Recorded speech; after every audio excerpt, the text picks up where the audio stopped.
The righteous are the ones who's giving in. Oh, there's dropping angels everywhere, 'cause the righteous are the ones who disappear. Inescapable, soon you'll be back for more.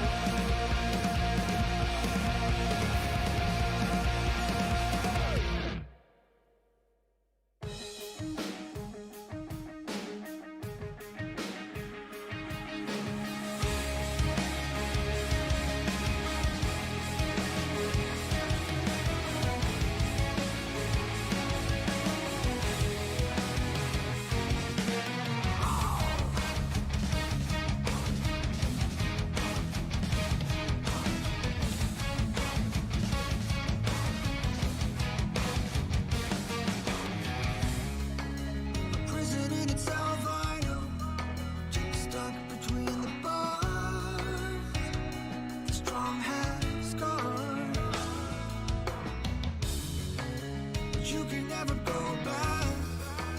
Struggle to survive, and you're still alive. Carry on, even if you've been misled, and all of your dreams are dead. Carry on, even if you can't forget. Take a quick look and settle your regrets.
missing my shot. In the game now, never losing my spot. Came from the bottom, got my eyes on the top. MVP All-Star, that's me. Sit back, watch me ball out. When I step in, bring the stars out. In my own pace, won't stall out. Made it to the top, now they all shout. Sunlight go, go, go, go, go, go. Okay, I've been on go. Green lights only when I'm coming down the road. Shades on, poker face, I can never fold. I can never stop, this is what I asked for. Manifest this, that, now I want more. Pockets was thin, now they've been on swole. Used to be humble, but I'm feeling kinda bold. Through it all, I evolve, still me. I won't stop, the light's still on green. If I gotta swipe, the platinum's on me. Turn a wrong to a right, I'm nothing you've ever seen. Nothing you'd ever be, I'm nothing you'd ever stop. The armor is on me. Put me in the game, now I might overstay. Play till I can't, take it straight to the bank. Top to him like All-Star, ain't no missing my shot. In the game now, never losing my spot. Came from the bottom, got my eyes on the top. MVP All-Star, that's me. Sit back, watch me ball out. When I step in, bring the stars out. In my own pace, won't stall out. Made it to the top, now they all shout. Okay, time to get paid. Waited this long, I'm taking it to the bank. Full court press, I'm taking it to the paint. Curry with the range when I get off fast break. IQ vision, the game on display. Run it all back like it was a replay. The game is slowed down, I'm watching the freeze frames. In the clutch, you could try to imitate. See I'm stuck, me and you don't relate. It's a bunch of to-dos on my plate. Lace up my shoes, check them out day to day. How can I power when these blessings on me? Never had doubt, I just worked and I wait. All of this here, you can't take it from me. Brick by brick, put it all in the safe. All-Star, ain't no missing my shot. In the game now, never losing my spot. Came from the bottom, got my eyes on the top. MVP All-Star, that's me. Sit back, watch me ball out. When I step in, bring the stars out. In my own pace, won't stall out.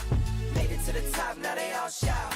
MVP, that's me. P, that's me. All-Star, All-Star. Watch it see. It's on like MVP, that's me. P, that's me.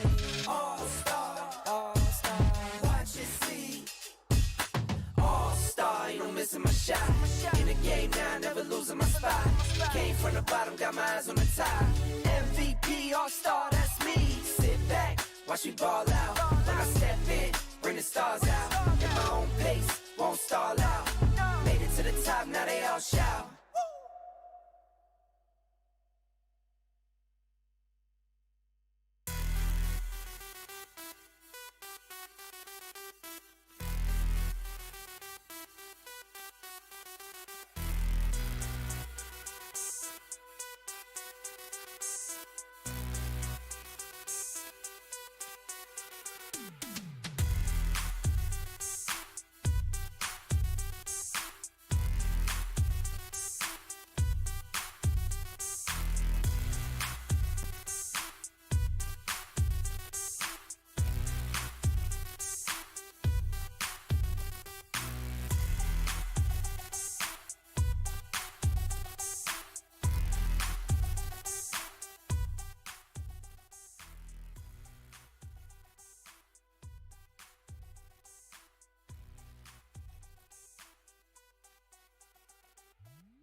Hey everyone, and welcome back to another day, another watch party here. It's PMSL.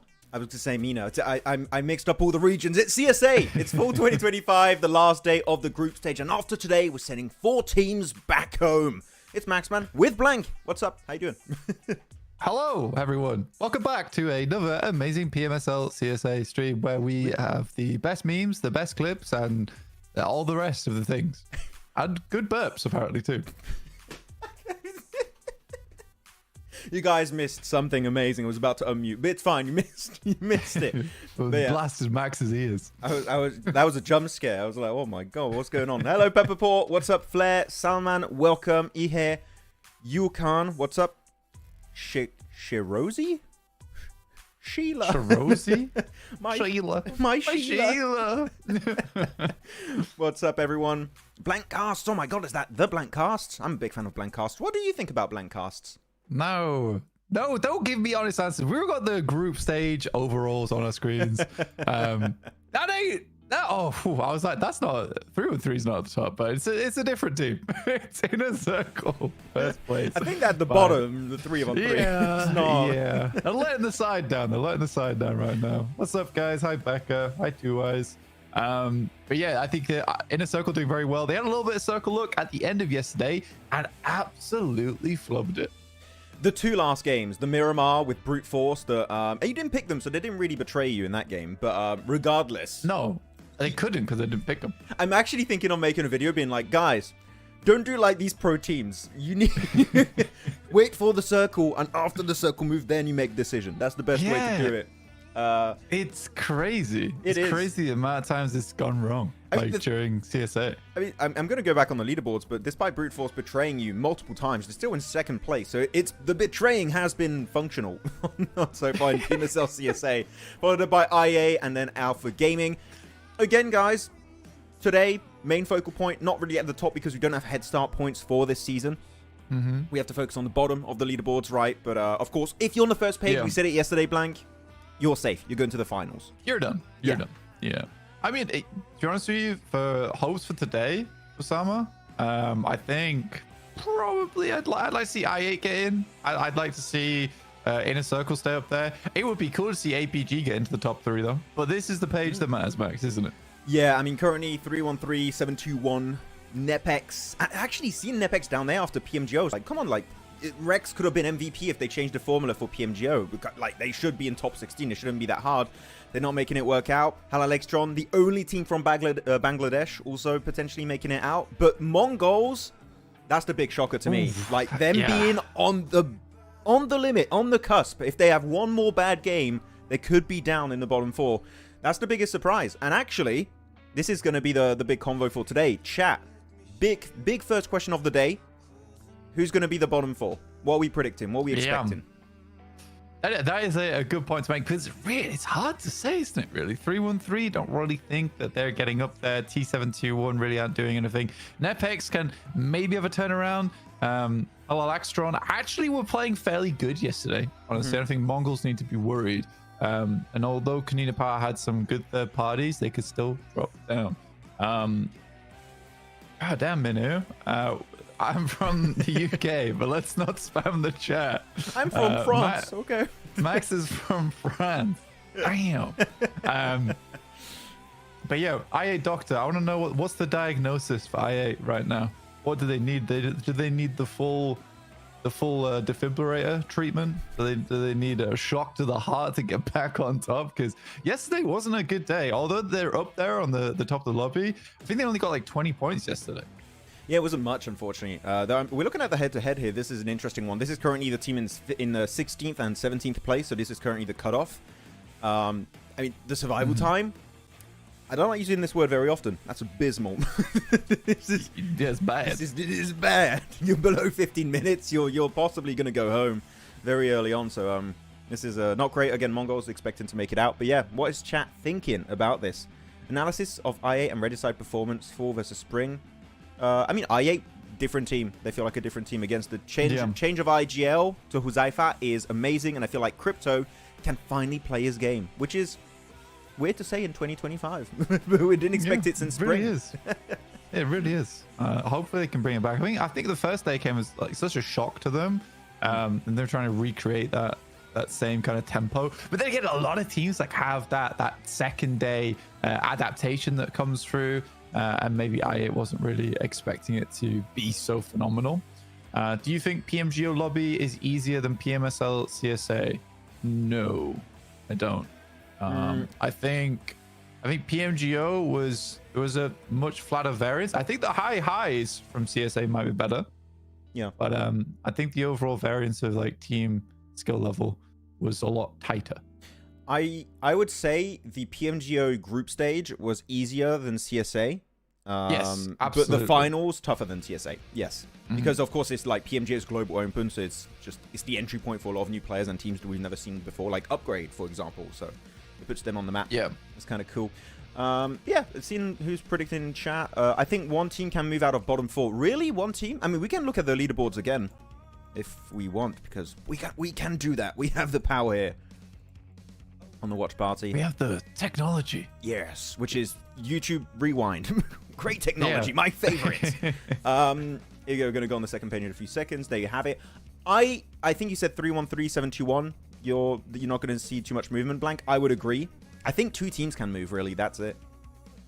Yeah, I think it's a tough one because it really depends how well VP does today, how well Konina Power does today. I think they've been hanging on by a thread, right?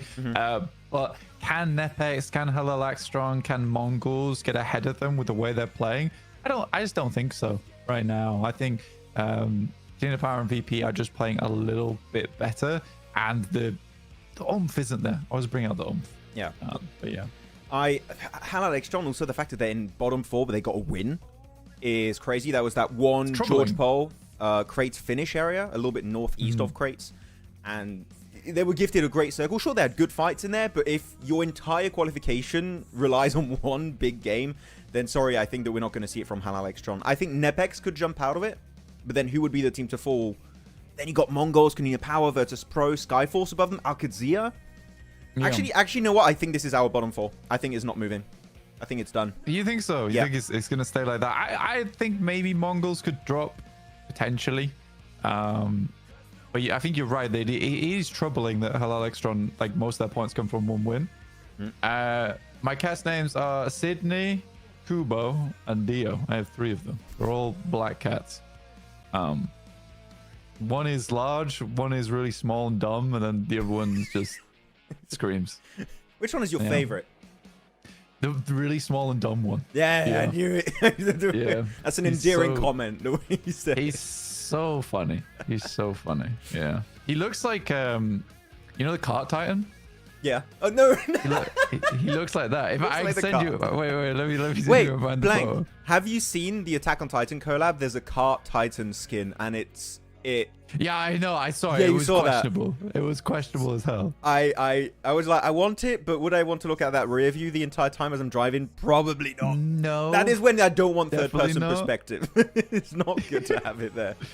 Turn it off. No, please stop cussing in a circle. Esport Maniac, make me. We're gonna know. I need to find the Cart Titan photo. Yeah. What's the difference between? Take me a while. So I'm just catching up on the chat real quick. Yesterday was crazy. Today, page 1 teams are guaranteed qualified.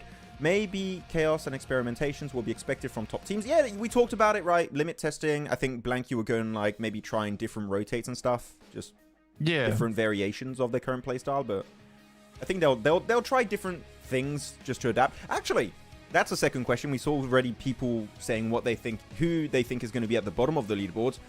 Who's going to be the champions of the group stage? Who's going to be number 1? That's the pick. Yeah, who is going to be? I'll find out after this game. There's going to be a ton of scrolling otherwise, unfortunately. Yeah, no worries. But yeah, I think number 1 team is kind of it's a difficult one to predict right now because Inner Circle can definitely make it happen. I think APG can absolutely make it happen. Are you predicting to win it all once this group stage is finished? So for group stage, or are we talking about finals? Group Dark stage. side. Right. Oh, Dark Side. Sorry, for mine. Yeah. So when I would say that's finals he's talking about. I guess so. Yeah. Tough one. I think it's really hard because look, if we look at this, right? If we look at this, it's actually really hard to say because Inner Circle, they've had some ups, they've had some downs. Brute Force, they're consistently getting kind of good games. But I don't think we've seen anything like insane out of that team. I8 had day 1, an incredible day 1, terrible day 2. APG had a terrible day 1, incredible day 2. It's like it's so hard to predict any of these teams because they're also like all over the place right now. It is. And you look at currently the point disparity was that 10-point difference almost between Inner Circle and HORAA. Like that's a 9-point difference actually, so even closer. So any of these teams I would say on this first page could make it, except maybe like Dagestan at the bottom currently. Yeah, but I'm not sure on the prediction to who can make it. Yeah. Would you include Regicide, GOAT, MadBulls, and ARCRED in like the factor to maybe win it all? For the group stage, yes. For like the whole tournament, no, I would not. For this one, but I think Inner Circle stay up there. I think they remain number one. I think they've got a consistent play style. I think that now they're in the zone, and they're fine. Actually, I saw some of the players were at the MENA venue. I think I saw some clips today. So do anyone have the information on if they're? Does anyone know if they're going to be playing in the venue today, or is it from their hotel room? Because I have seen clips of them in the venue. I just don't know. Was that tomorrow? No idea. I just don't know, guys. I just don't know. They could be anywhere. Who's in the arena right now? Yeah. Make yourself known. But most people are saying Inner Circle, APG, Inner Circle. Yeah, okay. HORAA. Actually, I was messaged by the owner of HORAA today, and we had a little chat. And he asked me if I believe HORAA can make it to PMGC. And I'm like, yes. If they fixed the issue that we saw yesterday, Blank, of sometimes they would split a bit too widely and they would lose players off the back of that. If they fix that, I think top 3 is in the cards for HORAA. What do you think on that? I think for top 3, definitely the money for HORAA right now. I think it can happen, absolutely. I think they've got a strong squad. It was so surprising to see that Sky didn't do as well. Then again, that could sort of be blamed on jet lag. Right, he got his visa, he flew out, immediately he was playing. I can understand that. That might actually just be a physical thing. I found the photo of the Qadsiah and Cat, by the way. How can we show that? I don't know. I put it on Discord. This is the Cart Titan of Attack on Titan. Can you put it on your camera or not? Or is that not? Yeah, I could do. Yeah, that would be funny to show. Yeah, check this out, guys. Oh, yeah, I'll put it on It's my cat, the Cart Titan. Cart Titan cat. Oh, dear me. You smell He's like funny. a Erangel. Yeah, dude. Honestly, it's funny. Sorry, guys. That took me a while to find, and it was really distracting for me. I apologize. I had to show Max. I had to show you guys. It was important. It was very, very important. I could not have had a good day without that. So my day is instantly better. It's funny because like when I say it looks like the Qadsiah, it actually looks like the Qadsiah. It really does. It's just ready to eat you right away. We do have a stat comparison for HORAA Day 1, Day 2. I'm actually going to go back because we were talking about HORAA just recently. So actually they have more eliminations, lower survival time by about 3 minutes, which is quite significant. So it averages out to 7.8 the 2 days, which is interesting when you look at it. And that's with Sky playing the second day. But again, I think that survival time would be way higher if they do kind of regroup a bit faster, don't get picked off as solos. And if they do that, I think HORAA top 3 definitely in the cards for the finals. I think that's the one hiccup we've seen, and they fixed it in the spring season. I think they'll do it again here. So I'm quite hopeful for literally the only chance for Nepal to qualify to PMGC is having HORAA in top 3 in my opinion. Yeah, again, I don't think HORAA played badly. I think they're actually one of the only teams that went from day 1 into day 2 and had like semi-consistent performance. That was at a high level. Other than that, maybe Brute Force as well. But again, Brute Force betrays me all the time, so I don't like him. What's deeper, John's vocal cords or the Mariana Trench? Mariana Trench, 100%. I'll tell you. Look, John's vocal cords are deep, but I highly recommend anyone that hasn't done their research or looked at any documentaries about the Mariana Trench do it. Very interesting. Very, very interesting. And it is super deep. We can't even go down there. There's actually no machinery that can make it to the bottom of the Mariana Trench currently. The technology literally does not exist. There's only one thing that can make it to the bottom of the Mariana Trench, and it's actually Doc on a rotation. It's like, how did he get there? He's away from his team. He's in the bottom of the Mariana Trench. He's just down 721. Yeah. And you're going directly to the bottom of the lobby. Yeah, he's going to get 1v4'd by 4 big fishes. That's it. Yeah.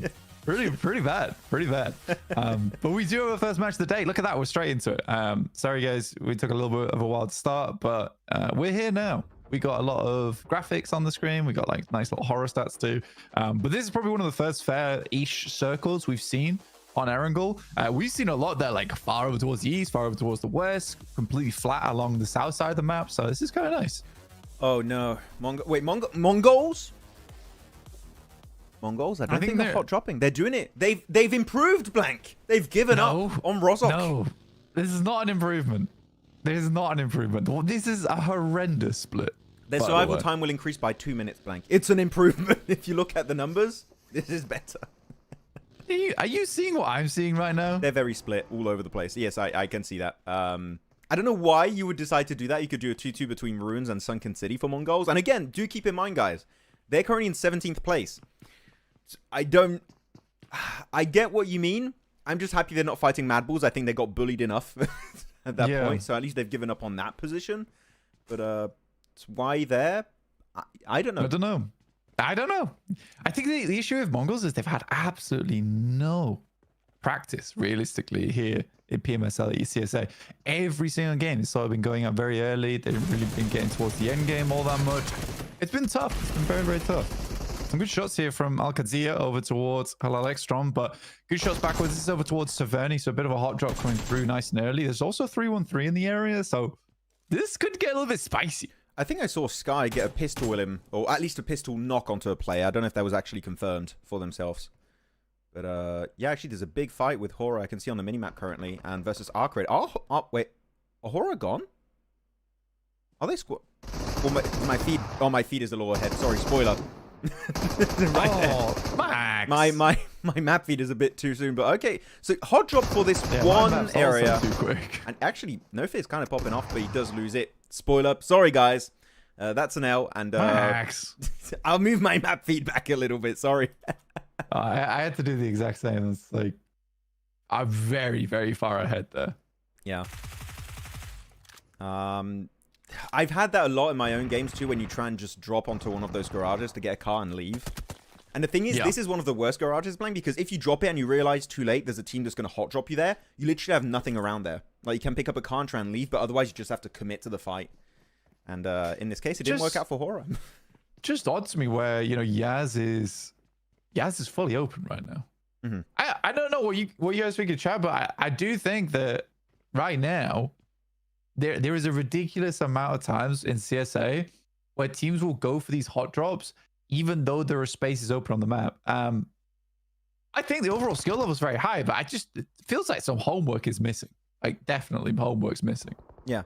Would you say homework missing, or is it just an ego trip thing? Like, I think that's what it is. Like, MongolZ, I think that was that's what it was, until they realized, oh wait, this might actually make us be in the bottom 4 at the end of today. So yeah, but I mean, that drop onto the garage, like, why do you need to go there? There's like 17 cars, and yes, we're fine. You're chilling. We will die for this car. you don't need the Mercedes, okay? You don't need the Mercedes Benz. Okay, we don't need that. But I want to put my BMW skin on this car. Please let me do it. This is another fight up here also in this 3 teams actually. Got 3-1-3, got HALAL AXETRON, you got Qadsiah. Very weird one to happen here, and Flanky Boy is going to get picked off by MadCat with the Org headshot. Yeah, I don't know. I thought like most of these hot drop situations, except for the Rozok one, was kind of resolved, Blank, but we're going back into it, it seems. It's getting worse as we get to the end, which is weird. Yeah, and I mean, a lot of these hot drop situations are like we've seen them before. It's just like, whoa, it's just random. Just random. People are saying to invest in NEPX stocks. Can I get an X in chat to doubt, please? Yeah. I don't think they're making it out. Oh, unfortunately, the animation makes him peek right behind that that balcony wall. Rough. That would have been such a good play from Prepod. He's parkouring all over the place. Parkour. I mean, it's potential here. I mean, HALAL AXETRON, they lose another. I think that's down to 1 player now for them. Ooh. I think he's just about got the res off there. 6-9 goes down, and HALAL AXETRON is starting to fall apart a little bit. Oh, Hitman's only got a clip and a half on the UMP. Got 9 bullets on the ASM Abacan. I don't know where MadCat is currently, but he's knocked. Okay, that's where he is. He's gone. down. he's down. He's done. And now it's going to be the 1v2 against like 2 players that fully hit it out. That would have been a really sick headshot for Hitman. Almost connected.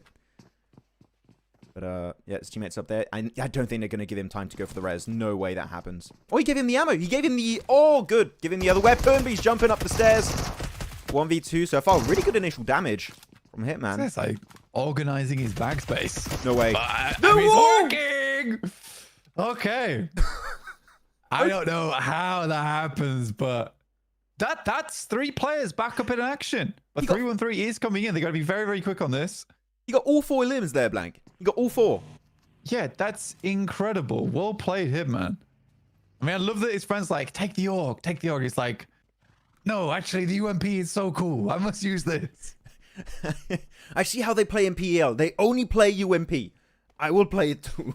Yeah, there was like a bit of thought process. Or considering whether to pick it up or not. But yeah, just gave it his all. Well played. Really, really well played to HALAL AXETRON there. And they're catching up. MongolZ dropped down a place now. 17th. Yeah. 44 points on the side of HALAL AXETRON. Very, very well done to them. Getting out of this situation hard though. Very hard. You got 3-1-3 there. It depends how much of a fight 3-1-3 puts up, right, Max? Yeah, I mean, 3-1-3, normally I would say this is not worth it, don't fight it. Because they last in the leaderboards, I would say, actually, maybe kind of worth it. But sending it blind in the city, I would say is not worth it. I would just hold the outskirts and just wait maybe for some more information to come your way.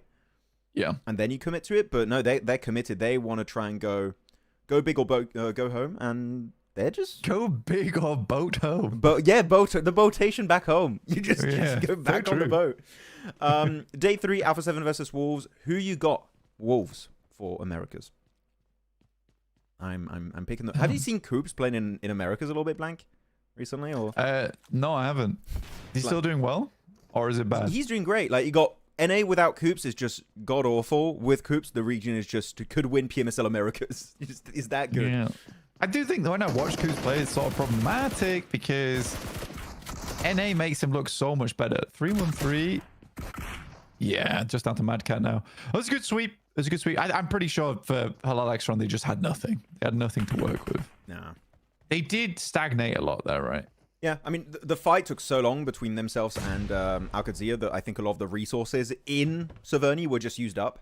So they didn't have a lot of meds, I think, either. They were just not able to get back to full HP. Yeah. And he's running. Oh, no, the name! Finish yourself. Guys, I'm tired of this life. Isekai me, please. I want to go to Miramar. Finisher of his own life. Damn. Okay. Southern shift also, so it did move away. So now you gotta end this fight eventually, please. Brank, who will be the caster for PMSL EU? Brank. I think it'll be me and John. But there is a surprise edition for the first few days. Ooh. Ooh. I know. Mainly because I'm doing this. So. Yes. What was that? Was that? Leaderboards. It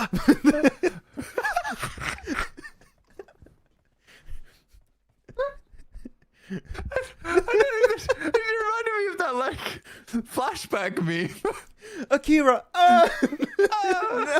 The leaderboards. Stop.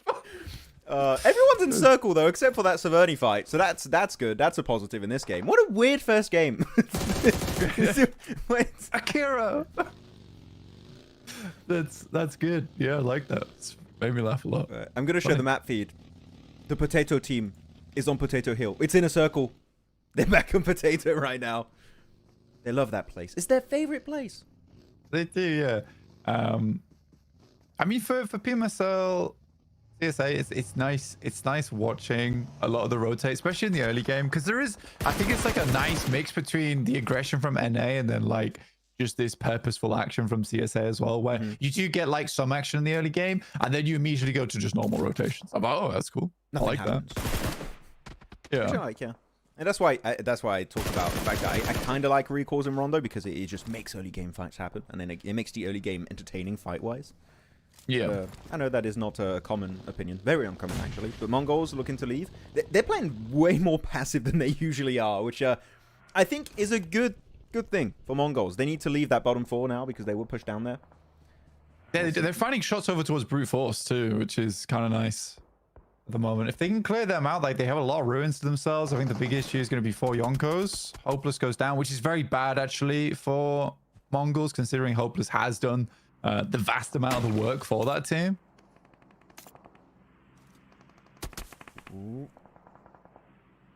Yeah, okay. Everyone's taking casualties here. This is a bad fight in headshot heals. Not having a good time. Who's gonna be winning EMEA PMSL? EU PMSL? I would go Regnum with Z-Wolf. How do you feel about Z-Wolf actually joining that team? Yeah, I think we talked about it before. It's just We like, did actually. Yeah, you're right. Yeah, I think Z-Wolf's it's a good pickup. It's another ego pick though. I do wonder. I wonder if like it's gonna be a problem for them where ego gets the better of him, because he's now fitting into like a roster of kings, right? That's true. You know, and I think he was almost the emperor of his next career, right? So now he's like been demoted back down to prince. Got to work his way back up again. So I think it's a little bit difficult. I think he needs to take the lead from the team. But if he can do that, I genuinely think he'll do very, very well. I think so. I do feel, again, I feel bad for Tospic, but I think this is the strongest team you could have for Regnum Kara. Circle, this is a straight up potato circle. Going over to Inner Circle, we got NEPX up there. Who said to invest in NEPX stocks? Yeah, actually, now's a good time to invest. Maybe I should have pressed X down on that. Who was saying that? Too late. Now it's going to 10x, and when you start investing, it's going to go down 20%. I know. Raise your hand, NEPX stock investor. Who invested early? It actually could be pretty decent. Yeah, APG's got a good position east of Pachinki Fields, so that's a pretty good entry point there. You can chill. I don't expect anyone to breach them currently. Apartments is open, school is open, so like this is not game over for 313, MadBulls, MongolZ. They can still find an entry point. But next circle, you're gonna have a lot of these compounds just taken out blank, so everyone's gonna be pushing on each other. Next circle is gonna be hectic, I think. It's such a nice spot from APG there. It's like there's a compound. It looks like a lot of field. There's a little compound there right on the eastern side of that field. Super great for like carving out a massive amount of space on the western side for yourself before you move in. And the big thing about that is you can clear a lot of that 180 on your west side. So you're super free and chilling for a long time in the game. Yeah. Especially if the circle comes over towards you, you're even happier. So I think for APG, it's a very good pickup. But Inner Circle, I'm not always the biggest fan of this position. A lot of times it can be easily like rocked up over towards, and it kind of reminds me of yesterday when I remember I predicted Inner Circle and Erangel when they were playing that plateau, and you were saying, yes, I worry about what's going to happen when they all send over, and I was totally wrong. So yeah, this kind of worries me. Maybe the same kind of situation where they're playing in a very aggressive spot, but can they hold that spot? I mean, this is actually better for them because sure, the same situation can happen as what happened yesterday on that game you're talking about. But here they have NEPX, and the only way you defend Potato Hill when your center circle work together. NEPX, Inner Circle, if they fight each other, they're just opening the floodgates for other teams to third party and take that position away. Inner Circle and NEPX need to work together. I kind of like this. What is this? Have I seen the map from this far? This is cool. Yeah, that's definitely new. I've never seen that before. That's the first time for me. That is pretty sweet. I like it being able to see the circle as well. Yo, on top of everything. Who's doing that? Who's doing this? Whose idea was this? Give him a promotion right now. Give him more money. I like this. Unban that guy. Bring him back. Unban him. Guys, did you guys like that actually? I want that for PMGC. Genuinely, I think that's cool. Sick. You show like the team logos and you're done. I think if you were able to fully highlight hotspots of where like high ground is and stuff, that'd be cool. Max. It is not me. It is not. The stream is still running. Who did that? Who did that? Who made us? It was the same guy who showed the map from up on high. It took too much power on the computer. We can't show the entire thing. We lost the frames. They called in a satellite to show us that image, and it was very expensive. We lost frames. The servers are melting. Please help. Temo gets that nice elimination on Potato. So now Brute Force are going to be sandwiched in between Inner Circle and NEPX. I'm going to message about this, guys. Give me a second. I will continue to have some commentary about this in the meantime. NEPX, the market's closed. I'm so sorry. I'm so sorry. I should have invested earlier. They have lost a player, though. Temer's up close. And I think he was able to find one of them. So a little bit of an oversight from them. Yeah, we're having stuttering right now. It's not you. It's us. I could blame it on you guys, but that would be so mean. Guys, get better internet. I mean, like gaslight chatting to think use their internet. No, I just sent a message to production guys, so they're looking into it. Oh, the nade bounce. Dodges. NEPX barely. Oh, I'm so glad I didn't invest in NEPX. The stock market will be fine. Stock market is plummeting. Yeah, sorry guys for the little stuttering. It should be back soon, hopefully. Again, production is looking into it. We're fine.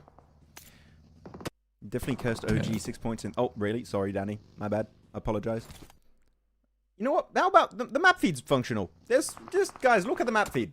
Isn't this a cool map feed? Have a look at this. This is a perfect potato hill finish here, Blank. This is as center as you could ask for it to be. It is, but NEPX is massively struggling to hold on to that high ground position. And to be fair, Inner Circle isn't really helping at all. So, yeah, they've just left them out in the cold. APG, good spot on the western side. I mean, you got these three central teams in a circle, Brute Force, NEPX, King of the Castle, King of the Castle. In the center, not moving too much. All the edge teams looking to take it away. Not sure when that's going to be happening. Production team saying, fix your internet. Bruh. Hey, the stream. Hey, if you look at me and Blank, we're perfectly smooth, okay? Like, move really fast, Blank. You'll see. Whoa, whoa, whoa, whoa. See? Look, No stuttering. We're fine. See? It's not my fault. Please. I don't want to... okay, this is actually a good breach. They're using that ridge for Regicide. We're getting DDoSed. Who's attacking our servers, guys? Stop this. It's NEPX. That's why. Insider trading from NEPX. It's sort of hard to see what's going on because of the loading screen of Doom. But right now, Skyforce is trying to hold out Regicide. Well, your typical position, that's your number one. Well, we'll keep track today. I'm surprised they didn't just take the hovercraft and crash it in the building. I think they could have used it, but they just stopped. And the thing is with this ridge, it's good early on, but then you got to go over the ridge because it's such a nadeable spot. Even Molotovs can be actually quite impactful, but like the nades are just so easy to hit for Skyforce. They're just struggling a bit because of these smokes. Back in the hovercraft, I think he's trying to avoid nade damage, which is going to be allowing him to heal. Actually, also hovercrafts are really good, Blank. You just get in there, you heal up, you don't take any nade damage whatsoever. And it works out, and because of that, they're able to close that gap. They make it inside. Might go for the Godless Res here. But Skyforce are going to struggle, I think, here. Ooh, nice spray. O'Reilly, that's a really good re-engage right around the corner. Now it's down to a solo for Regicide. I think it might just be GG game over. I feel like he should have maybe held the nade there, but it works out regardless. Good job from Skyforce holding that position. I think he might have been right just to plow the hovercraft directly into this and just overwhelm them with numbers. I think that's sort of an oversight from them with the game state as well, Max, where you get into the point where in this game, there's not a lot of players around this area. This is going to be fairly isolated. You don't need that many smokes because the off angles just aren't going to be there yet. Yeah. So you just plow in. So I think they played the fight way too slow. Skyforce should have gone down there, but they get away with it because of the indecision. That's true. I did not curse the production team, guys, in chat. Stop it. It seemed like it's resolved, but we're going to do a prediction now. It is Circle 5, going into Circle 6 very soon. You still have 9 teams, quite a lot for this one, but guys, put your prediction in the chat. Blank, who do you have? What do you have? Who are you picking? It's a tough one. Maybe APG, honestly. I might go APG. Ooh, okay. I think Inner Circle's got a great spot. They have good transition. They should be able to clear out on the northwest side, but I'm going to trust an APG this game. I like the APG one. I'm going to go MadBulls for this game. Even though they lost a player, I think their entry point could be really good. Behind NEPX, you got some plateaus that are really good to use. So I'm going MadBulls on this one. But chat, tell us. APG is locked in, says Quaz. Okay. I mean, a lot of APG picks actually for this one. So I think everyone is aligning with you, Blank. And, I mean, it's APG. And currently they have a really good approach onto Inner Circle. This is a good push-up. There's a really good push-up. And again, it's sort of Inner Circle being a little bit passive. And we've seen that a couple times. But that is a nasty nade from IQ. And because it's docked down, does this mean APG falls apart? I will be very impressed if APG is able to bring this back. And they do have an initial nade from Reefers. Another goes long. It's almost on target. That will give them time to get people back up the position. NEPX also can't really help because Tema is currently locking them down. Goodness me, how does this happen? Reefus again, DBS in hand, pulls out the AUG to try and get it done, and T24 struggling on the side, both dropping to the deck at the same time, and APG fighting for their lives here. I'm just pinging production again. Okay. It's too good. Reefus is too good, guys. That's why. He's overloading all the servers. He was trying his best to work it out, but Inner Circle will get overwhelmed in the end. Will not be able to survive it. APG should be able to pull on a full reset. And Goat just snatching away this ridge out of the hands of Inner Circle as they go down themselves. So APG looking for the full reset. They should be able to get it without too big of an issue. And Goat here just looking to move their way out of that one. I'm going to show the map feed for a sec. I'm going to try something, maybe to help out. Oh, smart. So smart. Okay. There you go. I put the quality down. We'll see if it works. And if it works, then W. If not, then we'll try and work on it. Skyforce, they were able to wrap their way in. NEPX still living, but that nade's pretty on target. Won't quite finish off the two players. But yeah, APG, what a fight from them. I think that the big thing there for me is that Doc went down and the team didn't crumble, right? They didn't fall apart after that moment. I think that's a really promising sign that Doc can go down. The rest of the team is just trusting themselves. Reefus has had a massive step up from APG. So impressive. Lovely stuff. Just realized we have a mouse on the screen. It's not a PC Oh, game, yeah. guys. It's a mobile game, I swear. What's happening? Goat looking to move up. I think they're just good. Yeah, you have to send on APG. You have so many teams on the East. Look at that. You have 1, 2, 3, 4, 5 teams in like, what, 100 square meters there to the East. They are super on top of each other. Going to have a lot of third parties breaking out very soon. NEPX are going to get overwhelmed. That's going to be Rex, the MVP contender, out of the picture instantly. Now Skyforce, I think Skyforce and MadBulls have the best opportunity here because they're pushing from the edges into the circle itself, meaning they are at a very low chance of getting third-partied. So the central teams like 313, NEPX, and Brewforce, Blank, I would say, are the ones that are currently in the hot seat and are going to struggle. Oh, I think APG might be going down here. Goat as well as 313 able to find some shots. I think Reefus was trying to get it. Reefus was trying to get a high ground angle and then just stepped into the sidelines of 313. Kind of sad there. And now it's just one player alive and top. Goat's kind of hesitant to head up here because they know there's still a third party involved, but eventually they should just pull the trigger on this. But for APG, good try. Good try. I like that wrap from them. Goats, though, they have been phenomenal when it comes to like taking these little opportunities here and there where it makes sense. And they get 8 eliminations on this game. APG only able to find 1 despite all of the action. Yeah, definitely quite unfortunate with that. I don't even think they got any placement points, at least not many, because we're just making into the top 6, now top 5. So now this is the point where you're going to start getting significant placement points. Goat have, as you said, very opportunistic, and here they have this big Western control to the west. Western control to the west makes sense. Okay, cool. But yeah, Killer Joe, I think they should be able to get that res. He seems in a pretty safe spot behind that ridge. And now 5 teams. You've got Brute Force, Goat, MadBulls, Skyforce, 313. So quite CIS heavy, actually, when you look at it. 1 Mongolian team, 1 Pakistani team at the bottom. But 313, I think, just hoping to get a few placement points, which, when you have a lobby this stacked at the end, I think it's going to be quite hard for him to make it far in the game. Though he does get Circle 7, so he can still make it quite far. I mean, for Brute Force, honestly, this has been like a critical factor in them getting far up in the lobbies at the moment. It's just consistently staying alive, right? Which is nice. Skyforce helped APG. Yeah, a little bit. They tried to. I think that there was some assistance in that. It wouldn't have gone as well. They weren't there, but still, all things said, I think that it was a nice wrap to get round. But Skyforce is absolutely cooking in the circle at the moment. 9 to the elims right now, and that, I think it's 3 on each of their players. I think it was at one point. Or just looking at the Molly onto Tema, able to get himself the medkit, he makes it out of the building just in the nick of time. Yeah, this is looking like a Goat win. Just everything is coming their way. All the other teams are going to fight each other. Skyforce, maybe if they're able to keep every one of their remaining players alive, then maybe they could have a chance to win it and take a 3v4 fight versus Goat. But again, look, you got solos that could just take a play away in a snap of a finger. It could fall apart so quickly. Meta still able to just survive in that shed. He's dodging all that utility blank. I don't know how he does it, but he's doing it. It's working out.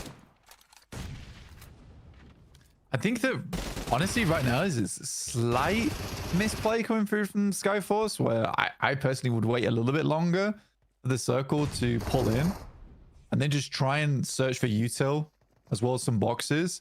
Because for Go, yeah, you want to hold the angles away from them, But these elims, these knocks aren't really going to have too much effect up until like the next 30 seconds or so. But yeah, I'm hopeful for Skyforce here. It's been a good game so far. I'm scared because of Vic's angle of GOAT. Did you see just on the roof of that shed? Yeah. That's going to be... It's still in circle 2, I believe, just barely, but can still use it and leverage that position to their advantage a little bit. Kani's got... Yeah, these jump scares keep... We're really getting in their faces. We're experimenting. Every time. Trying new things. We've got the 3D model. We've got the satellite that's destroying the servers. We've got jump scares. We've got the leaderboard flashbacks. It's all over. Something weird's going on. We're trying things out. I like it. Oh, going right towards Lemon. Yeah, cook that net. Did he hear the pin? I don't think Icy heard it. Right with the ASM can. Yeah, go for the shotgun. Nice, gets the knock. Play it slow. Flush if you can.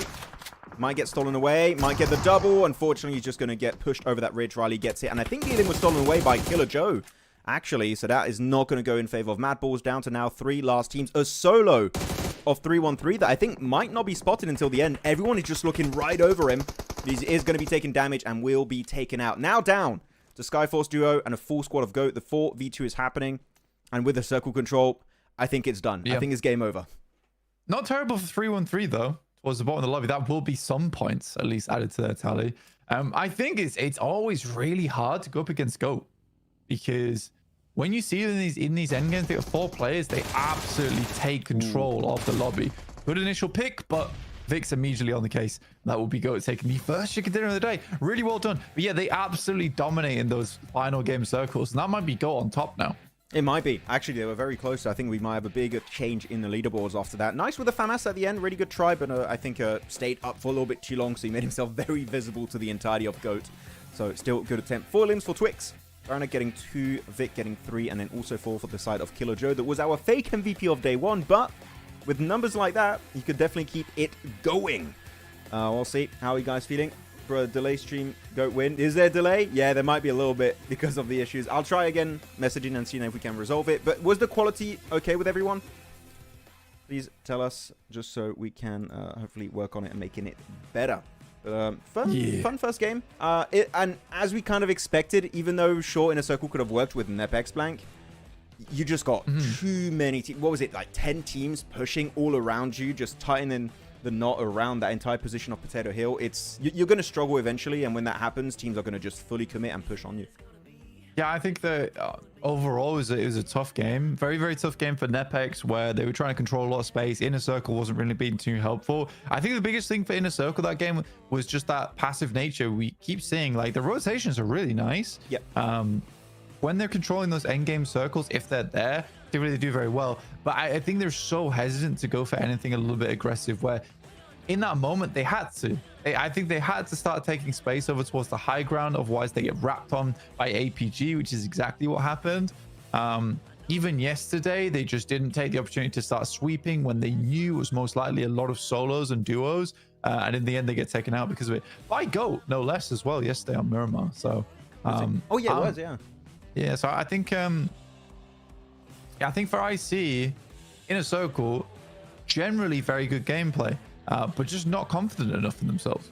Yeah, I think maybe when you do find that knock onto Doc, you go for a big commit. But I say that, then Reefus got the knock and it just slowed down the entire push of Inner Circle, because they did lose IQ in the process. So yeah, it's just really strong teams fighting each other, and eventually in those kind of situations, one team has to fall, and in that situation, it just happened to be Inner Circle. I think again, this is a very competitive lobby. You are going to struggle, so I'm not too shocked by it. Though, we still have some Erangels. Please, stop the hot drops. Like, that's one thing that is just, I don't understand on a fundamental level why it keeps happening, so hopefully they can try and fix it up. And what's up, Dick Sullivan, Green, Emery, Sehan, what's up, Pepperport? Welcome everyone to the show. Kute, how are you guys doing? As the MVP of the game is Killer Joe. Well played. Of course it is. I mean, there's a lot of players on Go as well that I haven't heard from in a long, long time or at all. So the fact that they're playing this level is very, very impressive to me. I don't really know how you do this so instantaneously. It's very nice to see like rising stars on a team like this. It is. But Riley, the old Star Wars player, able to get himself 6 eliminations. It is the same Riley, guys. I'm not spreading spewing misinformation, right? I'm pretty sure it's saying Riley, because he had another name at one point too. Like he changed names a lot, but I think it's the same. From Mongolia, so definitely makes it a little bit easier as the match rankings are here. 23 points for GOAT. Still kind of top heavy, but at least you don't have anyone getting 0 points, which is nice. But if you don't have any teams with 0 points, that means the new 0 point is 1 point, and you have a lot of those. In HORAA, in particular. That sucks. That hot drop was very unfortunate. Yeah, it was rough. I mean, MongolZ get 5 elims. HALAL AXETRON get 5 as well. 313 got 11 off that match, which is really big for 313, considering they were at the bottom of the tables. Close to Klein, how you doing? What are we looking at here? IC was ready to take the fight with Go, but at the same time, APG stabbed them in the back, even before Skyforce. Yeah. A little bit. Yeah, and I think, but that's the key thing that you're saying is that Inner Circle was ready to take the fight. Whoa. That's how they feel a lot of times, is they're always ready to take fights, but they never actually take them. I want to see a little bit more of that from them. You see Go? Yeah, Go jumped 6 places up to first place. Yeah, nuts. Absolutely nuts. So many red arrows here on this page, it seems. Okay, yeah, Regicide, HORAA, APG, I8, Inner Circle, all going down. Go, really good game. And again, not much moving. Like, sure, 3-1-3 overtakes 7-2-1, but is that really going to help them? No, they need like, what, a 10-point game now, which is doable, even without a win. But 3-1-3 need to keep that ascent going if they want to make it out of the bottom 4. Because again, guys, after today's 6 matches, we don't have 7 matches, we have 6. It's a little bit shorter than our first 2 days of group stage. Top 16 go to finals, bottom 4 go back home. Sent back from Abu Dhabi to wherever they come from. And damn. Yeah. In a boat. They're boating back home after this. Ship them off like Dio. We don't actually do that, guys. They get on flights. Yeah, good flights. And they're treated well. Yeah. They can watch a movie on the plane if they want and everything. It's nice. Godlike is in trouble. Yeah, I saw they were slipping out of the top 8. I did see that. And Maxman, you look like Hollywood hero of Jurassic Park. Yeah. Oh, Chris Pratt. Chris Pratt again. I get like I look like Chris Pratt pre-hair transplant. It's what people tell me usually. Yeah, I can see it. You need to like buff up a little bit more and be good to go. You know. Yeah. Get those massive muscles. Gotta try. I want to go to the gym, but because I should be moving countries soon, I'm not signing up to the gym just yet. That's reasonable. I mean, I mostly do my stuff at home anyway. Yeah. I mean, minimalist routine. I do have some dumbbells right here. Oh, yeah. Don't break anything. I'm hearing like scuttering in the background there. How many matches per team? Total. I didn't count exactly, so it should be get 1, 2. I think it's 14. I think it should be. Oh, I can't. I'm too lazy to count. They play the same amount. Don't worry about it. Same amount of the same maps. It's all fair. I'm right. I'm pretty sure it's 14, no? Should be. Chris Pratt, someone. Like he's copying you. Thank you, Dick Sullivan. Thank you. I need someone to confirm this for me. 14 matches per team? Yes. Question mark? This is a crazy collab. The Sonic collab. Oh, I can show it. Finals are in the arena, Wolf. Finals are in the arena, Wolf. Wolf. 16. Right. Finals are in the arena, Wolf. Wolf, the finals are in the arena. Wolf, the finals are in the arena, Wolf. Oh my god. Finals are going to be in the arena. They're in the arena. Yes, in the same as Mina. Okay. That's a rhyme. You're rapping. Let's try. I'm trying to put it back to the highest quality possible, guys. We'll see if it functions. 16 per... IG Godless and IG IC are bringing aggressive gameplay experience. I mean, Godless, definitely. And IC. What happened to Demo? You remember Demo from IHC, Blank? Yeah, I remember Demo. Yeah. I think a lot of people looked at the big names like you had your Zyols, your Godless and stuff, but I think Demo deserved more credit for what he did and brought to the table.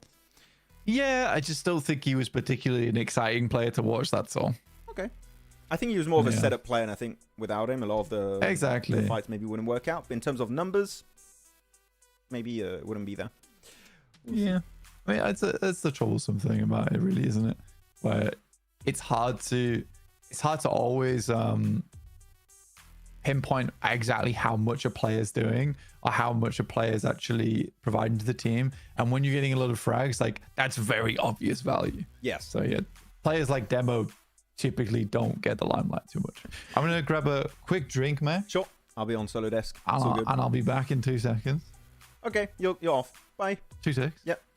I like it. Wolf says, why shouting when Wolf spammed 5 times finals in arena and with like a ton of question marks? Wolf, just trying to inform you. You don't have to spam. We'll try and read it right away. And again, if you guys want me and Blank to see your questions more, feel free to tag us. Like, for example, Sir Clay Nawaz said, cool shirt, Maxman. Thank you. I appreciate it. It's kind of nice. It's a bit small, though. Max, forget IHC, inner circle for the last 4 matches, please. I mean, they qualified Darkside edits. You should say that during the finals. Then maybe I will. What do you think about 3-1-3 in last match? They have got 11 points. Will they qualify? I mean, they got most of those points because of a solo, and they still hot dropped in Severny. So I think they should try and fix that first. So I'm not hopeful until they stop hot dropping on Erangel. When they stop hot dropping on Erangel, then we'll be good. Cast a curse today. Who will be the target? Max and Blank? Maybe. Maybe it'll be us. The 2 of us. I think Go is from Uzbekistan. Maybe some of the players, but the team isn't marked as from Uzbekistan. Demo and she is like Refus and APG. Yeah, exactly. I would agree. And Blank is a bat. Returned. He's returned. Yeah, I was just grabbing a quick drink. Nice. And look at that. The match starts in 27 seconds. That was perfect timing from me, obviously. Amazing. Let me put it in game. Caster's curse. I'm trying not to curse any of the bottom 4 teams. I mean, that's my main goal. I think 3-1-3 did pretty well. I think it does take resilience, especially when you realize you're kind of not the top dog in the lobby. You're like looking for scraps a lot. I think it takes a lot of resilience to get like 11 points in a game like that. Hopefully they can continue doing it. But I think a lot of these bottom teams need to understand that they do need to have some aggression. Because otherwise you're going to fall into a situation like NEPX where they really didn't do all that much to hold on to their spot. It's very passive. And that's how you go down early with no elims. And because of the way placement points work now, if you're going down 9th place, you're basically going up a 0-point game despite getting quite far into the match. Yeah, it's very unforgiving currently, the point system when it comes to placement points. It does hurt. As compared to Rondo, you just get all of that in the limbs in like a few fights and just revive your team after. What about HALAL AXETRON? HALAL AXETRON... Nah, sorry. I don't think we're going to see much. The hot drop on Erangel is hurting them too much. So I would be surprised if they're able to make it out unless they're able to fix that and make it to the late game as a full team, which we saw once on that Erangel win from them yesterday. And outside of that, there's nothing of note that I can really say about this team. I haven't been wowed by them just yet. You talked about HORAA before the show, and they immediately got eliminated in the first match. Yeah, I mean... That was I will not take credit for that. That's just an unlucky hot drop on one garage for one car. And it's literally the worst garage in all of Erangel because you can't escape if you've realized too late there's a team. So, no, not on me. Which format do you like the most for the tournament finals? Ooh. PUBG mobile team is looking for some input. Everyone, look, previous point system. No. I'm joking. Just do whatever you want. Do whatever you want. Don't take Smash away from me, please. I love the Smash rule. I've selected my choice. I know what you picked. No, you didn't. Maybe I picked Smash rule. No, you didn't. Maxman, please predict APG, Go, and prove. Guys, it's not how it works. I need to do a genuine prediction, otherwise it doesn't work. Yeah, he needs candles and, you know, a lot of other ritual equipment to do a full curse. So wait for that. That's true. It's coming. It's happening. I'm going to provide them. I'm actually the warlock on the desk. Ooh, are you having any flashbacks right now, Blank, with this circle? Some. East Island? Maybe? I love CSA. It's such a tough region. It's hard to pick top 3 for me because there's always a team or 2 further down that I really want to see more from. Yeah. I think the thing we were talking about this earlier today, Green, as well, where it's really hard to think about which teams are going to be the top 3, at least for group stage, because it's all been, wow, this team did really well on this day, but then didn't do so great on this day. It's like, are they going to be consistent or not? We just don't know. But right now, Goat's been doing well. Brute Force been doing well. It has been a lot of the CIS teams which have been fairly impressive so far, which I find surprising. I disconnected. Sorry, I didn't know what you're talking about. Sorry, I was looking at something else. So I'm sorry. Wait. Do you mean you disconnected or you disassociated? In gamer terms, yes, I disassociated. Yeah. I think you in my brain. Actually disconnect. You just referring to yourself as disconnected. Yes, my server melted in my head. Yes. Okay. Interesting. Yeah, sorry. Okay. My brain just turned off for a minute. Yeah, fair enough. I don't want to talk about anything. No. I just want to talk about anything. Yeah, it's fine. You do what you want. Look at your memes. Go look at your memes. I wasn't even looking at anything. I was looking at the wall. I was just what? What's happening? Oh my god. Okay, fair enough. Apologies. They need to check different combinations now, given they are qualified and no bonus points in finals from group stage. Actually, we have I need to recheck because I know we have smash rules, but is it plus 20 or is it plus 10? I didn't see an announcement about this because we have game 1 on Rondo. Rondo's coming back for the finals. If it's plus 10, you do that on like even a bad game on Rondo. If you hot drop early and you get a squad wipe, you're like already halfway there. I think it's usually plus 10. It is. For most tournaments, it's plus 10. SEA plus 20. SEA plus 20? Yes. Like some regions have different formats, I feel like. If I'm not mistaken, it was plus 20, guys, in SEA. I was watching it. I was doing a watch party of the finals, actually. So yeah, I know what I'm talking about. It's plus 20. It was plus 20. Kind of feels useless. May as well not have it. The plus 20? What do you mean? Yeah, because by the time, like unless you're a really good team, like Smash Rule's never going to happen at that point. You know? Yeah. But first game is Rondo. So like it... Yeah. You can get way more points on Rondo. Like the average point is way high on that map. Why are you going to play super hyper aggressive if you're like towards Smash Ruling? I don't think so. I mean, you would hot drop. Your team gets eliminated. Oh well, you still maybe got a few points, and then you recall, get your full team back up. Yeah, what if someone else gets over the plus 20? Well, I don't know. We're going into very deep hypotheticals here, Blanket. I mean, I think it's dangerous. I mean, you get the plus 10, and then you get the plus 10 in the next match. Yeah, you could do that too. Because if you go down on, so if I put it this way, if you go out with 0 points, match 1, it's very unlikely that you're going to get Smash Ruling until match 4/5, in my opinion. Unless you are the GOAT and you are just crushing that lobby, that might be the case. But that's never going to happen in international. 20 Maybe. Because there were 14 matches in the finals. That's like not a lot of matches though. And also Smash Ruling doesn't come into effect until the last day. Yep. That is it. I know, it's interesting. I'll have to look into it. Actually, I'm an arguer. Bilkan. Mr. PUBG Mobile Esport, Bilkan, if you're watching. How many bonus points are required for these finals? I have not seen official communication about this. Plus 20 in SEA, plus 10 in Americas. Exactly, it's different from region to region. That's why I'm not sure. 8 100%. matches last day in SEA, that's why plus 20. Still, I mean, answer me this, because I think that does make sense. With 8 matches, that makes sense. But don't you think 8 matches is just so many matches for players to play? It is. Like, by the time you get to the 7 for 8 match, it's such a coin toss of a moment. And you're no longer giving opportunities for teams to just get to that 6th match. They've played consistently, played well. No one's hit Smash Ruling, and they just win because they were the most deserving team. Like, by the time you get to the 8th match, someone's winning from Smash Rule. That's for sure. Yes.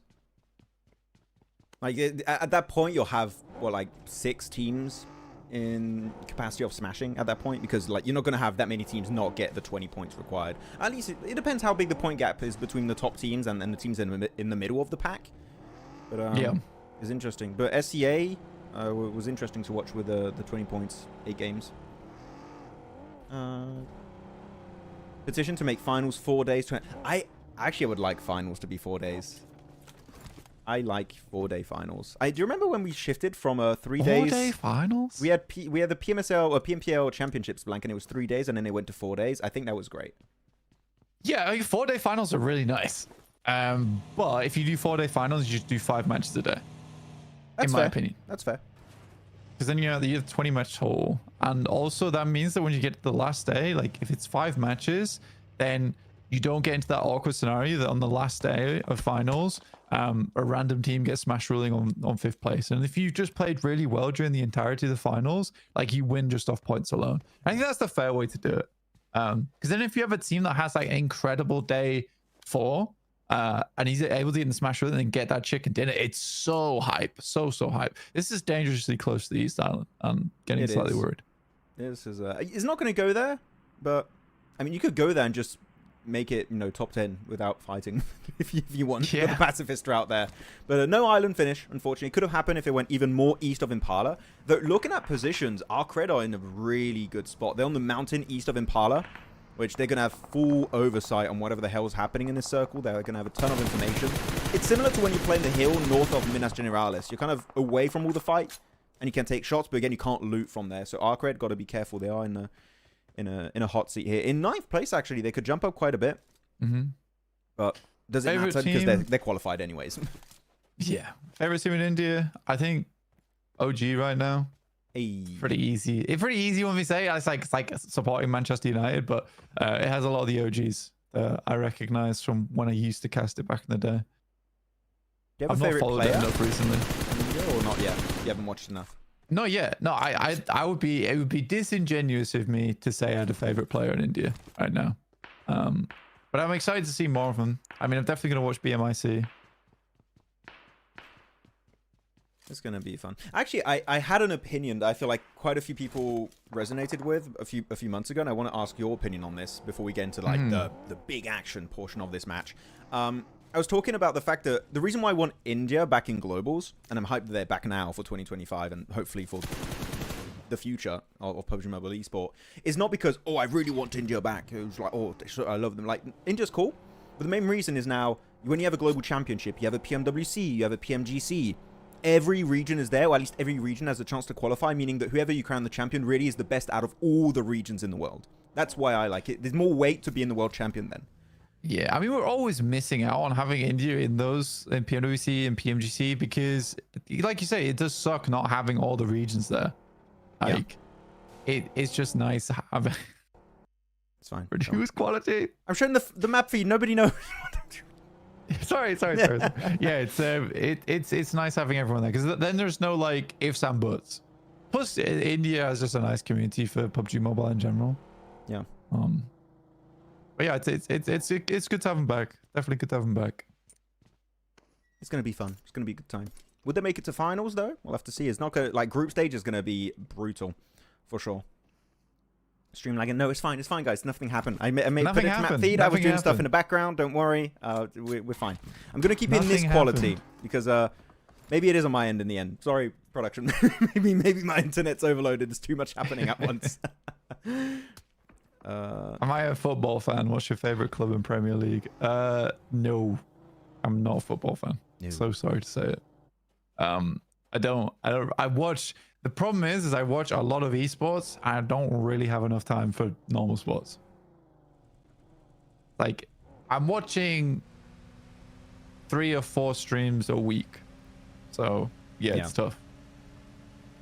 I watch a bit of rugby, but that's it. That's all I do. Okay, but Circle going over to Impala. Southern side Impala. ARCRED again in a great spot. Going in the city, I would say some teams are going to be forced to making that decision blank. But leaving the city, if the Circle moves away, that's just going to be a bloodbath, which I wouldn't recommend anyone, but some teams are just not going to have that choice. They're just going to have to commit to it and hope for the best.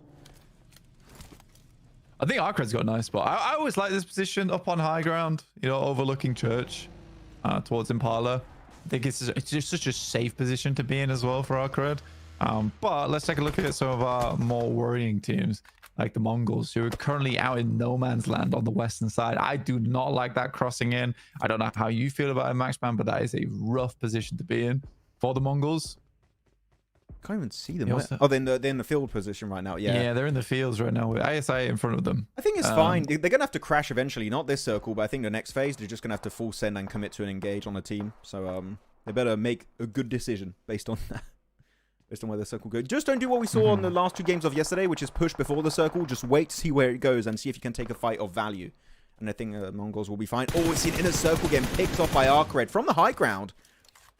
It seems, but inner circle getting absolutely destroyed. How many? They're done. They're done completely. I didn't realize they completely got squad wiped and they couldn't hold the center of the circle. They went from northwest, Minas Generalis, dead center, south of Impala, and ARCRED again from the mountaintop. Look down on them, insta squad wipe. And that is not a position you can play if a team is there just like ARCRED. No, it's really not. APG, they're rocking up over towards 4 Yonkos, get inside the buildings. Yol finds the first tag as well. It's very nice. Just commits to it too, but already 2 players down from APG, leaving just Top left remaining. VIRTUS is already out. And now Top has to finish things up, and it is looking bad right now. That was a horrible push from APG because this is a compound that so many teams can look into. If you want to breach this, I would say you've got other better options. You can fight Dagestan to the west, or maybe even MongolZ compound, or in... this is not the way, and 4 Yonko get the easiest squad wipe because most of the damage done on APG was by another team, not even 4 Yonko themselves. So now we have a lot of the heavy hitters, Brute Force out, Inner Circle out, APG out, I8 still in this game, and actually I would even go to say they have the best compound to the western side. So far, no one is looking to even breach in the first place because it's such a strong position. It's hard to dismantle those from that position as well. So if you go west, like, I think ASI can have a very nice game. And, you know, it does keep them in there. Mongols now kind of struggling. They're trying to clear area, though. I like this play for the Mongols. I appreciate they moved down towards the south side. They took the opportunity to go for it. Good smokes, good nades, just leaving now Magnum from Dagestan left alive. Probably... Ooh, Vitality of Falcons. Tough with the things going on at the moment. I think I probably put more money on Falcons, on Vitality though. You watch all streams. I mean, you got work. We don't have work. This is our work. This is our work. Oh, yeah. We do have. It's a luxury that I have. That I get to spend a lot of time watching esports. It is fun. I did have a job full time. I was doing social media for ESL on PUBG event. So if you saw memes like 2 years ago, that was me. I made those. That was my memes. I did this. Yes. But now I do it on my own channel. We'll see. I'm still hoping. You know what, Blank? That's one thing I'm just dreaming of on Miramar is that someone uses one of these ramps one day and gets the sickest Ilim, just swaps seats mid-air as he jumps off the ramp, knocks a player. That would be literally best moment in the world on Miramar, but it's not. No one ever does it. They just use as cover, and it makes me genuinely sad. Yeah. It would be so cool. Plus 20, Bill says. Bill says plus 20. Ah. CSA. It is going to be. Seems like a short. That's a short final. Plus 20. We'll see how that works. I don't. So I think for people who don't really like the smash ruling, plus 20 is kind of good because it does require you to do insanely well. It's less likely for you to get a smash in the tournament format for sure. I think it's good. 10 was too easy. Like you could smash from game 2, which actually happened in SCA I think earlier this year with what was it, E-Arena if I'm not mistaken, guys. But I think 20 is the right soft spot this time around. I'm going to show the map. We didn't see it too much here. Not much is happening on screen. And I think we can actually do a prediction here. I think this is a good time because it is going to get hectic at the very end here. We're going to have potentially Impala finish or even a mountain finish for ARCRED. That's going to be wild. And I'm going to go pick first here, Blank. I'm actually going to go Skyforce on this position. I think they're able to hug that cliff onto the eastern side. You just gatekeep all the southern teams and then you move in. I think Skyforce could have a really good opportunity here. I'm not picking any of the city teams. I think it's a tough one where if you are inside the city, I think a lot of teams actually realize they probably don't want to go too deep into the city here either. You can Power playing out on the warehouse on the north side. Skyforce could have a decent game, wrapping in on that eastern side. I think also MadBulls, not a terrible position, but they're going to get held out by HORAA quite a bit. It's a tough circle, man. It's very, very tough circle because so much is just dead space towards the center there, where ARCRED's currently playing, that you are just wrapping on the outside edge. Yeah, as you said, teams are just avoiding the city. Look at that. 7-2-1 could send it. I-8-2 that we know it's going to be bad to go there, but I don't think they're going to have a choice for too long. I'm going to hide our camera so you guys can see as the circle shifts inwards. Where's he going? If he goes on the high ground of ARCRED, that is going to be... There's also going to be a rough one. And it goes west. City still in play. And actually, Skyforce not going to have a good time now. Now they're going to be forced in the southern side into HORAA, into MadBulls, maybe HALAL, AXETRON, or Dagestan. Do you think ARCRED drops now? No, I would say you stay on the high ground and you leave teams move up first, because otherwise if you start leaving at the same time you might get caught mid-rotation. Just let them eliminate each other, and when you have a lower number of teams and players, I think that's when you transition. You'll have an easier time to do it. And the circle could still go to them. Like, it's not sure it's going to stay west. So, what would you do? Would you just stay up there? I think personally I would probably start dropping. Oh, okay. Yeah, because I mean, surely you can get some. Maybe start dropping that as the circle comes in. Because I think this is more than likely going to be a city finish, but you can always wrap round towards that roadside there. It depends if they want to go south, honestly, on this. But I'd be curious to see what happens. AXETRON losing players at the moment to MadBulls. They left one player behind. I don't think that's a great idea ever. I think most teams are going to use that as like a staging post for their pushes. There's some MadBulls there. So now HLE at least have information, but they're down to 3. I love what we're seeing on the minimap right now. Look at HORAA. This fight was happening with HALAL, AXETRON, and MadBulls. They're just, okay, they're busy. They're not going to backstab us. We're just going to send it right into the southern side of Impala. That's a very smart, opportunistic move from HORAA. Love to see that happen. Though HALAL, AXETRON, they're just getting picked off one by one. By 2 teams at once. What was that? There's going to be 4 Yonko. There was Dagestan. There was MadBulls. They were just cornered by the edge of the circle there. Those Skyforce are looking to also maybe do something similar to HORAA, which is avoiding this entire skirmish south between Dagestan and MadBulls, and I think that could be another good ticket to the circle for Skyforce. This MadBulls flip does get picked off. And now we're going to have so many fights start to break out on the southern edge. I don't know who's going to make it out alive. Position-wise, we could lose 3 to 4 teams very quickly. Yeah, I appreciate that MongolZ is playing this safe as well. Right, they already got 2 eliminations. They're currently in 16th, looking to breach in. Konina Powers had no points today at all. 0 points. They're currently playing on that northeast edge, which is dangerous for the Mongols. Dagestan currently pushing through MadBulls as they attempted to make their wrap up from that west side. HALAL, AXETRON got absolutely barreled over, which is a bit unfortunate. Yeah, I think ARCRED's starting to get like a little bit held out, right? I think it's gonna be tough dropping down now. But stage 6 is still a deal. We'll see if it pays off sticking up on high. It depends, actually. If ARCRED are able to eliminate a lot of these southern teams too, because they're looking into, I think they're actually actively taking shots at Skyforce and Dagestan. They need limbs though, yeah, right? They need limbs, and then they can start taking it for themselves and just start wide wrapping. Good nade on Zadira. Is that going to be the follow-up flush? Ooh, get some nice damage. Going to make him bleed out faster. It was close. Yep. Soul is number 1, K9 second, OG third. Well, I mean, they're still in top 3. No, it's fine. Believe in OG. That's a good smoke road, actually, from Skyforce. Keeps them safe from getting third-partied by 4 Yonko and also ARCRED on the mountaintop. Now you just got to go for it because they're going to dissipate. They're going. They're disappearing. And I think it may have lost their chance to go for the fully committed push here. Yeah, I mean, why throw those if you're not going to do anything with it? Nice shots from Magnum as well. Yeah, that's frustrating. I think that's frustrating from Skyforce. It's something similar we keep seeing all the time, is that in practice, these plays seem good. Like the smoke row was insane. It's just plenty of nades sent over the top, but now suddenly Dagestan's in a way better position than they were before. But yeah, Skyforce set up such a nice smoke road and then just did nothing with it. Like, why lay the foundations down if you're not going to build on top of that? That's so unfortunate that they didn't fully commit to the play. Really good nades actually coming out from Zadira and Magnum, but they're just able to reverse the engagement fully. Magnum finds the flush onto Riley there, I think, very soon. There you go. That's going to be connecting. That is going to be the end also of that monster truck. So ARCRED still on the mountaintop then. They have not descended just yet, and I think that's... I like even more now because all the Western teams they were looking at, Blank, you're looking at your 721s, your I8s, Mongols, 4 Yonkos, Dagestan. I think most of those teams are going to get squad wiped very soon, meaning that it's going to be even easier for ARCRED to make their descent. And they could actually go in the church area and just start entering from the eastern side. I think that's an easy way to make into the late game and also find an easy entry point in the city itself.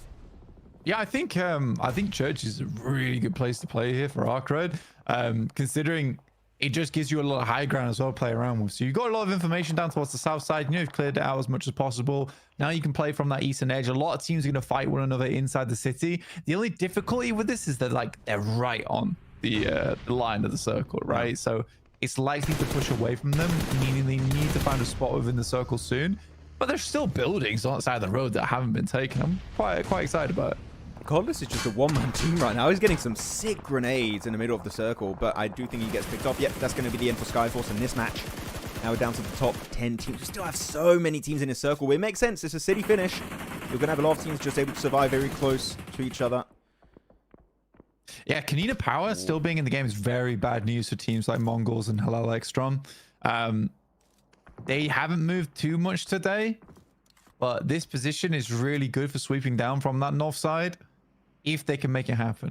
So for a lot of the hopes and dreams for MongolZ, HALAL AXETRON, 313 and T721 ride on Konina Power not doing very well here. I feel bad for doing a prediction game in chat because this is impossible to know who's going to win this game. It's all over the place. I mean, I think you could be. I mean, you could happily predict HORAA and still get a pretty decent result. Like, I think HORAA's probably a top 3 team here. Yeah, but this is good from HORAA. We talked about on the pre-show a little bit how like their splits were hurting them a lot on their, especially on their second day, losing players for no reason, missing out on opportunities to get actual wins. Here, they were super opportunistic. They avoid that southern fight happening when you had, I think it was MadBulls fighting another squad, and they instantly get a really good engage and send in the center. But that nade on Eugene is massive. Are they going to get the follow-up? I think they do. That's it for Eugene. Perfect. Right on the money. Wow. I felt like a botched nade as well. Gonna go for another. Goes a little bit far. The thing is, this is a very important fight because it's 3-1-3 coming off the back of an 11-point game. Now going up against their direct competition here. Konina Power. Very excited to see what happens here for 3-1-3. Finisher actually to his namesake this time, finishing off other players in the lobby. Yeah, super pleased to see that. Well played, 3-1-3. I mean, it's taken to the last day, but we're finally here. They scared off Konina Power. They didn't want to be in that position anymore, which is good. Like, those walls are super nadeable. Just get the hell away from them. Circle did shift, by the way. We're in phase 7. Teams not currently in the circle. 7-2-1. Currently is the only team in circle that's not in the city itself. You got 3-1-3. Qadsiah, Konina Power slowly pushing in onto 3-1-3. HORAA, and now ARCRED are also going to try and claim a bit of their position in the circle southeast. But they do have a split ARCRED. They have some players, I think, still on the mountaintop blank. And 2 players in the city, one of those being in the church onto the east, I think is Ramses. So they still have a lot of information on where players are, as HORAA gets a great knock onto I8 that I think I8 currently are going to have the hardest time rotating. If they live this circle I8, I'd be genuinely impressed. I mean, they have to play silos. I mean, that's really your only option here. And then try and wrap around the high ground on the south side. But MadBulls is already playing there. I mean, Lemon's been ratting out for a while. But yeah, they're taking shots. Silos aren't even in circle, though. Like, as a temporary location, sure, but to actually get in the circle, you got to go even deeper. And that's why I'm thinking is they're going to have a bad time. They again picked off by 7-2-1 now. Yeah, I was going to say, you need to, they'd have to go down to silos and then wrap around across the road. But yeah, I mean, they try for it, but Dagestan's already in position. Good job to them. I mean, Dagestan's been living, right? They have been living. They've been living so good. I mean, 7 of them, they've had a very, very strong match for sure. No, ARCRED getting picked. Oh, big. How that? Like, the fact that HORAA are able to zone people away while in the steady finish is already very impressive. They're using this roadside really well. I think that was the game plan from the get-go. They're like, okay, this is an Impala city finish. We need to take buildings next to a road because in a city finish blank, I don't know if you would agree, but it's the easiest to defend because teams have to cross in the open to get to you. So you have a natural defense just built, kind of baked into those buildings. Yeah, I mean, the east to west push is disgustingly hard to play because you're pushing into high ground. Yeah. I mean, this is probably the nicest circle that could have come through for stage 8 for T721 for Dagestan because it allows them to play on this edge, but they still have to just absolutely battle one another here now. Good shots from Aggressor. the nades. A little bit too short there, Magnum, but I'm not going to say he's wasting them. You got to try and play with them. And if he hits, actually, there could be some good damage. Nice work onto Aggressor. And there's even going to be Prepod getting a little bit involved in this fight from a distance. Nice angle from that rooftop, actually. He's going to... Not even rooftop, that's what? Second floor? Able to get a really good angle with a Mini 14. And just making sure that all these Western teams are just an issue of the past. And then they can just focus on that mini battle royale in the city itself. And we still have actually a lot of squads that have a lot of players. You've got four-player squad, a lot of three-player squads. But HORAA and T71 are still the ones to have the numbers.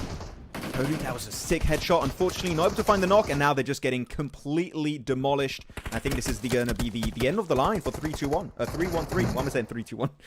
3-2-1, and they're out. They're out. Yeah, no, it's a tough one. I think Finish is not going to make it too much further here. Try to take shots over towards Hoji, but not meant to be.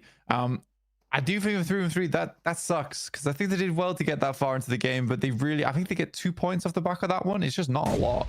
HORAA taking nades from ARCRED. He did make their way in from Church. They're getting nice and close now, but Util's a little tight on this team, considering they weren't doing too much, but what an opening from Hardboy. Gonna be looking for it. HORAA getting a little bit overwhelmed already in that building. Really good shot through the window with a shotgun, and No Fear was just waiting, but yeah.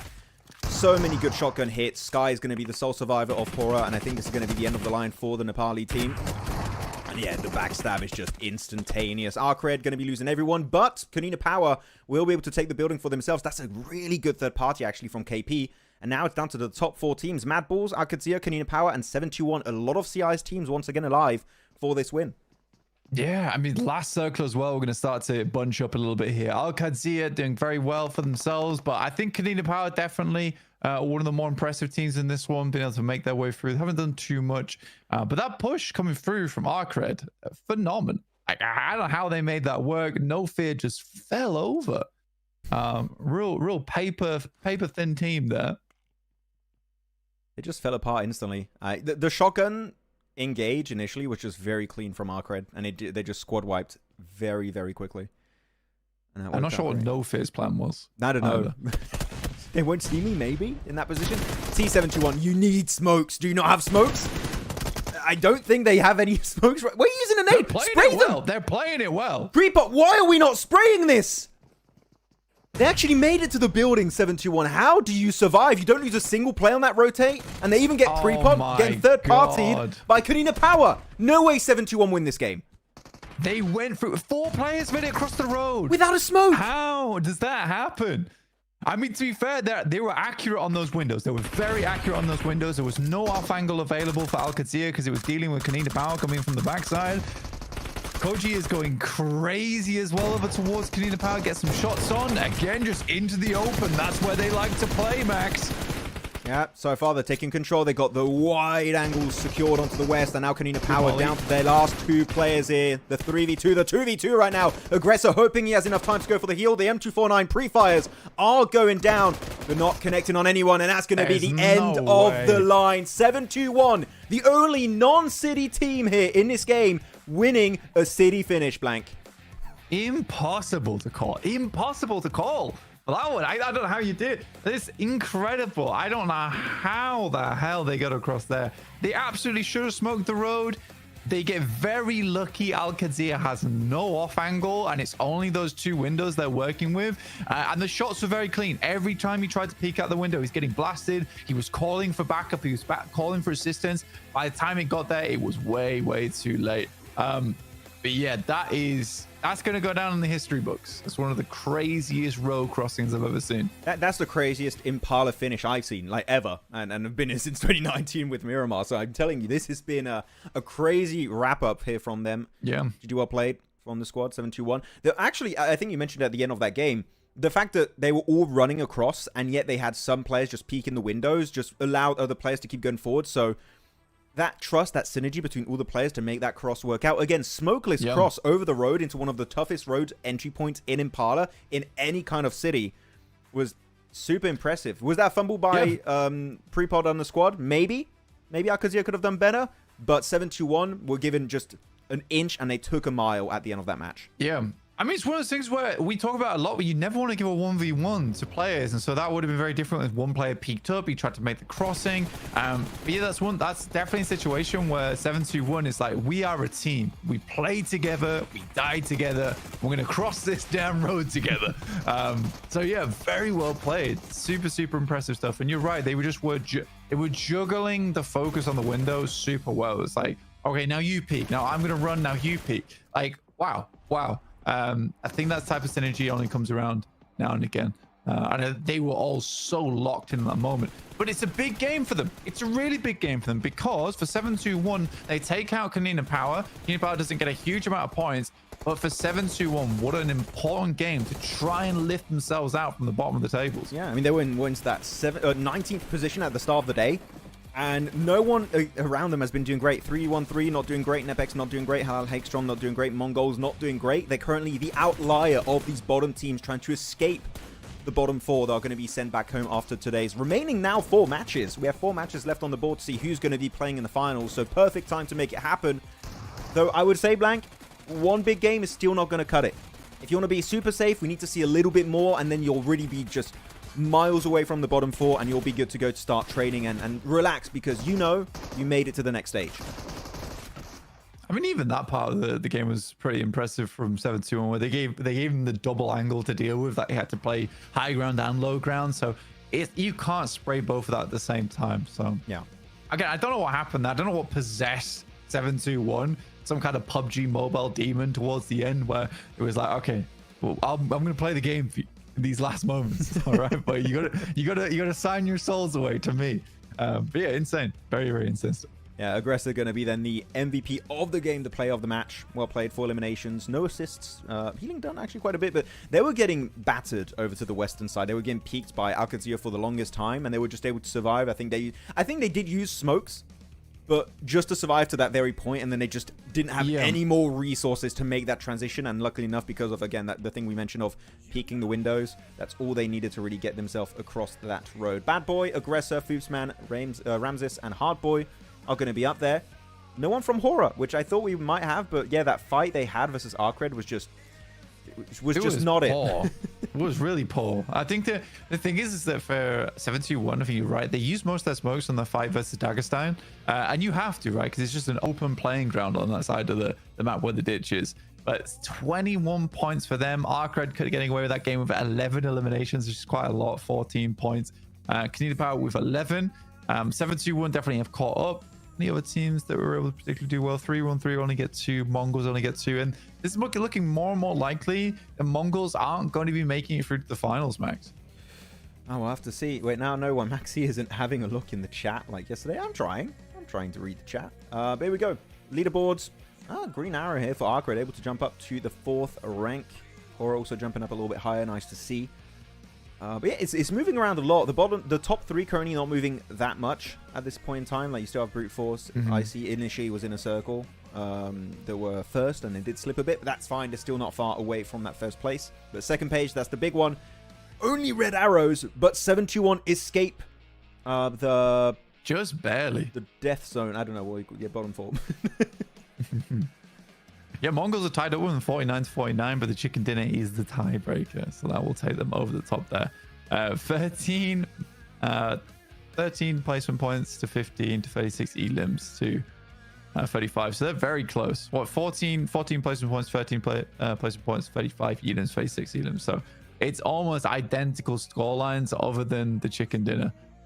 It's going to be tough if that comes right down to the wire, and we have a chicken dinner from MongolZ later too. Yeah, I don't know. I don't know what's going to be happening with these bottom 5, 6 teams by the end of today. We still have 4 matches going, guys.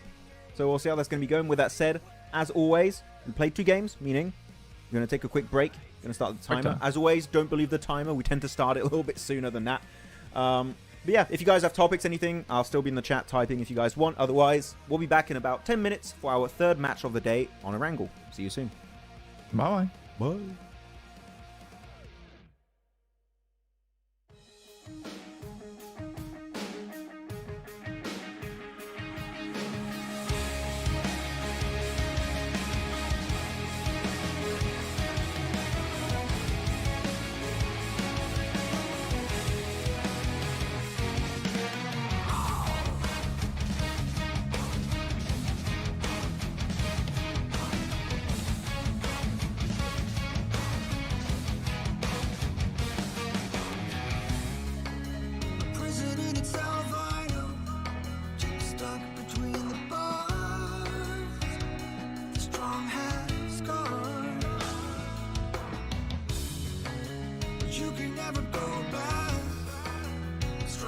you survive, and you're still alive. Carry on. Even if you've been misled and all your dreams are dead. Carry on. Even if you can't forget, take a quick look and settle your regrets.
And again, the timer is a lie. And so is the cake. Maxman, Blank, we're back. Once again, it's Erangel, the grassy pastures, as Kalaris would call it. And interesting last game. The non-city team winning a city finish. Are we going to have any other wacky shenanigans like that on Erangel? We'll have to wait and see. But I'm looking blank. Are we going to have no hot drops? It's a purple mouse is on the screen now. Where? Next to the plane. Next to the plane wing. Check him out. He's like pink. You see him? No. What the hell? Am I blind? Oh, Yeah. I do see it now. Yeah, it's moving all over. Whose mouse is gone. that? It's gone. I saw it for like a split second. But yeah, we're jumping straight into things right now over towards the south side of the map. I think overall should be a pretty fun game. I think 7-2 winning the last one was kind of impressive overall. I did not expect it. There's a hard southeast circle as well, so we're looking over towards Mini Milta, Milta Power, also Shelter region. Should be a fun one. But yeah, definitely a big game for 7-2-1. Got them out of the bottom four, which is great news. Konina Power wasn't able to get as many points as they would have liked to hold on to things, but they're not really in danger. I think we're starting to see more and more teams like securing down towards that bottom four now. I think teams only have 2 more matches to play, if I'm not mistaken. Is it? I'll have to check. But they play 14 total, right? So we'll have to. We'll see that on the leaderboards at one point, I think. No, five more matches. 5 more. 5, but we only have 4 matches left. To play today. So I think on average I it's 3. mean overall each day. So oh, yeah, so it's okay, got you. But I think with the 7, it's like messing me up a little bit because we had 7 first day, 7 next day, Yeah. 6 today. So is it just 4 more matches for each team? I don't know. We'll find out. 3, depending on which group you're in. It's 3 or 4, for sure. Here we go. By the way, we got an update during the break. I just realized, checking our group, that it is 10 bonus points for Smash in this. It is not 20. I don't know if we corrected that earlier, Blank. But we were told 20, and then it was been fixed. So it's 10 for CSA. Yeah. I don't know. I think there's a fair few people who kind of like 10, but again, I think I prefer 20 because it doesn't always allow Smash ruling. Yeah. And I think that's the fundamental difference I have between me and some other people, where they like 10 because they want Smash ruling to happen. I want 20 so when a Smash rule happens, it like feels deserved. Like they just won it all. It's a huge comeback on the last day. But with 10, it's like you're kind of expecting the top team to smash to win the game, as opposed to get to the 6th match and win by points alone. So I don't know. I fully agree. If we're gonna get a Smash, I would prefer Smash to happen middle of the day. End of day is even better. But I think having a Smash on game 2 when you have 10 points, and especially again, Rondo should be your first map, meaning that you might have multiple teams make it in the Smash zone on the first game alone, because again, the points are like increased significantly. Exactly, that was the word. Inflated significantly because of the whole recall system and everything. And we've seen in SEA, I don't know how much you've seen of SEA, Blank, but the meta is you send 1 player to camp the recall towers, you send 3 teams in a big hot drop. Sometimes you'd have like 3-4 teams in one compound fighting, and then just insta-res when they get knocked. Yeah, and I mean, I think Rondo is really good for it as well, honestly. For going for those sorts of plays anyway. I mean, if you look at the map in general, you have places like Test Track, which I think you can fit like 4 to 6 teams, because that's across Test Track and Neox Factory as well. Yeah. So you have both those areas with like 6 teams in it. Like you say, you send 1 player out to camp the tower, you can just have a massive brawl over towards Test Track and Neox, get a ton of points off the back of it potentially, and then move away from it. Some teams might even come away with their 10 elims in the early game. So I do think it's one of those things where maybe for the guys of the PUBG mobile team, they didn't really expect how much of an impact Rondo would have. So I think 10 points maybe made sense before. I think it makes less sense now because Rondo's in the map pool. Yes, I fully agree. I think that's where you should push it to 20, and I think that was perfect in SEA. But it is like the recall tower strat is being used and abused by the teams, which is normal. It's no matter. They're going to be using it to get as many points as possible, and that is going to be the way forward moving into the future of PUBG Mobile Esport.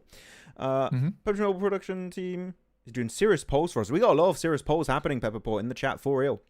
And Maxman solos Max Verstappen. Max Verstappen.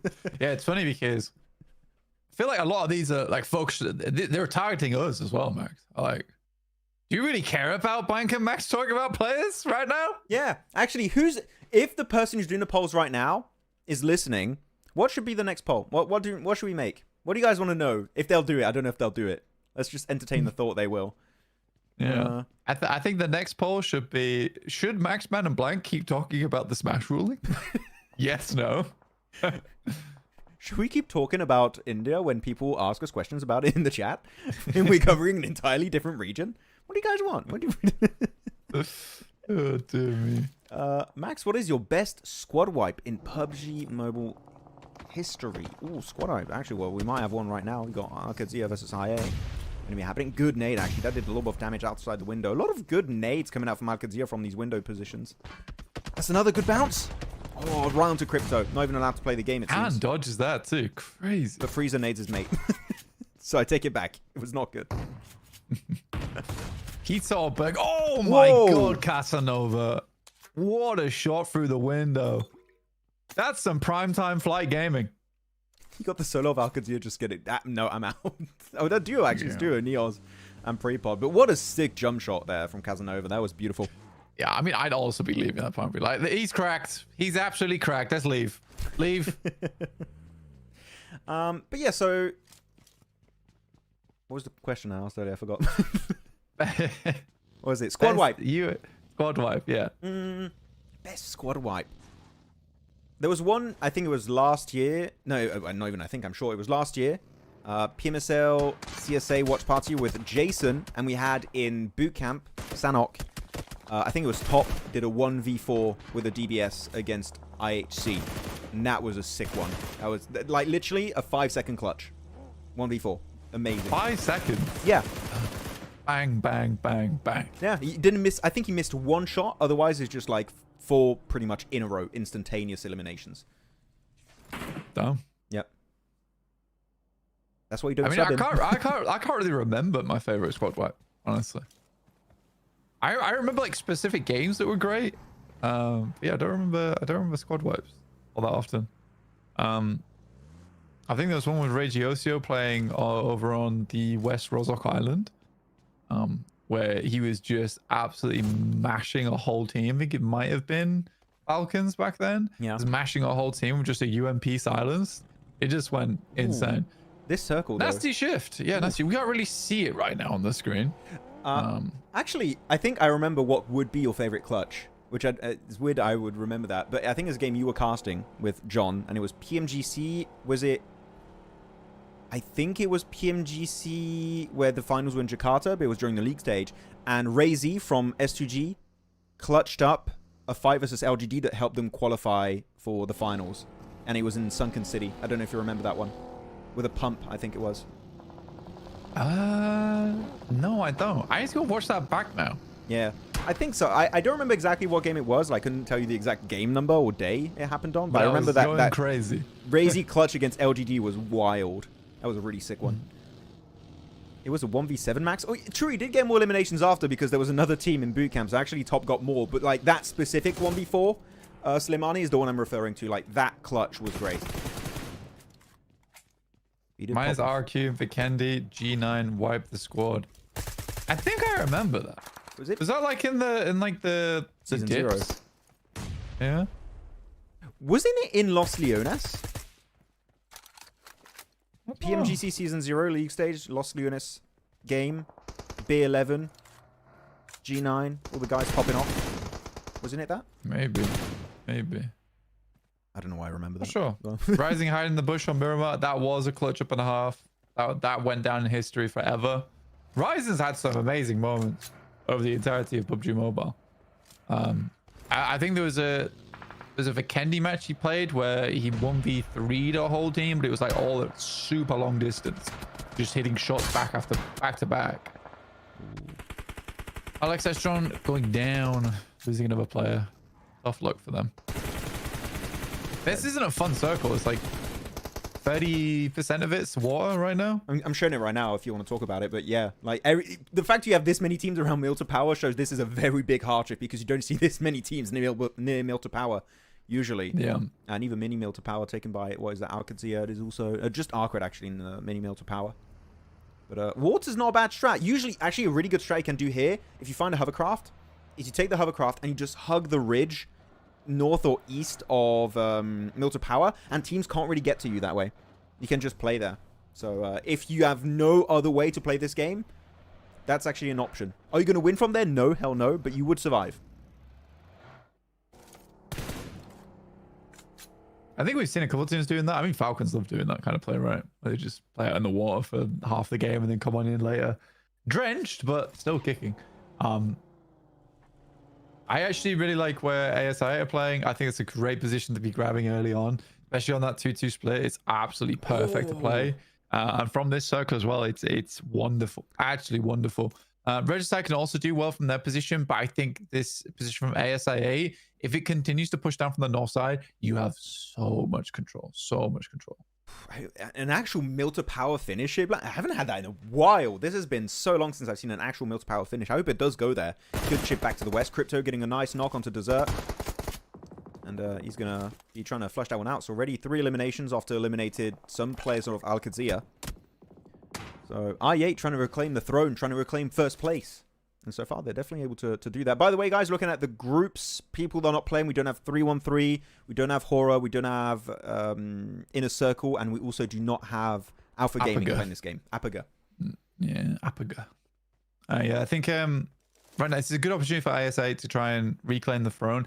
But this is also like one of the best opportunities for the teams like in the bottom 4 to do well.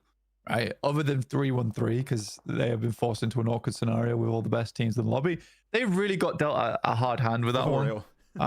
But without the top teams or really strong squads in the lobby, it's time for 7-2-1 MongolZ, HALAL, AXETRON to actually step up here. Konina Power after that last game, we were able to get to 63, so VP drops down to 56. It's not a massive jump up. It's really not a massive jump up. It isn't. It's quite achievable. Okay, I thought he was going to get one tap on Zadira for a second there. No, Zerichi could have done it. Oh, there you go. He swapped to the ×6.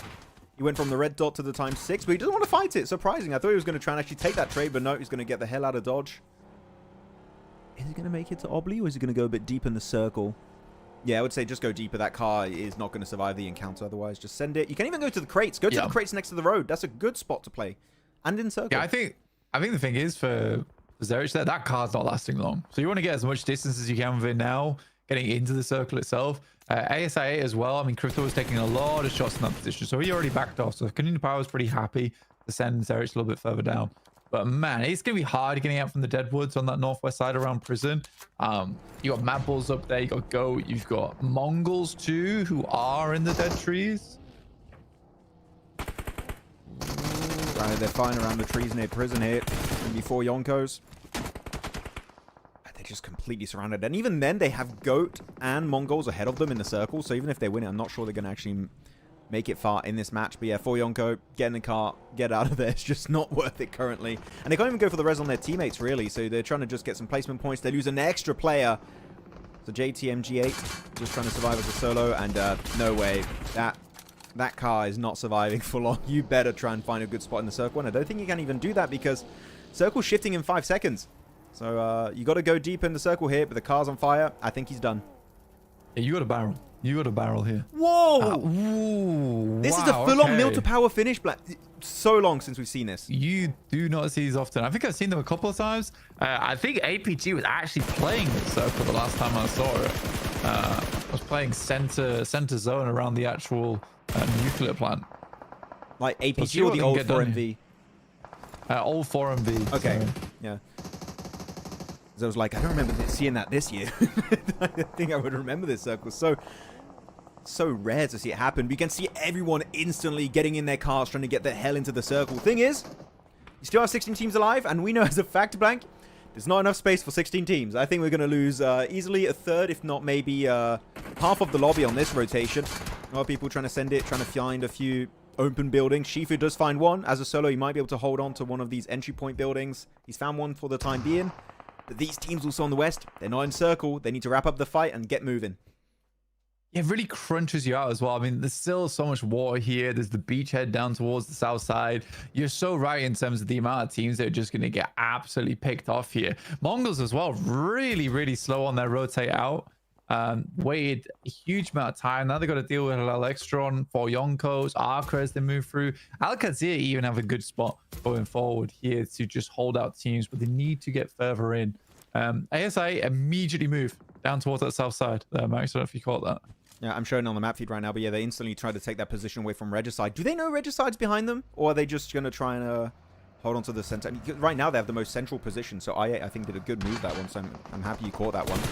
The fight's going to be starting to break out inside MilToPower itself, and Konina Power playing these big nuclear silos, or like, what's the exact name of those buildings? I forgot. Nuclear chimneys? No, not sure.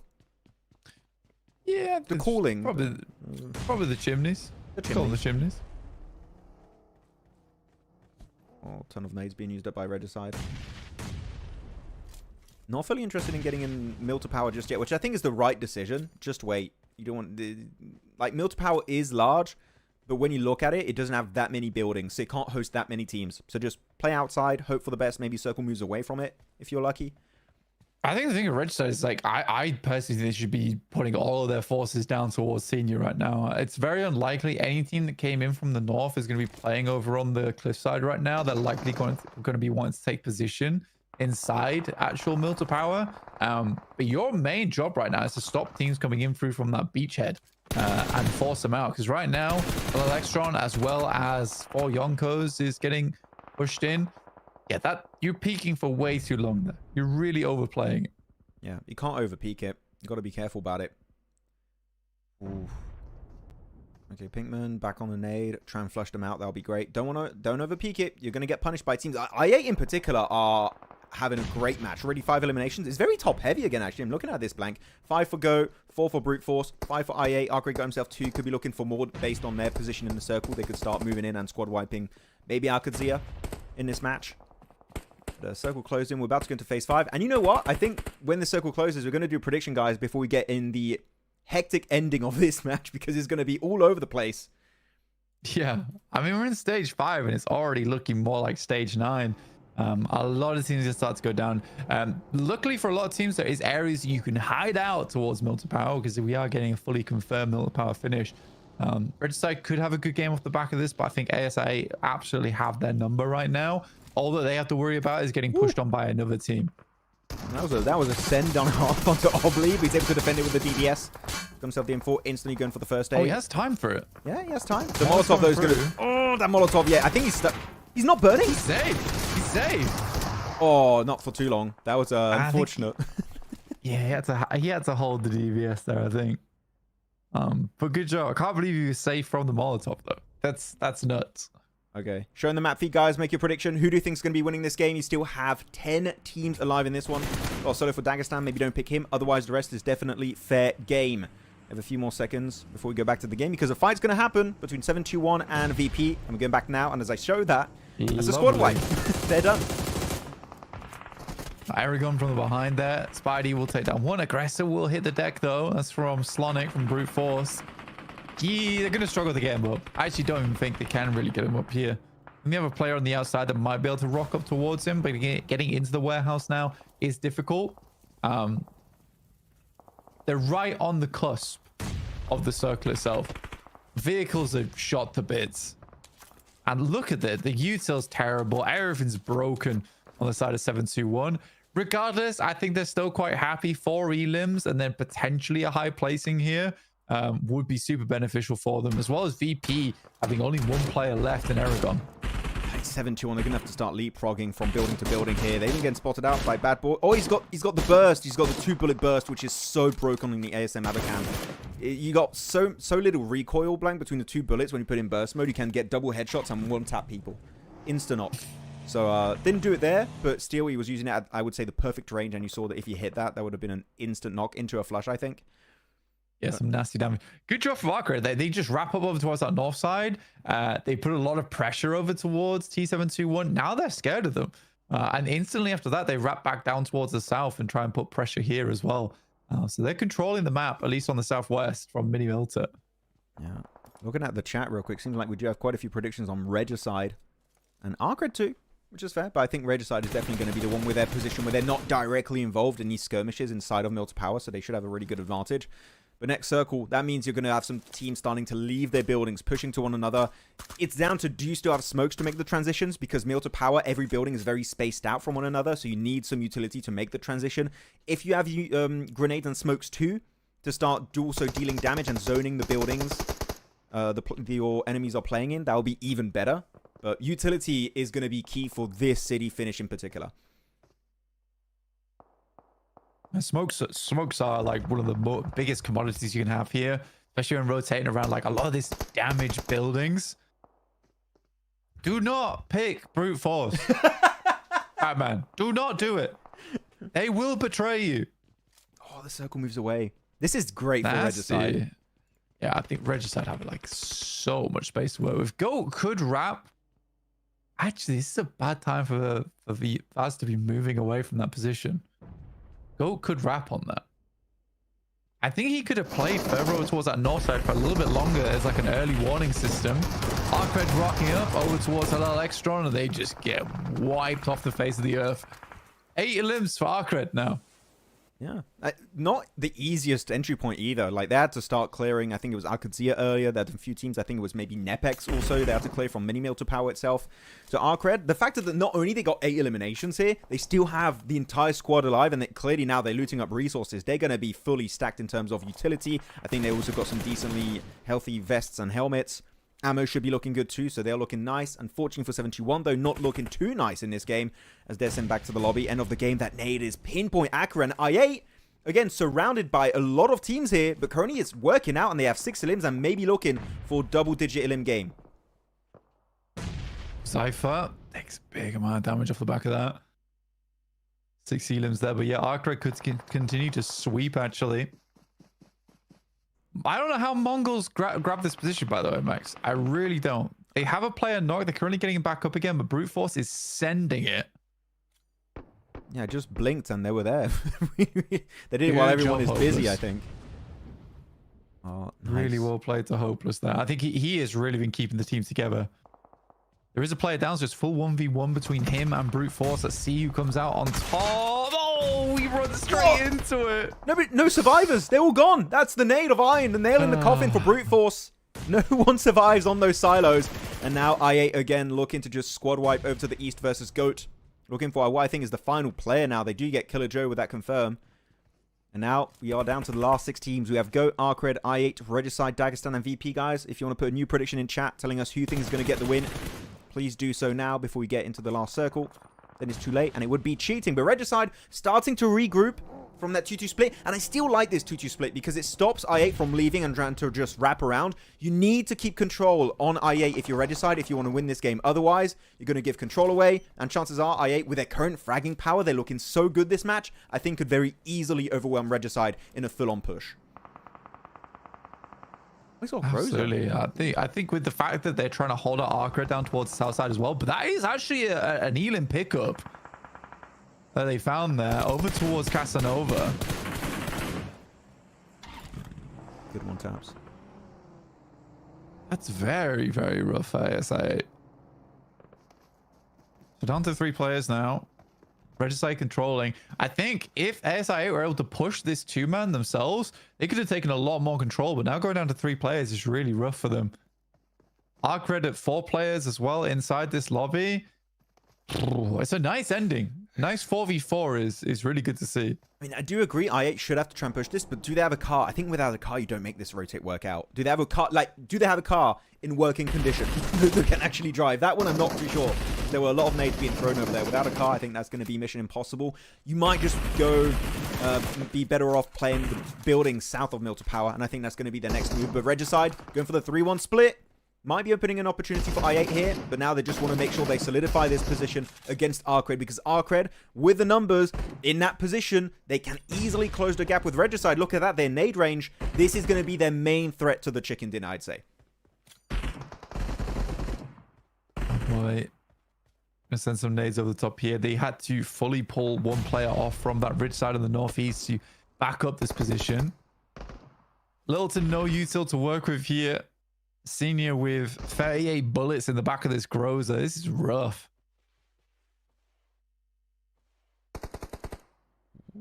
Yeah, Grozer's almost out of ammo.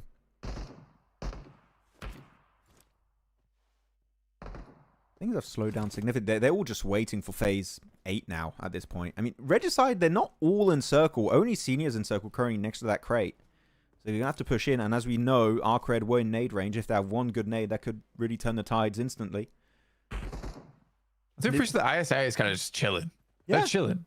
They're hearing shots. They're like, we don't really have to get involved. We still have buildings down in circle. Why would we take a risk of getting taken out outside of top 3? And which I respect it. I think that's a really good approach. Just let them wound each other. And when you see the elimination feed light up, maybe that would be your golden opportunity to third party and get the win. Or Shifu can do it too. He's a solo. He's still there. We know how deadly Shifu could be as a solo player too. So that's potential. This is drastically slowed down, but it's a nice nade from Bad Boy. Bad Boy has been so consistent this entire tournament. He is somewhere else. Rinsing Regicide. Another nade. Does it hit Roshan? It would have done. He hadn't moved. But look at I8 in the background. They're slowly pushing in circle. Taking more and more control. The nades, they're looking good. They're pushing him against the blue zone. Senior's out. Pinkman knocked. Just Roshan. A little bit too close for comfort here. The smokes will start to dissipate. No, they're going to get refreshed. Have another batch. But look at Crypto in the wings. He's taking the high ground position. He's getting information. And no one knows he's there yet because they're so busy and focused on ARCRED.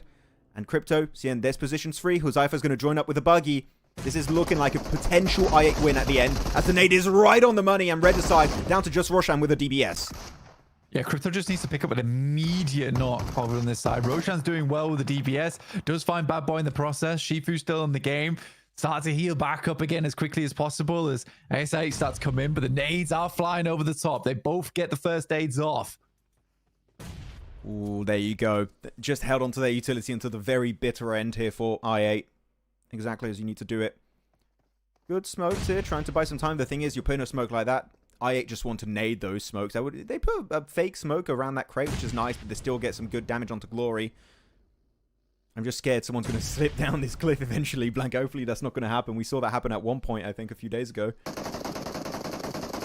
But trying to bully Alien back with the Scar. And actually, they got a lot of extra ammo out of the crates of Regicide, so that's going to help them take this fight a bit more. But they did lose Ramses, so it's going to be a 4v3 situation. Still heavily in favor of I8 currently. But Shifu's still there. Don't forget about him. Yeah, he's chilling. Not doing too much. We need to have 13 elims for ARCRED, though. What a nice game. Very, very good for them. The fact that ASI8 weren't able to get over the top there and find at least one knock over towards ARCRED just means that the fight had to be slowed down so much. This is a nasty off angle for Bad Boy, as well as Shifu. Likely finding Huzaifa here. Oh, no, he's going to be spotted. Way. He waited too long. That would have been massive. He does find him just in time. And now it's going to be the trades happening between the last two teams for the win. It's going to be I8 down to Huzaifa and Crypto. Iron Res could happen if he got smokes, but I don't think ARCRED are going to allow it to happen here, Blank. Another immediate over the top. This is now Crypto's time to shine. Huzaifa on that play there was so nice. The immediate swivel into the accurate shots. Crazy stuff. ASM Abakan gets a nice knock. ARCRED down to Glory. Hardboy, they get everything they want. All the angles are secured, and ARCRED will be able to snatch it away from the hands of Regicide and I8, even though they did have the advantage. And they will be their first chicken dinner of the day. Very well done. I'm looking at the player stats. Everyone is putting in the work here. Really even across the board. 3 limbs, the 6 limbs, 5 and 2. Damn, ARCRED, one of the only few teams, just like 7-2 on last game, actually, Blank, not in mill to power, and actually winning a quote-unquote city finish. Yeah, I think they had some great rotates overall to get over to where they wanted to go. Versus Regicide, when else quite hold them out. I think Regicide had invested way too much ammo, way too much utility at that point of the game versus 4 Yonkos, as well as HALAL AXETRON. I don't think they had to do that as much. I think those two teams would have fizzled out on their own. But yeah, by the time the ARCRED came around and knocking, it was just nothing left. But yeah, I do think ASI had to be a little bit quicker over towards that engagement. Like, they were zigzagging over towards it as if they were going to be looking at them. But that fight's taking place. I think you just have to commit to finding 1 or 2 knocks there and then overwhelming. The fact that Qadsiah is able to pick up Shifu was quite an impressive moment. And Shifu just waits too long. He just had to go for it. Yeah, I'm actually surprised that we didn't see I8. Like you said, they didn't, like, they maybe just got a bit more passive at the end. I think if they take away ARCRED's little dips on the rocky cliffs up there and they claim the high ground, I think they win the entire game. But I feel like they got a bit scared because of the lack of information. They're like, we're just going to give that position away. That was the game-winning spot. And you saw the last 2 players of ARCRED, they just start bleeding over the ridges, getting the angles, and they just overwhelm. I think that was the moment that I8 lost that game. But still, even though I8 sure don't get the win, I would say this is one of the most impressive games from I8 ever since their back-to-back win in day 1. They've shown signs of life again, which is nice.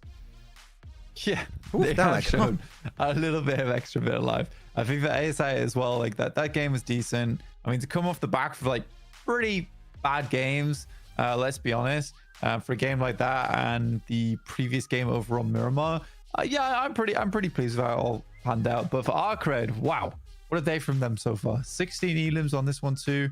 Really good stuff. I want to see that elim. So I'm going to go back real quick. I want to see the POV of Qadsiah against Shifu. He's just like, wait, is that a player? Yeah, it's like, wait a minute, that's weird. That shouldn't be there. Instantly, yeah, it's super good swivel from him, honestly. And then he just got the cleanups, ASM Abakan, M4s, Scar also, and able to get himself the win on this game. Very good, very strong game from Pakistan as a region here, even though again Inner Circle we're not playing.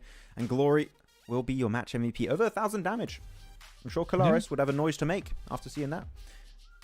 That he would. He would. God damn. Yeah, very well played to Glory from ARCRED. I think overall, ARCRED just played that game like by the books. Let's be honest, it was by the books. I don't think they really could have done much better from that one. I think their push over to Regicide was slightly sloppy. But they still finished out, and ASI were just still not there in time. But I think I like the fact that they realized that we have to clean this fight up now. Yes. Like, we can't afford to be messing around. We just have to push over the top. And if ASI takes us down, fine, so be it. Yeah, it's nice to see when a team is just like, we literally have no other option. We have to fully commit to the fight, and then they do so in flashy fashion. In a good flashy fashion. Flashy fashion. Correct. There you go. Actually, really good headshot ratio for Glory. Look at that. 33% of your shots are headshots there. That is quite big. Check him phone. Check him phone. Check it right now. There you go. Glory, of course, going to be top player of this game, followed by Slonic from Brute Force. Then you got Bad Boy, also another play from ARCRED. Then Vic and Crypto up there. Again, Crypto is having a comeback. He's really stepping up in this season. Yeah, he's been doing it. I don't think we've seen one of these top players without seeing Bad Boy on the list, just so you know. That's true.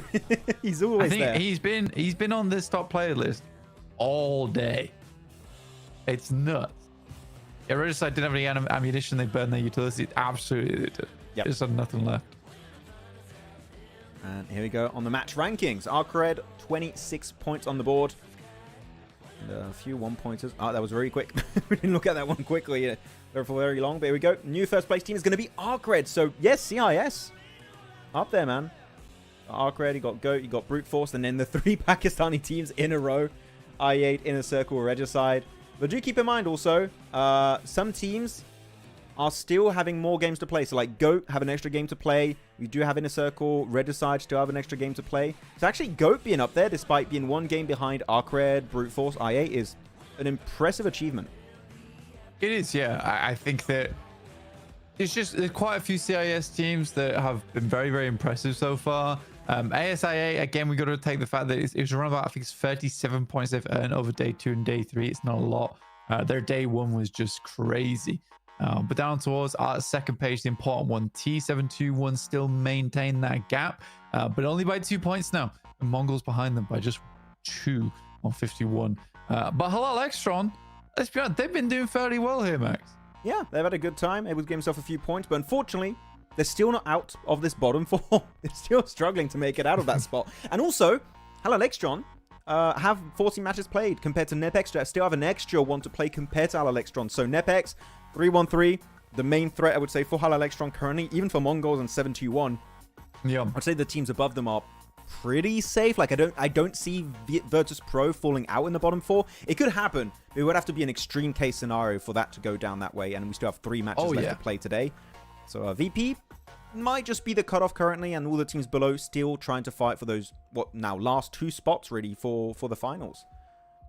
Absolutely. I think that there's just a small amount of stuff that needs to be done right now for a couple of teams, just fixing up some of their movements with their rotations. So some of our top bottom teams, they need to really look back on these games very hard, because we have a lot that are super close to the bubble at the moment. Yeah, it's very close. So Jason won't be sleeping tonight. I sent him the meme, Pepper Paw, and he laughed at it. He laughed at it. That was he enjoyed that meme. Okay, so I'll go solo because Blank's got some business. he'll be right back, guys. If you have some questions, topics, feel free to tag me in the comments. But yeah, Jason's enjoying the meme. He's liking it. Don't worry. He had a fun time, Pepper, seeing that meme. But actually, some people are mentioning BMSD. BMSD's in their last game, right? Let me check it. BMSD 2025. What is currently the top 3? I'm taking a look right now. I'm not going to show on screen. I don't want to show Wikipedia right now. But top 3 currently, I don't think it's fully up to date, but it says Team Soul, K9, Orangutan, followed up by True, Rippers, God's Reign. Where's Godlike? Oh, Godlike win 13th place. And Godlike missing out on the International Cup. Could be happening. Jesus Christ. The game 17 is missing in the leaderboards. What rank is Godlike in, guys? And 8-bit. What's happening there? OG 145, K9 142. So OG is first again? It's OG K9 Soul? No way. That's hilarious. My prediction is still correct. Is it going to remain the case at the end? We'll see. And it's on Miramar, right? It's on Miramar, match 18. You don't have Smash, it's just regular. Oh, that's fun. That's fun. I'll have to rewatch it after Mina and CSA watch party. OG in first now. Nice. Your prediction is crazy. Thank you, VJ. Yeah, I don't know how it worked out. That's very rare for me. That's a very rare W for me. And then we can, once we know who wins that, we can refocus fully on CSA too. It's interesting to see who's going to make it to PMGC from India. Godlike is in 13th right now. So they haven't moved since match 16. Ooh. And what's the point difference? 84. Oh, they would need like a 15, 20 point game to make it. Guys, I think Godlike are done. Yep, still correct, Maxman. Yes, Miramar. Miramar? Okay, cool. Love you, Maxman. Hey, much love. Ong Kiao Tun. I hope I said that right. I have no idea if I said that correctly. But hello, much love, bro. How you doing?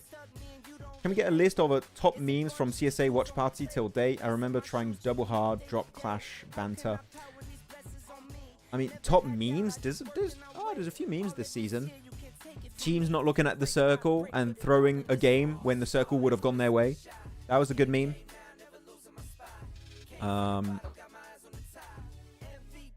Weird hot drops Max, happening. it's my skin. Whoa, that's your skin. Wait, that's my skin, dude. that's the skin. Oh, I didn't. I've only seen the weapon. Oh, it's there. There it is. That's my skin, dude. You love that skin. Hey, PUBG Mobile, can we get some UC on Blank's account? Can we get him to pull for this skin? Go ahead, pull that skin, guys. That poor dinosaur. That skin's also my skin. Jeez. Yeah. Hair physics is what makes it. Yeah. Oh, that dinosaur. You can see Blank. He's looking at his screen. He's locked in. He's not budging. He wasn't even blinking. Godlike need at least 20 points to reach top 8. Yeah, they might be missing out. I think they'll be missing out. Now people know why I didn't pick them in my top 3. Is APG already qualified for PMGC? It's very likely, unless they have literally, Tehas, the worst final we've ever witnessed, and we have teams like VIRTUS.PRO, Qadsiah have a big finals. Then they could lose it. But otherwise, I think it's relatively safe. Wow, Brank is back. We love Brank. I mean, say his name. Brank. At least. Yeah. No, I mean the guy who wrote it. Benjamin B. Hello, Benjamin B. What's up? Game should be starting pretty soon, by the way, guys. I'm looking at the feed. Should be live in just a few minutes worth of time. HALAL AXETRON need to qualify. The next match needs a chicken dinner. I mean, I wouldn't say a chicken dinner, but they definitely need something. Some points. Double digits, at least, I would say. Yep. Okay, the game about to start in 19 seconds. Let's go on this. And we're in. Who's not playing this one? Let me check the groups, because now we're going to have the big boys back in. 313, APG, Inner Circle, and HORAA are back to playing. I'm looking at the groups. And this is going to be match 9. No, this is going to be match 18, right? Match 18, meaning we're not going to be having Brute Force's group not playing. So we're not going to be having Brute Force, HALAL AXETRON, Skyforce, and the MongolZ. Not in this match. MongolZ are out. Damn. Yeah. So we don't get to see if they're actually going to make it. But fourth match of the day. And remember, guys, this is no longer playing 7 matches here. This is going to be 4 matches. 6 matches total. Yes. So 1 less match in. It's going to be a little bit of a quicker finish here. Maxman should be able to do all of Mina today. I'll get 4 matches of Mina in. I got 3 yesterday. So yeah. I'll be able to watch more than half, which is nice. I ain't jealous of that, though. So a lot of PUBG Mobile in one day. The thing is, even after that, I had a break. I was chilling for a bit, and then I watched 4 games of PMSL Americas. I don't know why I did that. It's just like, I mean, my life is PUBG Mobile right now. It's all day, every day. We're back to classic CSA playing paths, which are really cruel and right on the edge. And we're going to get a Crater Fields circle. Yeah, obviously. Yeah. Every team's going to have to go all the way towards the northwest side of the map. It's tough, definitely tough. We'll see where the circle pops. Right now, it's been interesting. We're kind of just looking at the bottom 4 teams. I don't want to say it's an uninteresting day today, but most teams we expected to qualify have qualified, and the teams that we expected to be in the bottom 4 are in the bottom 4, and there's not much variance. Yeah, I mean, we saw just before this game blank the leaderboards on the second page. I think there was 1 red arrow, otherwise no movement. Literally everyone in the exact same position for like 7 of the 8 teams on that second page. So, yeah, you can tell teams are struggling at the bottom. It's quite unfortunate, but it's just how the cookie crumbles sometimes. Yep. All these guys. Yeah, I think that it's getting more and more often that we're seeing just 4 teams being the standout losers, so to speak, in these types of lobbies, which it's sad to see. It really is. I don't enjoy watching those types of league stages where you've got 4 clear teams who are going to be in the bottom 4, as opposed to teams like pushing it. And I mean, it's also frustrating for me today because 313, MongolZ, 721 have really pushed the boat out as far as possible on the final day, as opposed to any of the other days where they could have done something. Like now, if they would qualify, it would literally happen in the last game, I think. Well, their last game, depending if they're playing the last match or not. So we'll see how that works out for them. But they're definitely stretching it a bit too thinly in terms of their comeback opportunities. We'll see how it goes. Of course, still 3 more matches. 2 Miramars, 1 Erangel. Soul died. No. Okay. We're going to get, I think, for this game, because it is the last game of BMSD, we're going to get a lot of live BMSD updates in chat. So, guys, if you're focused on CSA, just expect it. Which is cool. You know what? We have Wikipedia happening live in chat. We'll know what happens live. Which is cool. Yeah. Which is cool. I think it was the last 2 games, right, for BMSD. I don't know if the last game right now. Okay. Yeah, I think so. Right, it's last game, chat, right? Gauntlet qualified. Yes. Who qualified to the Gauntlet? BMSD champs are qualified to Gauntlet, I believe. And all first team from BMIC is qualified to Gauntlet. And second place from BMIC is group stage. I believe that's how it goes. I might have to recheck it. But again, Gauntlet is just group stage on steroids. It's just you literally have no downside to playing the Gauntlet. It's big. Yeah. OG and K9 are left playing. Okay, all right. Ooh. See who comes out on top. Who's playing on K9? Anyone I know? Yes. Okay. I just wrote K9 on my Google page and it just showed me dogs. Yeah. which typically will which happen. makes sense. You know what? It's yeah. Let me check the roster. PUBGM. See how I've typed PUNGM, which is not correct. I mean, I think you know Slug, Omega, Ninja Boy. Some of those. Definitely Ninja Boy. Yeah, I recognize Ninja Boy. Omega, yeah. Slug, no. ARCRED Beast. Beast and These Arclean, guys all I got don't. normal. Yeah. These guys got normal names. Wow. What is this? It's actually crazy. There's no numbers in any of these names either. Thank you. Is India unironically just got the best names in PUBG Mobile? I think God. they win. The PMGC They do win. name. We're gonna have a new PMGC award, guys. Best name. I mean, there is quite a few in CSA that make sense. But dude, do you remember the past where it was like Rude Boy 3x9, but it'd be like Rude Boy be RUD3B0Y? Oh no, that's horrible. Like, come on, guys. Yeah. That's not. Don't do that to me. When you have some players, sometimes they have a name that's clearly pronounced a certain way, and they're like, "Oh, actually, it's pronounced this way." It's like that's not. Like you could have changed the way your name is written, and we would pronounce it that way. It was a guy on Brute Force. And he was like, began with like a Y or something, but it was pronounced completely differently. Chudo. It was like YDO or CYDO. It was Chudo. Yeah. And that one upset me. There was also, I think, Sido. there was a player during PMWC who was called Chang19, but it's written TR. I'm like, and the 19 is put in Roman numerals. I'm like, okay, I needed a cheat sheet for that one to know how that was pronounced. It's not bad to have numbers and nicknames, Pepper. It's just a case of sometimes like the names are like so ridiculously convoluted. I personally think that if you're a pro player, you want your name to be like bold and in lights, right? You don't want to throw a load of numbers in there, like X's at the end of it, because it's not memorable. You don't want double letters, etc. Like for instance, ARCLIN is a great name. That's a great name. Yeah.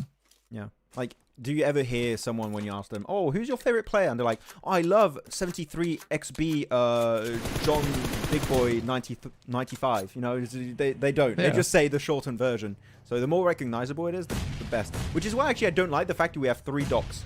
You have Doc, Doc L, Doc C. It's like, just be your own thing. try and separate yourself from Doc. Yeah. NEPX though, going for the fight. And this is a fight actually that NEPX can't really afford to lose. Otherwise, I think they're going to be out of comeback opportunities. You need to have 2 more good games or just 1 big banger. This could be it, but you're taking your chances with an early game fight against literally the first place team in the leaderboards. And of course, you get naded by Ramses. Rex, this is not it. Yeah, I think that NEPX might be done. And it was a good thing I didn't invest in NEPX stocks after all, because the stock is crashing. Yeah, I think this might be a big game over for NEPX, sadly. It does seem like they've given up a little bit. This fight shows me no real intent on, like, we're going to try and do a last-minute ditched effort comeback. Now looking for the final place, Precious, and he's just going to get chased down. And that's an easy 4 points for ARCRED, so they'll just retain first place even longer in this leaderboards, and that's it. GG's. Yeah. I think when you look at it as well, it's like, why would you even start taking shots at that distance? Or towards ARCRED, you want to get a little bit closer first and then start throwing nades. They just gave him so much time. Not even that bad compared to Elon Musk's son's name. Yeah, but yeah, I guess so. I don't have a butt for that. I don't have a butt for that. Big northern shift here, moving away actually entirely from Los Leones. La Bandita's going to be in play, Graveyard 2. This is another one that we mentioned it quite a bit for Miramar. When you're away from these big POIs, it's down to terrain knowledge. Which compound can you use to its full advantage, etc. You can see Qadsiah instantly have a game plan. These compounds, you have 2 compounds to the west of La Bandita. They're very strong because they're just surrounded by literal flat terrain, making it very hard to breach. Or at least you're spotted like a long time before you actually make it to the compound. So I like that Qadsiah are just pulling the trigger very, very early on that. Yeah, and you should do on a map like this. You absolutely should do. Oh. Even if it goes wrong, then at least you have a strong position. Good nade from Reefus. Is Reefus going to be MVP of group stage? Genuinely, I think he is. I hope so. I've seen a lot of people saying that Reefus needs to be benched. And I'm like, that's nonsense. Absolute nonsense. Yeah. And I'm seeing some memes now being like, you think you're going to bench me and then you just stops popping off. Of course, I'm not describing the meme properly, but people are actually hyping up Reefus, which is great to see. Yeah, you've made that sound terrible. Yeah, I know. I'm sorry. You need to see the image. I need to share. You ruined that. Sorry. I apologize. It was good. It was a good meme. Whoever made it on Instagram, good job. But I didn't represent it properly. He's definitely stepping up to the plate. There you go, though. Again, this building. We remember this building. Just a different team this time. It's not in a circle. It's going to be APG versus 721. Really good pump shot. The double is going to be connecting. Natsiol able to connect their third elimination this match. And yeah, that's going to be an easy cleanup on aisle 721. Just for Aggressor now. He's in the molly and he goes out. And that's it. Ziol finds the 3-piece. And another team here, Blank, actually, that was towards the bottom is out. Like, the teams that literally can't afford to have a bad game are having the worst game imaginable at the worst time imaginable. Yeah, 721 being out there is bad. Like, they had to keep up appearances.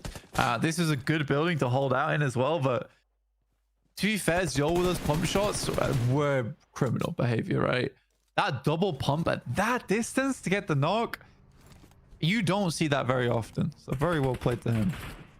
I do like the sound of the pump. I wish it was played more. S12K, I don't like the sound. Pump sounds nice. It just sounds right. I think the S12K silence is one of the nicest sounds of the game. Okay, you know, that was a good counter. With the silencer, it does sound really nice, actually.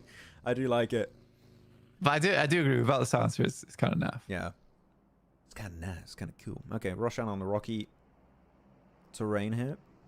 Holding that position. Where is this actually? VIRTUS.PRO. So this is north of Picado, east of Power Grid, south of San Martin, west of Graveyard. So you know exactly where it is now, on this cliffside.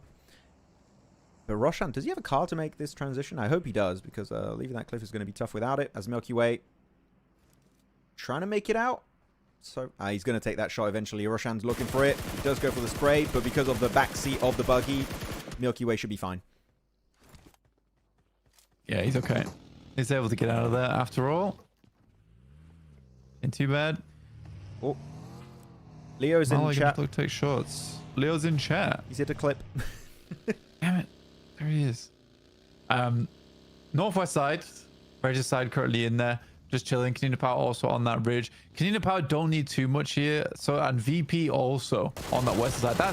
Those are kind of the two teams we should be watching right now. It's nice to look at the other ones. I mean, I'd quite like to see Inner Circle not just go out really early here, because it has been a few times where we've been talking about other stuff, Max. Then we'll just look at Inner Circle and they're just dead.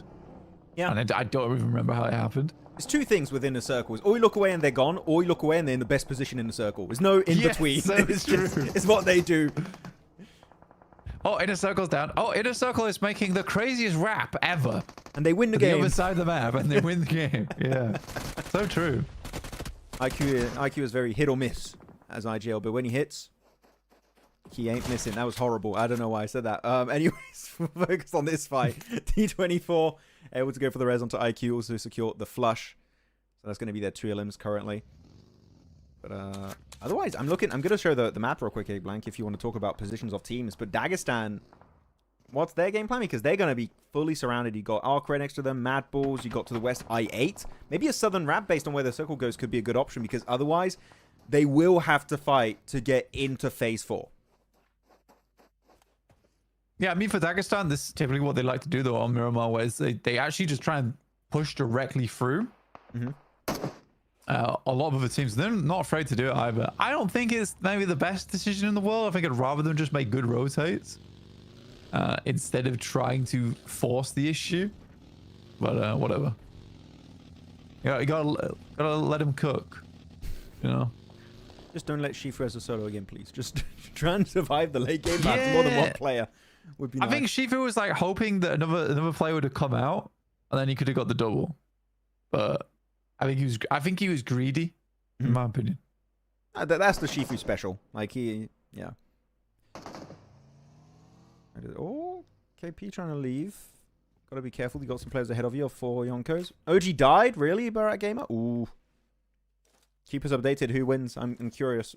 I want to know. Normally, I wouldn't ask you guys to tell us about BMSD, but because it's the last game, I kind of want to know also what happens there. Who's going to make it to PMGC for India? And the first time in... How many years has it been? It's been since PMGC season 1, 2? There's the one in Berlin. So, can I need 5 elims to qualify for PMGC? Okay. Ooh. 6. Pretty tough, though. Yeah. Pretty tough. Close one. There we go. Another fight happening here. It's going to be Inner Circle. Here you go, Pakistan. Taking a fight. They already got 3 elims from earlier. And this time clashing with the big dogs. As APG, Reefus, Doc being the one trying to res. Not be the one trying to be res by his teammates. It's nice. Yeah. Nice. Look at VP in the back, though. They're actually trying to take that position away. That could be a really good third-party angle from Voston. Turns a new page here for Doc. Yeah, I think for VP, if they're able to swing this, it could be really huge for them. Like you said, VP and KP. VP and KP both just need to get ahead of the pack a little bit towards the bottom here. And if they can, I think it's almost impossible for 721 and NEPX to catch up. Realistically, if KP and VP get to 70 points, roughly, it's sort of GG. Dog just hit the most insane blind nade, and then he just able to dodge all those bullets and come in from Erangel from VP. Sorry, I had to jump in there, but that was... How is this man still alive? That was a crazy move. It was a good nade. I saw it. Swinging over the top. I just didn't think it would hit. Yeah, me neither. I was like, there's no way. And it did. If anyone's going to hit a wild nade like that, it is going to be Dog. Like, he is the nade man. VP, though, fully committing. I like this entry point from VP because otherwise you're just crashing into teams that are already in compounds, already strong dips. If you're able to wrestle this high ground position away from APG, not only do you gain a position in circle, you get a really good scouting ground to follow up off the back of that. But the thing is, you're not just fighting one team, not just 2, you're fighting 3 teams. You have Inner Circle, APG, and I8 at the same time. So you're going to need a lot of resources to win this fight. God damn. Yes, OG wins. Thanks, guys, for the update. Let's go. Maxman's right. We've got the head of the PMGC. That's big news. Very, very big news. I think a lot of people will be super happy with that result, honestly. I think it would have been cool for K9 to get in, like at the last moments, but I think a lot of people were supporting OG. Oh, so what's the top 3 then? Is it like, is game over, or is it just we know like the rankings are locked in? Okay. Actually, you see this entire game. I'm going to show the map feed for a quick second, just to not miss any fights here. IQ is still super far from his team. He is not getting involved, and I think it's good because he can't even regroup now. Regrouping would be taking a massive risk. So just hold that position. Maybe your team can rotate to you if the circle is on IQ and not on this high ground. Really good lineup for Malloy. And he's just going to bully Phallic and T24 back into hiding. They're going to have to heal up. And they can still push up here. I think that's going to be time for VP. They want to close that gap, use that damage done by Malloy. But Malloy gets knocked. It's really going to delay their assault on that high ground. I mean, Inner Circle are doing a great job at just keeping space around this position. They even pushed I8 away. APG got eliminated. Now VP are struggling to push up. Inner Circle are doing so much work. Nice from Phallic. Very, very close there for VP. I like that Phallic gets that amount of damage done and then still calls it quits. You know, you could have been much greedier there to try and get the elims on side and get the knocks, but the fact that he moves away from that shows like definite maturity as a player. Good shots. Yeah. As you said, like, Phallic is just so respectful. He knows, because he knows how to nade really well. I think he knows when he's in a nade spot. Like, this is horrendous. I'll move back. Oh, tanking that one like an absolute champ. T24, well done. And there you go. Noki with the off angle gets the headshot. Head blown right off for Milky Way. And look at this off angle Phallic now. He's just fully surrounding them as a solo here, Blank. He's just stopping the entire regrouping strategy of VP. And they just can't push up this hill, it seems. They're really struggling. Yeah, it was very smart from Phallic. I mean, I think he realized the team was pushing really far over towards his team. The fact that they take out the anchor now, it does open up a lot of opportunities for Inner Circle. But these nades have been nasty coming through from VP. I can't believe T24 is still alive, by the way. That's kind of wild. Good pick off here. T24 getting over that ridge. I hate going for third party. This is not a bad play. Double Pakistani team combo onto the poor VP. They're really having a bad time here. The 8-man team is here to dominate versus a full squad of VIRTUS.PRO. This one time, we are friends. We are allies against our common enemy. Now. Yeah. The VPs. I mean, bad for VP, honestly, because they wanted a much higher placing game to be a bit safer. Currently in 15th place is a bit of a rocky area to be in, but I think right now they're somewhat pleased by the fact that 7-2-1 as well as NEPX are doing horrendously, by the way. We are now enemies again. Return the fire. Return to Monkey right now. Go back to the lobby. It's done. Yeah, still, I still believe that was a very good game plan. I don't know what you think about it, Blank, for VIRTUS.PRO. I think the idea was there, but just the response from Inner Circle alone, like APG struggled a bit in that one, but the response of Inner Circle was so, I would almost go to say flawless on that one. Just VP found no entry point. They found no weakness, no kink in the armor of Inner Circle, and they just couldn't make it in. And I8 just added on top of that. Yeah, he was pretty nonchalant from Inner Circle. The way even Falak wrapped there, he wrapped back. They thought he was leaving to regroup the team. Wraps behind, finds the anchor, and then it's just a squeeze onto VP there forward. So, yeah, I think overall, VP was dancing to the tune of the Inner Circle that entire time. But down to 10 teams, 20-minute mark. Game's coming to a close fairly shortly. I think we can make a prediction on Circle 6. Actually, as a pop, Zerich, really good one. I think he was trying to get an angle onto Foopsman, and Zerich didn't show himself to gyro.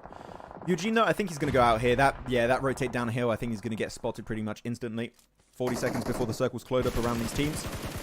And this entire northern compound is just not going to be in play anymore. So you need to start thinking of, okay, winning this fight. But even if you do win the fight, what's your next move? Because right now, people like Regicide, like Qadsiah, they're all just eyeing out this position and just waiting to strike when you start leaving. Yonko's very much in a tight spot now.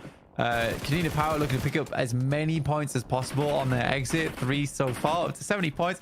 I think roughly 70 should see you safe going into the finals, to be honest with you. Walker goes down. There's 4 Yonkos out at 70 points themselves. Konina Power able to get a few more points off the back of that one, leading them up to 72, not including placement points. Qadsiah has just got a crazy spot in the circle right now. That compound is just so good. Yeah. And around there is just horrible open area. They got it circle 2, right, I believe. They just sent it because, again, the terrain knowledge was just there. Yeah. But I think it's time for prediction, chat. Tell us, who do you think is going to be getting this win so far? This has been an insane match for all of Pakistan. IA in a circle, Regicide, 3-8, 2 limbs a pop. Looking really solid this match. But yeah, tell us, who do you think is going to be securing this 4th game of the day on Miramar? All the bottom teams are already out. Now it's just a chicken dinner to flex it, really, at this point. It's a bit unnecessary to get it because you're already qualified at the top. But it doesn't matter. Blank, who are you going for on this one? Qadsiah? I think it'd be hard not to go for Qadsiah. But after that last time when we saw T721 crash to their compound, do I have much hope? No. So I think I'm going to go for HORAA this game. See if I can put some good luck going their way. I mean, there's only 2 compounds, and so far it's all Qadsiah or HORAA if you're going purely off the back of a compound position. Actually, no, wait. I also have a compound. I didn't even look that way. Yeah. They also have that position. Crashed up by ARCRED. If I8 win this without losing a player, I'm going I8 as my pick. There you go. Get himself that knock into a flush. Confirm it. Get your 4th one. That was a lot of shots, but at least you got it. Nicely confirmed. But yeah, I'm going to go I8 for this one. And chat, a lot of inner circles. 1 HORAA, Qadsiah. So, okay, so pretty much the teams we would expect to get picked off. As HORAA gets a nice headshot to Crypto. Just to slow them down a little bit. Maybe avoid them from third-partying their fight versus ARCRED. And now they know we knocked a team to can third party. This is our opportunity to take the fight before they fully revive and push it upon us. HORAA, you need to full send it now. Don't give multiple 1v1s, please, as it almost happened. But Glory does miss that final shot. Why are they always doing this? Very frustrating. Honestly, they just need to push as a team. Sky goes extremely low. Hardboy is down at least. Now just 1 final player remaining here for ARCRED. Glory's upstairs. No Fear is going to look for it. But again, we are still taking solos. Finally, we're going to push in as a 3-man. ASI8 finally get that last player up. Back into position. But you were so right. HORAA had to make that one real quick. Yeah, and look, I8 couldn't push it here, Blank. They weren't able to do it because that fight was quite quick for the side of HORAA. So very good play. I was a bit scared the way they pushed it originally, Blank. They were just going like sending it 1 by 1 at first. Like, just if you want to go 1 by 1, that's fine, but wait outside the building. And when you're fully regrouped, then you move in. And they kind of got impatient, I feel, in that fight versus ARCRED, but luckily enough, they do regroup. Yeah. They do push it 3 players up the stairs to get the final player, not taking any risk whatsoever. So I appreciate the way that one was played. But now, down to the last 6 teams. And center of the circle, I'm going to show it for like a few seconds here. Completely barren. No one is there. Everyone wants to dodge it like the plague, which makes sense because if you go there now, I think you're just going to get completely battered by teams that have high ground, like Inner Circle, like Dagestan, like I8. So it's unplayable until later on in the game. Yeah, I mean, you're going into a shredder doing that. It's a real shredder of an area of the map. You don't want to be going there. And the circle forces you to go there. Never mind. So you don't really have much choice. Qadsiah have a good spot to work with because they still hold on to a portion of their compound. And even though it's only a small portion, it doesn't matter. They have cover. That's the main thing. Yeah, I mean, again, emergency cover flare. Please bring it, bring it to Miramar. It actually make the middle of the map playable. Yes, that will make the map.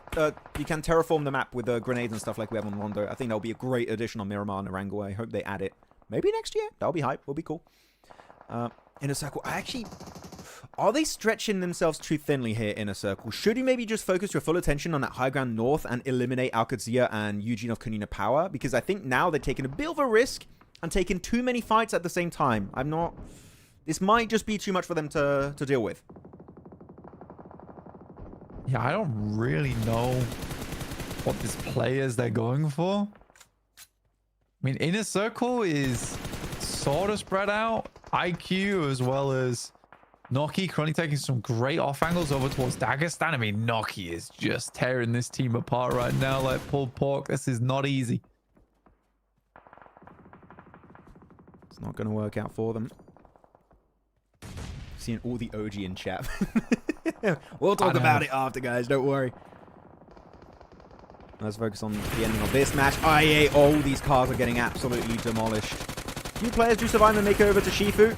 I think Shifu is going to be enough to deal with them. And indeed, the third-party combo with Shifu is going to be the end of most of the I8 crew. And I think that actually that might just be the end of the line. They're down to just a solo. It's going to be Crypto out in the compound, still not quite in circle itself. And in a circle, able to hold down the fort. Still, that split I thought was making them weak, but they're not even fighting anyone directly, so it's working out great for them. They're keeping the players alive. Doing? And how is Shifu still alive? I don't know.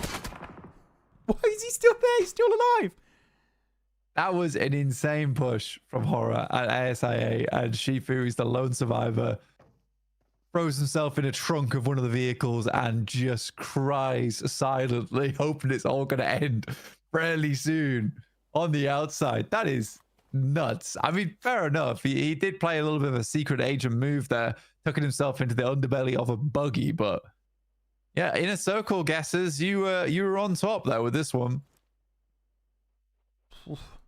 Oh, they're locked in on that shed. Shifu, you're not getting in this circle. I'm sorry, man. I think that's GG. Unless it gets to a car. But I don't think there's a single functional car here, Blank. I'm looking at, they're all smoking. Completely destroyed, maybe missing wheels. He's crawling out and he's not even looking at him. What was that? He's just sliding. It's just... What was that? He's like belly floppy across the ground. It's a new emote. I like it. Worked well. You can't get me. All right, we'll see. What? And he's back out again. Oh, he's actually playing him for a full. You can repair a car with that. Oh, he got the little the repair kit. The welding gun. If he's got an extra wheel in his backpack, which I don't think he would, but you can maybe replace a tire, just fully fix up a car from nothing and make it out. That'll be funny, but I think... Engineer Shifu on the case. Oh, if you can make it out with it. He's welding. He's welding. He be welding. That's going to cost you. Up over there. That's £2,000. Imagine if he comes out with BRDM. I fully healed up this this hovercraft. I assembled these 3 buggies into one mega buggy. He's dead. Roll out, Shifu. I think he's gonna. Yeah, he's done. Unfortunately, we've been memeing on him too much. He had enough. Now it's the 4v3 remaining. 3 players of Qadsiah. Full squad here of Inner Circle. 15 elimination match here. Could be looking for a 28-point match if they get every elim plus the win. And so far with that position is looking very likely to be so. Yeah, it's a real big game from Inner Circle. Oh, an initial good shot. Noki, though, will turn face. Finds one there. Qadsiah just about living. Neos though in the buggy, and it's just like that. Finishes up real quick. In a circle, 19 elimination game. Absolutely wonderful to see. That final fight was not even a fight for me, Blank. That was just so one-sided. The Inner Circle had no trouble securing himself that game. 5 eliminations for Noki. IQ gets 2. Thala gets 5 on his lonesome 2. And T24 is going to get himself 6 eliminations. We know who the MVP of the game is going to be. That's quite obvious this time around. But again, like Inner Circle, we said it, right? Is or they go for these weird rotations, you blink, they're gone. Or this team just turns it up to 11. Best position. Yep. Holding off the edge of the circle against multiple teams at once. Like they were dealing with APG, VIRTUS.PRO, ASI8 on that southern western position on the high ground, and yet they survive, don't lose a single player, and get one of the highest elimination chicken dinners we've seen this entire tournament so far. Inner Circle, when they're locked in, literally, this team could win a PMGC. Like, genuinely, that is top tier stuff on the global stage you would expect to see. Yeah, they did so good. I was really, really impressed by what I was seeing. But yeah, it is a case that Inner Circle definitely is an all or nothing team right now. That does need to change before the finals. But man, Max, I'm still fairly pleased how everything turned out for them there. I think that did show some caliber of success as well, because the fact they're able to, like you say, handle so many teams at once, that ain't easy. It ain't easy. That was a very good execution until the very end. I think it was 18 eliminations. I don't know. We'll have to check exactly how many of them were secured by them. But I think they had, what was it, 15 before, 3 players remaining. So it should have been 18 if they got every single one of them. But here we go. Quick replays of this match. And we had a lot of great moments, except in the early game. Like, we lost so many of the teams that were towards that bottom 4 position. And now, what is it, 2 games remaining? Maybe you're not even going to play the 2 games based on which group you're in. Like, you are really lacking opportunities now to make that final comeback, to make in the top 16. And I think that who is in bottom 4 right now might just remain bottom 4 until the end of this group stage. Yeah, again, it's just like we're not finding those moments that we need from those bottom 4 teams. And this, I don't want to say they deserve to be there, but we just haven't seen enough. And teams that are a little bit further up are just bringing some of the firepower when they need it. It's very subtle differences between, 14th place down to 16th, but it is a difference that you can see. Yeah, it's quite significant. I mean, we talked about it earlier. NEPX, it felt like they kind of gave up, right? They're not even trying. They're just going for these fights randomly out of nowhere, just trying to make something stick, but nothing is There's sticking. Your boy. Yeah, T24, the man himself. Yeah, I think that T24 is kind of like a bit of it's an unfinished project. He's a cool project, but he is unfinished right now. I think T24 is like a very, very good up and coming player. And I want to see more out of him. Falak's like kind of the real deal right now. But I think T24 being underneath his wing and alongside veteran like IQ, he is a lot more potential in him. I'm very excited to see what his final form's like. He's going to go full Super Saiyan, just like Ryzen back in the day. T24, Falak, Noki, Crypto, all from Pakistan, except for Zerich. He's a bit sus right there, the imposter in his top 5 players of the game. Very well done still for Zerich, getting with 3 wins. I'm not joking. I think my phone has never vibrated this much in my entire life, Blank. This OG winning VMSD, my phone is dying. Guys, can we calm it down on Instagram? Please. 18 innings then it was. It was 18 innings, a 28-point game happening for Inner Circle. Massive. Yeah, gigantic. 28 to 12. The drop-off is massive. It's huge. Damn. There's some serious spamming in chat. Let's keep it clean, guys. Come on. That's right. Let's let them celebrate. You know what? For now, you have the break to celebrate, guys. Congrats, OG. Well played. But yeah, I think celebration is fine. It's just spamming. Oh, crazy. ARCRED 127 points. Inner Circle 125 looks good. And ASI8 116. So 2 teams from Pakistan currently in the top 3. Lovely stuff. Goat did drop down a little bit. Again, Goat has like these really high highs and these very low lows. Very similar to the way ASI8 are playing. It's kind of amusing that they're both on 2 chicken dinners and only 2 points away from one another. I think they're very similar teams, 2 different regions, which is crazy to see. Down towards the bottom, MongolZ 17th, 51 points. They do have a couple more matches to play over T721. But that last game where T721 wasn't able to get anything done at 53 points, it might be over. I think it might be GG's for some of these guys. I mean, I think actually the chicken dinner tiebreaker is going to come into play, Blank. Like, this point threshold is so minuscule that you get a tiebreaker. Right now, the advantage would be given over to, currently, it would be VIRTUS.PRO. It would be 7-2-1. It would be, it went too quick. I couldn't read their name in time. It was HALAL AXETRON. So that win, I think, will be come into play eventually as we get deeper and deeper in this tournament. But it is getting intense at the bottom. But we're not seeing anything from those bottom squads. To be completely blunt, I think they've given up. I think the hope is gone. And I think our top 16 is kind of soft confirmed. Maybe one team does a last-ditched effort at the end to make it to the finals. Outside of that, most of the teams, they're locked in. They know they're playing the finals. They're already thinking of what's coming next. Yeah, it's feeling a little bit dead. Definitely feeling a little bit dead. But with that said, chat, again, you want to keep celebrating what happened in India? You may want to celebrate the Inner Circle Chicken Dinner. There was an absolute banger. You may also do that in the chat. But with that said, myself and Blank, we're going to head on over to a very short break. And when game number 5 is going to be underway, we'll be right back with some sick action to crown our top 16 teams that will be moving in the finals. See you in a bit.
it is time. Guys, next Erangel, final Erangel, in fact, of the group stage is now underway. A lot of games played. A lot of great games. A lot of great chicken dinners. And a lot of disappointment at the bottom of the leaderboards. Can they initiate a comeback? It is going to be now or never for some of these squads, as some of these teams will be playing their final game of the group stage. It's me, Maxman. Blank will be back in a few minutes because these games start so bloody fast. We literally don't have time to take a full break. And that, I gotta say, respect to the production crew for that. The games are on cue, on time. Everything is going as smoothly as humanly possible. Aman Akbar says, Maxman, what do you think? Who will be number one? I kind of want to say Inner Circle, but I feel like people are going to come for me. But actually, no, maybe I can pick them because... Actually, I should have stayed like this. Blank is not here, so... because my prediction of BMSD was absolutely flawless. I cannot... Have you guys seen this? Have you guys seen what the hell happened in BMSD? My prediction before the finals was in order: Orangutan, K9, Team Soul. And the top three at the end of the BMSD finals is Orangutan, K9, and then Team Soul. I cannot believe I was correct. That is a first. Is the curse broken? Maybe. I can stop being called the Maisie of Timu. That would be a great achievement. Here we go. We do have a hot drop though. 3-1-3 versus the side of I8. Going to be looking for the fight. And Blank is back with his beverage of choice. El Rabin. And do you love coming back to seeing 3-1-3 hot dropping again and risking their chance of making it top 16? No. I do not. I'm not going to lie. Why are they doing this? No idea. I don't know. I mean, it's working so far. They did pick off, what was that, 2 eliminations for themselves already. So it's good for 3-1-3. Yeah, I guess so. Well, I mean, I think you have to go as hard as possible in these finals 2 matches if you want to make it. Yeah. Is T721? I think this is their final match of the day, actually. For which team? T721. T721. Let me check. T721. This is their final game. You're right. Yep, final game. Next game, they are not playing it. And same also for Konina Power. This is also their last game. The other teams are all playing their remaining matches. Yeah. Maybe your GG. Maybe the it might be GG. Might be game over. Maybe your curse not working for India. I don't know. Guys, I need to work on a video about what the hell happened in BMSD because that is a first. I don't know what video I'm going to make. If you have any ideas, please tell me in the chat. Because I'm working on it tonight after the watch parties are over. And by that, he means 1 a.m. because he's going to be doing PMSL MENA and then Americas too. Guys, I'm actually going to be casting Americas. And then I'm doing EU. Yep. Then I kicked out a long Blank. day for Max. I took his spot. No, it's going to be fun. Actually, generally, when I make my videos, I start working on my videos at 11 p.m. midnight, and I finish it by 3 or 4 a.m. And then I schedule it for the next day. I know it's a weird schedule. My sleep schedule is all over the place. That's how I do it. What time are you waking up at? Like just before the show? Like 11. Fair enough. It works. Yeah, it works. It works. And usually I message my girlfriend, "Oh, good morning." She's like, "I just finished work." I'm like, "Okay." She's really... I don't think it is good morning. Yeah, it's like good afternoon, but it's my morning. So she got used to saying good morning at like 2 p.m. sometimes. She's like, "Good morning." That's fair enough. She adapts to my schedule. Yeah. That's how it's got to be as a content creator. Yeah. No rest for the wicked. I like to say. And Max is wicked. Extremely. Max and Curse didn't work. Yeah, no, Farquan. I know. Don't you sleep? Who are you, Max? I do not. Max Wayne? It's me. Max Wayne? Are you casting NA today? No, I'm joking. I'm not. But okay. Bottom 4. Any hopes? Desires, Blank? Or have we given up fully? I think 3-1-3 coming off the top of like taking on 2 players from ASA. I hope they just give it their all. Yeah. I hope they go as hard as possible in this game. T721 need to have a big game in this one. They're down towards the south side around Prism. maybe they get something done off the back of this. I don't know. Eventually. But yeah, if they can do that, like I think T721 had a good early day today because they actually didn't have a lot of points whatsoever. And they were able to really pump up their point scoring, especially from that Miramar was such a miraculous push from them. It almost makes me want to see them actually heading over towards the top 16. But also it'd be super big shame for MongolZ to go out. Yeah. I think this is their second to last game. I think you have to pick between T721 and MongolZ. I don't think you're getting both. You're getting one of them. Actually, chat, which one would you like to see in the finals more, T721 or MongolZ? Because as of right now, I have to agree with your point blank. I think that Miramar, we saw a glimmer of hope. They're like, oh, T721 could actually maybe do something in a best case scenario. MongolZ, genuinely, haven't seen anything. Except for that hot drop that was just horrendous against MadBulls and Rozhok.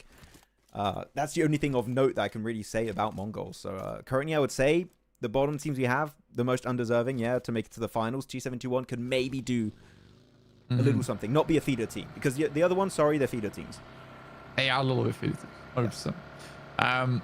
Let's go through some of the questions. Advice someone wants to do a career in casting like you guys. I would say best way to start is just casting over VODs and then reaching out to production houses, looking for third-party tournaments and volunteering to do casting for them. And then work on your... I think one of the best ways is like watching actual sports commentators instead of esports commentators. I think because I think you learn a lot of the basics off them, and then you kind of implement that, and then you figure out your own way from there. But a lot of it is luck, meeting the right people at the right time. But if you work hard enough, I'm convinced that anyone with talent and skill can do it. Yeah. No. Actually, one thing I would recommend on top of that is if you have a setup that allows you to stream, you have so many scrims happening, or like tournaments that literally don't have a stream. Reach out to them, have a semi-decent working streaming setup, and stream and cast over that stream at the same time. And I'm telling you, you might not get a crap ton of viewers from the start. You know, it might grow a little bit over time. But there's definitely so many tournaments that there's more than enough space for you to do like tier 3 events for sure. Yeah. It's just one of those things. It takes a while. You really do have to be dedicated towards it, unfortunately. I think I was doing it for I was doing it for free for like 2 or 3 years, maybe 2 years, before I found some place where I could do it regularly. Do you think A7 is winning PMSL? I don't know. It depends how well they're doing currently. Have a look. They got some good. They got 2 wins yesterday. Oh, we're having another Eastern Circle on Lipovka here. Yeah, I know. These Erangels are crazy. Lipovka potential finish. Wolves are doing great. Alpha 7 doing great. Yeah, they got 2 wins yesterday. And Qadsiah and Obscure are actually doing really good for the team, which it makes me very happy to see them perform as the new pickups. Damn, this is super top heavy in terms of a lobby. Oh. That's how America's usually goes, right? Yeah. Yo, I think Wolves probably will win. Honestly, looking at this roster, I think Wolves will probably win. That's an insane roster. Actually, would this be the first time an NA team ever wins an Americas-based tournament? Would this be the first? Because otherwise it's always been Brazil Latam, though. Why am I mistaken? Yeah, but I wouldn't really classify Wolves as an NA team. You know what? Actually, yeah, that's true. It's not. You know what? That's the perfect counter. Actually, you're right. You got Coops. You got Coops. I love all the other players on that team, but they're not NA. But they're not NA. And, Doran, my favorite NA player from Romania, is my favorite. Yeah. Dude, Doran is sick though. He is. Doran is sick. And there was one other question I saw as well. Your thoughts on Team Spirit disbanding? That's the other one I saw. Just sad, really. I think that's the best way to put it. I'm sad about it. I really hope that they find good teams to head over towards. We'll wait and see. I do think that for Team Spirit, it's going to be for the players on Team Spirit. They should find good homes. Each are individually very strong players, but I don't think they meshed very well overall. Yeah. There's so many good players that just are teamless now. So I'm hoping going into the spring season of next year, they can just get picked off by big orgs or like new up-and-coming teams. Would be nice. But MongolZ sending it right. MongolZ taking a big, big bet here. They're saying it's going to be a city finish. We're willing to crash early, bully out HALAL AXETRON to claim these buildings. Thing is, if the circle moves away, leaving this is going to be hell for any team inside Lipovka. And the thing is, I would say there's actually a pretty low chance of it ending in Lipovka itself, Blank. It's very much on the edge. Of course, if it keeps centering up, it could go there. I would say to call this on phase 2, there's going to be a city finish is a wild decision. Yeah, especially because Lipovka as well is like, it's tucked away. You don't really want to be playing down there unless you know it's finishing in Lipovka, because it's tough to play west off that. And you're stuck now. Really, you're just stuck in there until you maybe squad wipe teams around you. But otherwise, he's just sending meds over. Whoa. I mean, nothing else to do. Have some bandages. Yeah. Heal up, homie. Circle shift. Here we go. And Lipovka's still in there, but it did shift over to the west a bit more. It's going to be centering up around like what VIRTUS.PRO, Skyforce, Brute Force currently. Currently, only the edge teams, a few of them online circles, such as 313, Konina Power, NEPX, APG, but APG can easily move on to Doc's position. So we shouldn't lose anyone really this circle shift. I think we're safe. I think we're good. I think most players are in a pretty safe spot. I think for Konina Power and 313, they might clash, but is 313 just playing in the water right now? I think it's the map feed that's showing them a little bit off to the side. The mini map feed on the top right is showing people like 50 meters away from where they actually are. The map feed that we have is actually accurate. So they are in the compounds. Okay. Yes, they are. Otherwise, I'm seeing a lot of spam in chat. Okay. Guys, again, congratulations to Orangutan for qualifying and all the teams that made it to BMIC. That's great. If you want to congratulate them, that's fine. Just don't spam. That's all we're asking for. Just don't spam the same message 20 times. Just once is enough, and we'll see it. Don't worry. Mm-hmm. Yeah, because it's like, I think people want to actually chat one another, and again, it's the spamming does hurt interaction.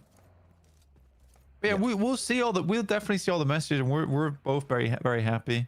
OG were able to win, heading over towards PMGC, and they're a deserving team too. Yeah, just keep the chat clean. Yes. Aru, top tier IGL. Literally. Actually, the rotates could be good enough. Oh, because Gauntlet, right? PMGC finals, maybe? Question mark? Okay, I'm just entertaining the thought now. I'm teasing chat with that one. They're going to say yes. Okay, here we go. Looking, I'm going to show the map feed again, just out of interest, seeing what everyone is. So, Konina Power, just putting that fight with 3-on-3 up to like, let's do this fight later. Not worth it doing it now. And everyone otherwise found position. So again, as I said, I think we are going to be keeping everyone alive in this phase. Though, stage 4, I think that's going to be we're starting to get to the breaking point where there's just not going to be enough POIs for all these 15 teams alive. Oh, chat was put in slow mode. Guys, you angered the wrath of the mods. You brought this upon yourself. The mods aren't happy. Yeah, honestly, I don't think we're going to lose that many teams. I think because on phase 4, I think this type of circle is not that bad. Maybe I'm wrong. I thought we were going to head down south, in which case it wasn't going to be too terrible. Yeah, MongolZ though get like some incredible luck. By the way, the fact that they remain in circle and it's going to force HLE out, as well as Dagestan, and they get to play this side of the compound. Yeah, that's some huge luck for them. Yeah, but the HALAL AXETRON, Dagestan, they're all going to be forced their way, right? So that's going to be... They need to be ready to defend. You can't leave that spot. You need to put your foot down, say, okay, we're ready to defend in this position. We need to fight it. Knowing MongolZ and what they've done in the past, though, Blank, do we think MongolZ could realistically win this? I'm going to go ahead and say no. Maybe versus HLE. Essentially, I mean, Hopeless is incredibly good. And thank you, Gunshot. I appreciate it, man. Hey, thank you, Gunshot. The man himself is here. But yeah, I mean, I would agree. Hopeless is like the only hope really for the team. Yeah, so actually is renamed to Hopeful right now. Oh, Sky able to find himself a sick headshot onto Zyol of APG. But that downhill slope from prison up in the northern side where the circle currently stands is not going to be fun. And HORAA looking to regroup. Are they going to go and fully defend against APG's push? I think that's the game plan. HORAA, if you want to play this game, cleaning up APG would be the right way to transition into phase 4.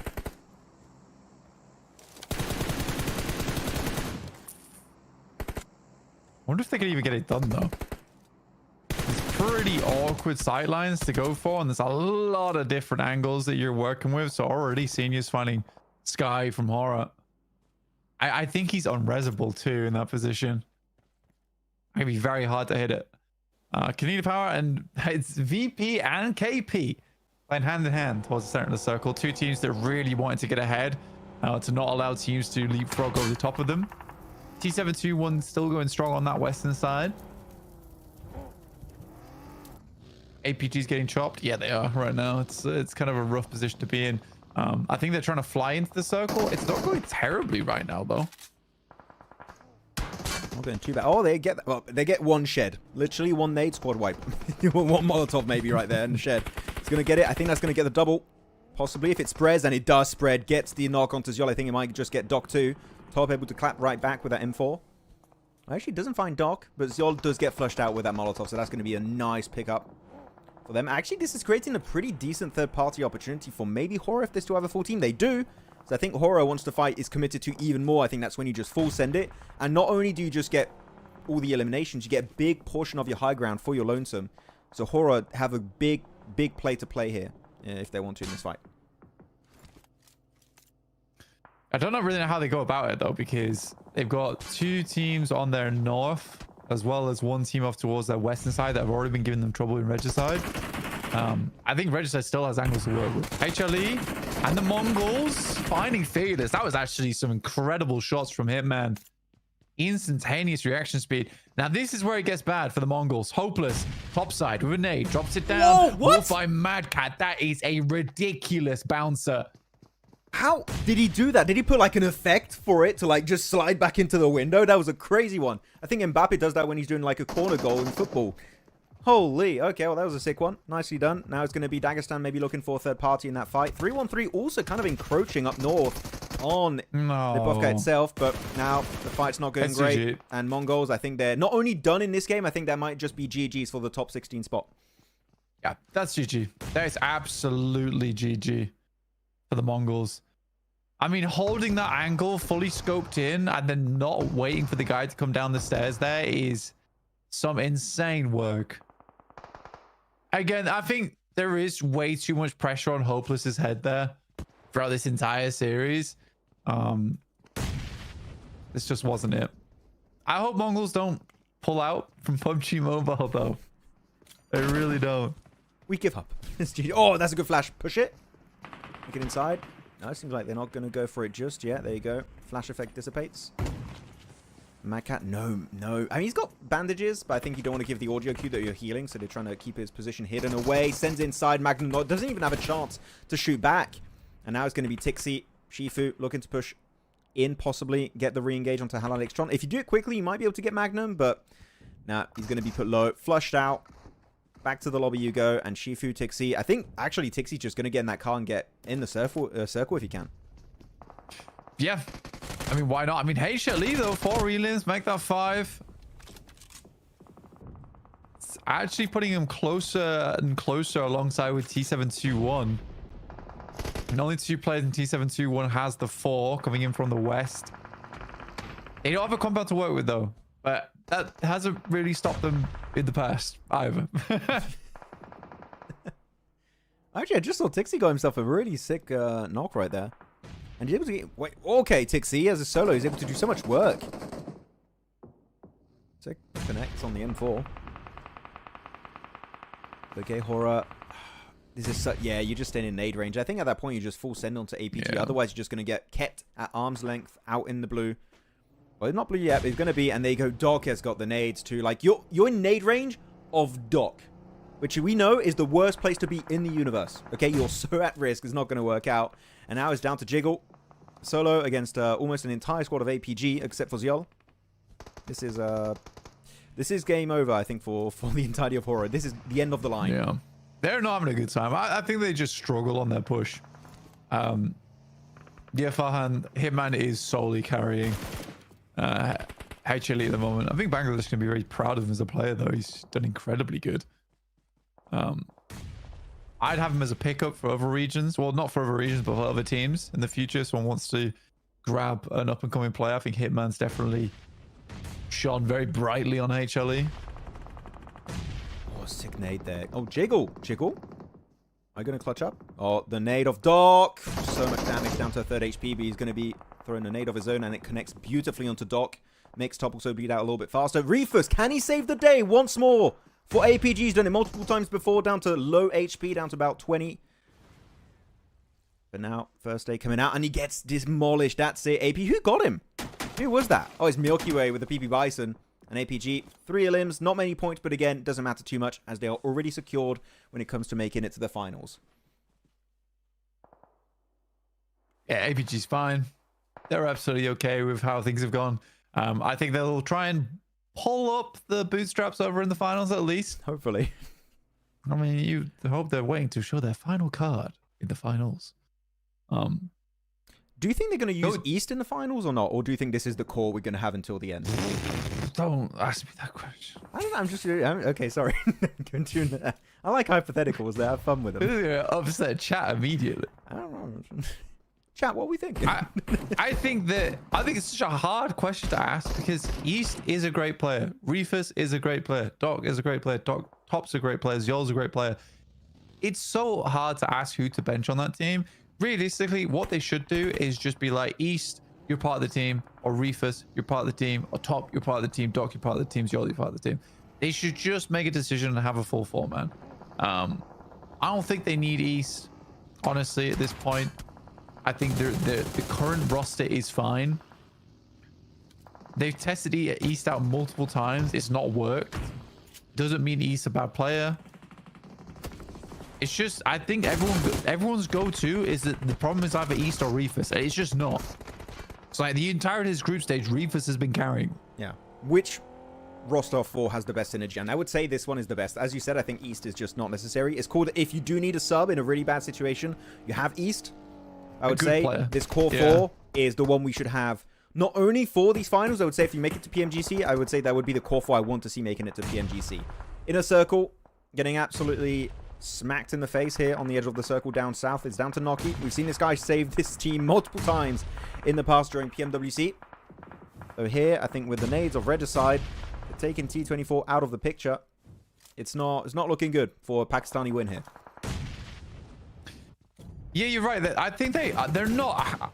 I maybe wouldn't use the word wasting East, Aman, but I think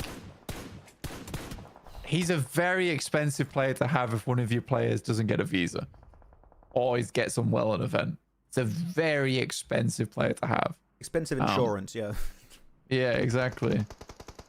And I think that, yes, it is technically it's not a bad thing to have an incredible player on the team that can still, there is like another star. It's just weird to have a star on a bench, I guess.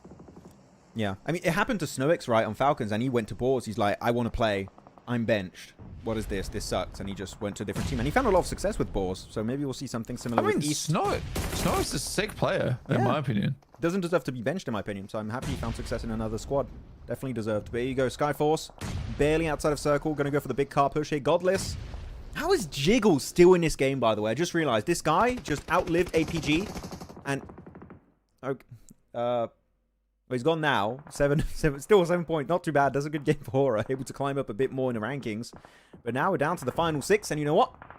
Time to predict. Chat, who do you guys think is going to be getting this... almost last game, actually. We still have 2 more games. Last Erangel of the group stage. Who's going to be taking this one home?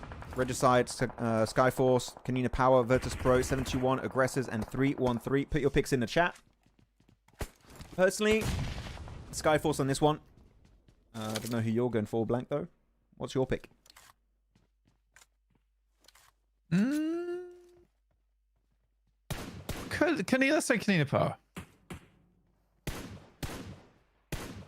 Let's go with Konina Power on this one. I mean, they have to fight VP. They're vulnerable to a third party. You're putting a lot of hope on this one. This is not an easy fight. If they win it, I'll respect the pick.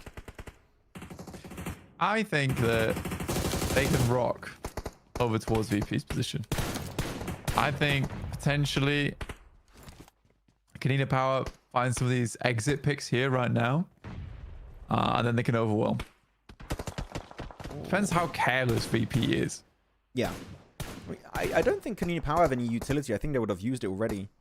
Oh, Jonic, that's going to be it. Blue Zone claims his life. But VP moved buildings too. I don't know if they're trying to get a better angle to fight onto Konina Power. Oh, I can see VP still have utility. So do Konina Power. And actually, VP got a 2-2 split here in these two separate buildings. I think that's the best way to play it. Just make sure you're a little bit less vulnerable to nades so far. Also, these smokes really good, blocking out vision from VP, making it also harder for Konina Power to hit that utility in the window. This util's been terrible from VP so far, by the way. Yeah. Well, like the smokes or the nades you're talking about? The nades. They have missed every single one and getting caught on the fences the entire time. And the smokes are not making it easy for them to hit them. So I don't know whose smokes those are, but they're not helping any of these two teams. It's just helping Konina Power get closer to the building with minimal risk. All right, so they reassemble. Oh, I don't know how Obley gets away with that. Finally, they're making the move in. First nade's not great. Eugene's down. Foosman has to make some crazy plays through the window, but not looking likely as Konina Power is slowly but surely falling. What's happening? I'm lost in this, but I completely blank. VP pushing out. They know they got the man advantage. Not losing a single player in that push. Very well done. But Skyforce, everyone else is dead except for Skyforce. They still have a full squad. The 4v4 is happening. I don't think they're going to have time to go for the res here. The utility is still in the backpack of the Skyforce players. They do get the res, actually. They just had enough time. And now the nades are just going far and wide. On the roof. You never know. He's on the roof. Okay, throw it at the door frame. It's good. Okay, drop the smokes. Run away. Run away. Yeah, that was an interesting one, right, Max? I was in the smoke and we were changing POV. I'm like, I don't know who's winning. Genuinely, I was like, I have no idea what's happening. Yeah, I think the big mistake there is I don't know why Obley tried to cross in the smoke to that building. I think they should have just surged the initial building. If they know one player's across on the side, then you want to take the 4v2 that you're assuming is in that building. It was a 4v3, but still potentially win that. I fully agree. I think you commit to one building and you just send your full forces in. And even then, they still went one by one, despite having 3 players on the building of VP on the east, on the west, sorry. So I think there was a big missed opportunity here coming out for them. Didn't quite work out. And Skyforce used that fight to actually close the gap because everyone else was eliminated. Yeah. So very opportunistic. Could Skyforce could have gone even more aggressive? Technically, yes, but I think they read the circle. This is phase 8. It's going to go in phase 9. Circle's going to go dead center, away from the building. So I think they're just waiting for VIRTUS.PRO to just get out of the building and get the easiest pickups of the tournament almost. Yeah, for SF, it was kind of a situation where they move up. They realize we didn't get any opening picks. We don't need to push this anymore. Like you say, the circle is going to favor them and they have to leave downhill. This position from IC is a little bit dangerous, but we know that this guy loves to play close quarters. Go on. Pull the trigger. I thought he'd get it through the smoke. Oh, C4. You heard it. Oh, perfectly done from IC. That was so well played. Knew exactly he was going to be hugging that wall. And again, just hold the angle, IC. Sancha, wait for them to push out. The car push out actually is going to possibly provide a really good off angle. And this is a really good peak. They're low on ammo here, VIRTUS.PRO. They need to finish this fight quickly. Otherwise, they're not going to have enough bullets to win this fight. But the two teams are possibly going to go for the res. So we're going to slow things down just for a few seconds. Oh.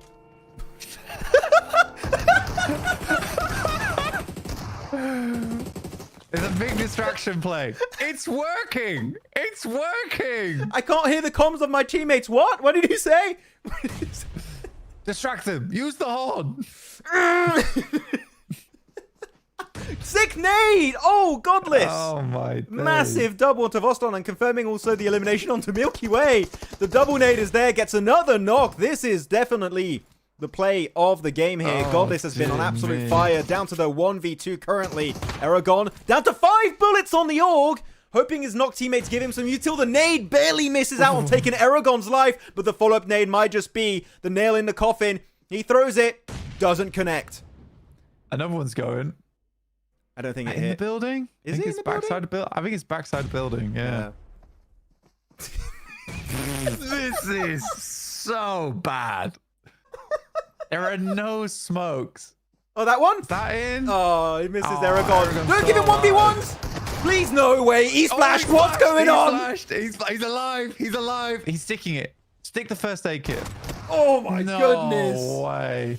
I think you could have stuck that. I think you could have stuck that, honestly.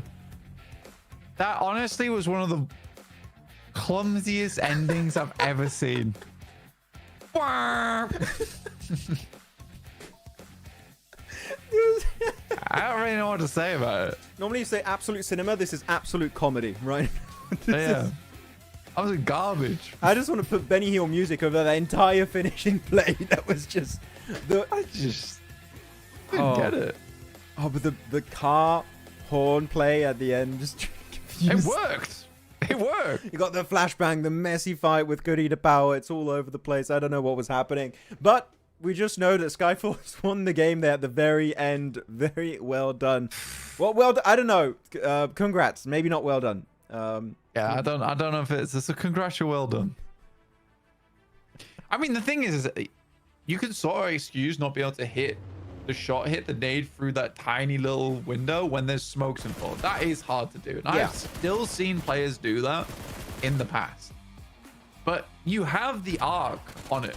You know where it's going. There's no smoke. You just have to toss it in.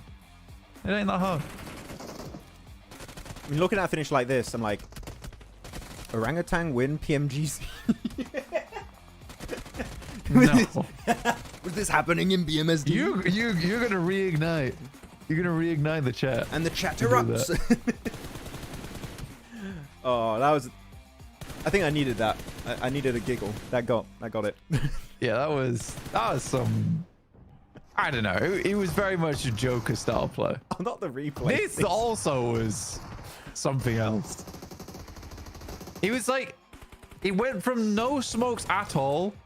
It went from all the smokes in the world at the beginning there, Konina Power versus VP, where they were just taking shots in the dark essentially, to this where there was no dark at all, but everyone was blind as a bat. I think he should have just stuck the first aid kit on the side. Maybe he would have won that, honestly. Yeah. Oh, I don't know. I don't know how to analyze this. There's too Yeah. much wrong with that fight at the end. Godless MVP. GG's. 6 elims. Good game. Well played. Yeah. I like this comment. Looked like they were competing for who had the worst utility use. True. I think they all won. I think they all came first. But yeah. Top players. Damn. Godless, Malloy, Hitman, Jingle. I mean, you don't have no one from like. We don't have that many players from the top teams. Actually, it's kind of funny. We have No. Jiggle that survived really fine this game.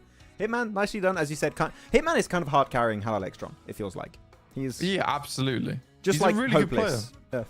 Really, really good player. Any head start points for finals? No, there won't be any head start points for finals, Ank, unfortunately. I think it's plus 10 points to the smash ruling, though. We got that confirmation earlier. Exactly. 22 points, 19. Now, actually, the drop off is big from second to third. VIRTUS.PRO 19, 7219. Actually, this is good for 71, right? Getting himself a lot of points. Same for 313. Yep. 313 need way more, though. Yeah, same for KP, same for VP, same for 721. Basically, I think everyone underneath 721 now is kind of just going out. So that includes MongolZ, 313, HALAL AXETRON, and I'll find out in 2 seconds when we go to the second page. Because I forgot the name. Yeah. Skyforce jumping up 5 ranks too. They're safe. They're good to go. Excuse me. Dude, I'm just yawning, bro. It's fine. It's fine. I'm gonna yawn city. Second page. Second page. Second page. Come on. Second page. Ooh. Usually this goes so fast as well.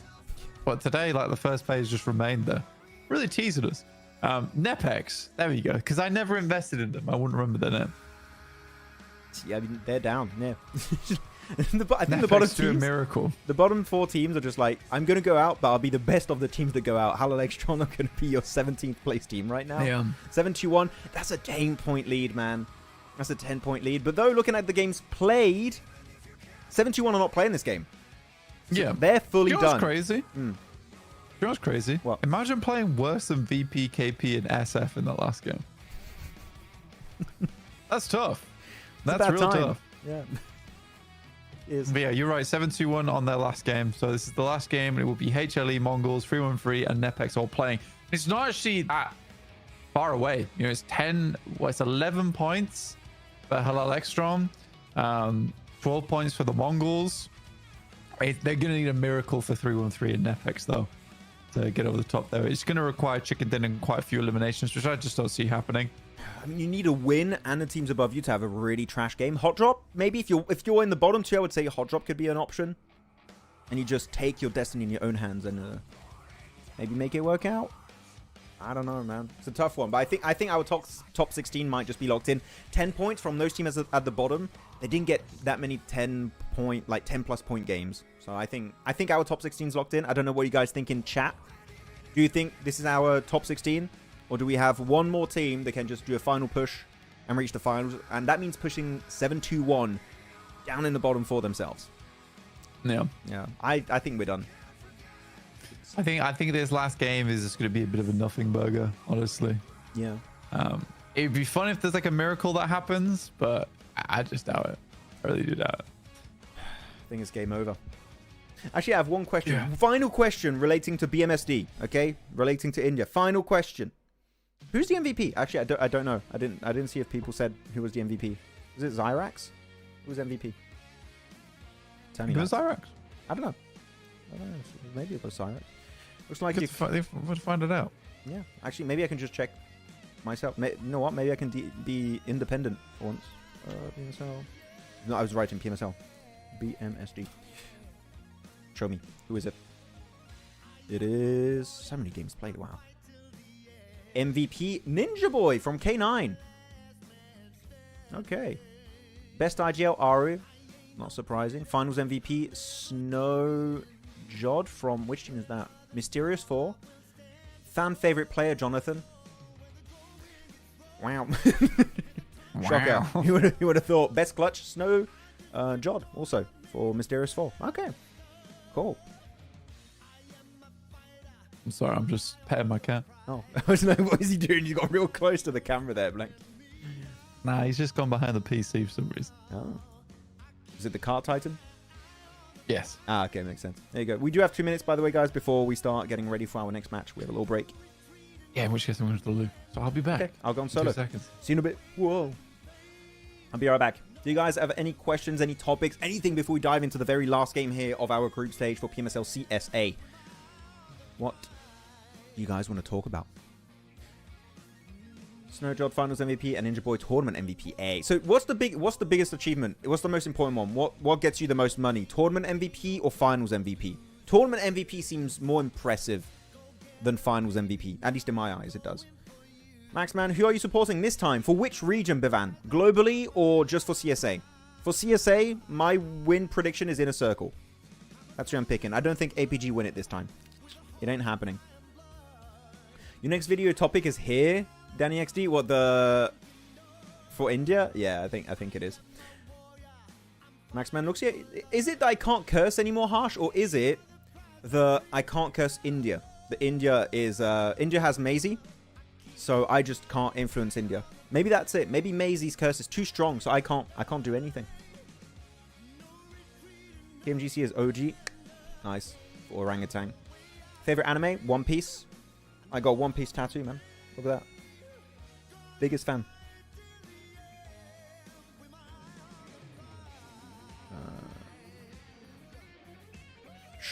Shotgun meta and when? I don't know. I mean, shotguns have been nerfed a little bit. We're seeing more weapon variety recently, but they're still very strong, especially the S12K.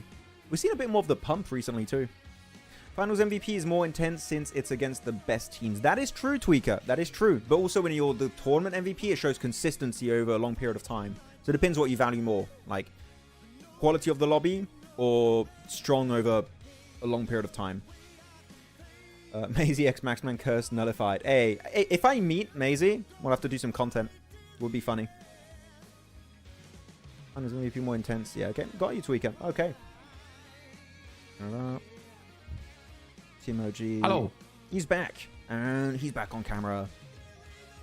What's your top? What's your jumper? What's the design?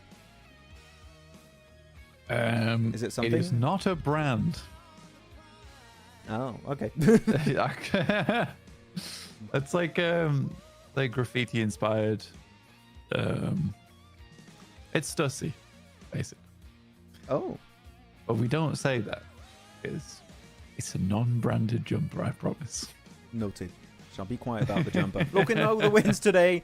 Goat, 721, ARCRED, Inner Circle, and Skyforce. Would be sad if 721 not able to make it despite getting a pretty big win on that second game of the day. It might happen. Yeah, I think I'd love for 721 to get in because they had some really fun showings today. I mean, it is just too little too late type of deal, really. But yeah. I'm sorry, Hamad, he's gone. Also, he hates being picked up. He will just slice me to pieces. Jeez, okay. Yeah, even though he's tiny. He does hate it. 30 seconds before we're going so quickly in these games. Yeah, man. We're into the last one. No time to chill. And again, guys, after this game, we'll know our top 16 teams. And after that, I got to head on over to do the PMSL MENA stream. So we'll be pivoting to that relatively quickly after that. And do keep in mind, Monday, Tuesday, Wednesday. I know it's weird days, but that's going to be the finals for PMSL CSA. And also, Blank, your last game of the watch party. I know, man. It's a bit sad, really. It's been fun. I don't get to do any more CSA watch parties with the boy. But it's been fun. I've enjoyed it a lot. It's been really, really good. Do you think IC has the potential / chance to finish podium PMGC? If I'm honest, not right now. I don't think.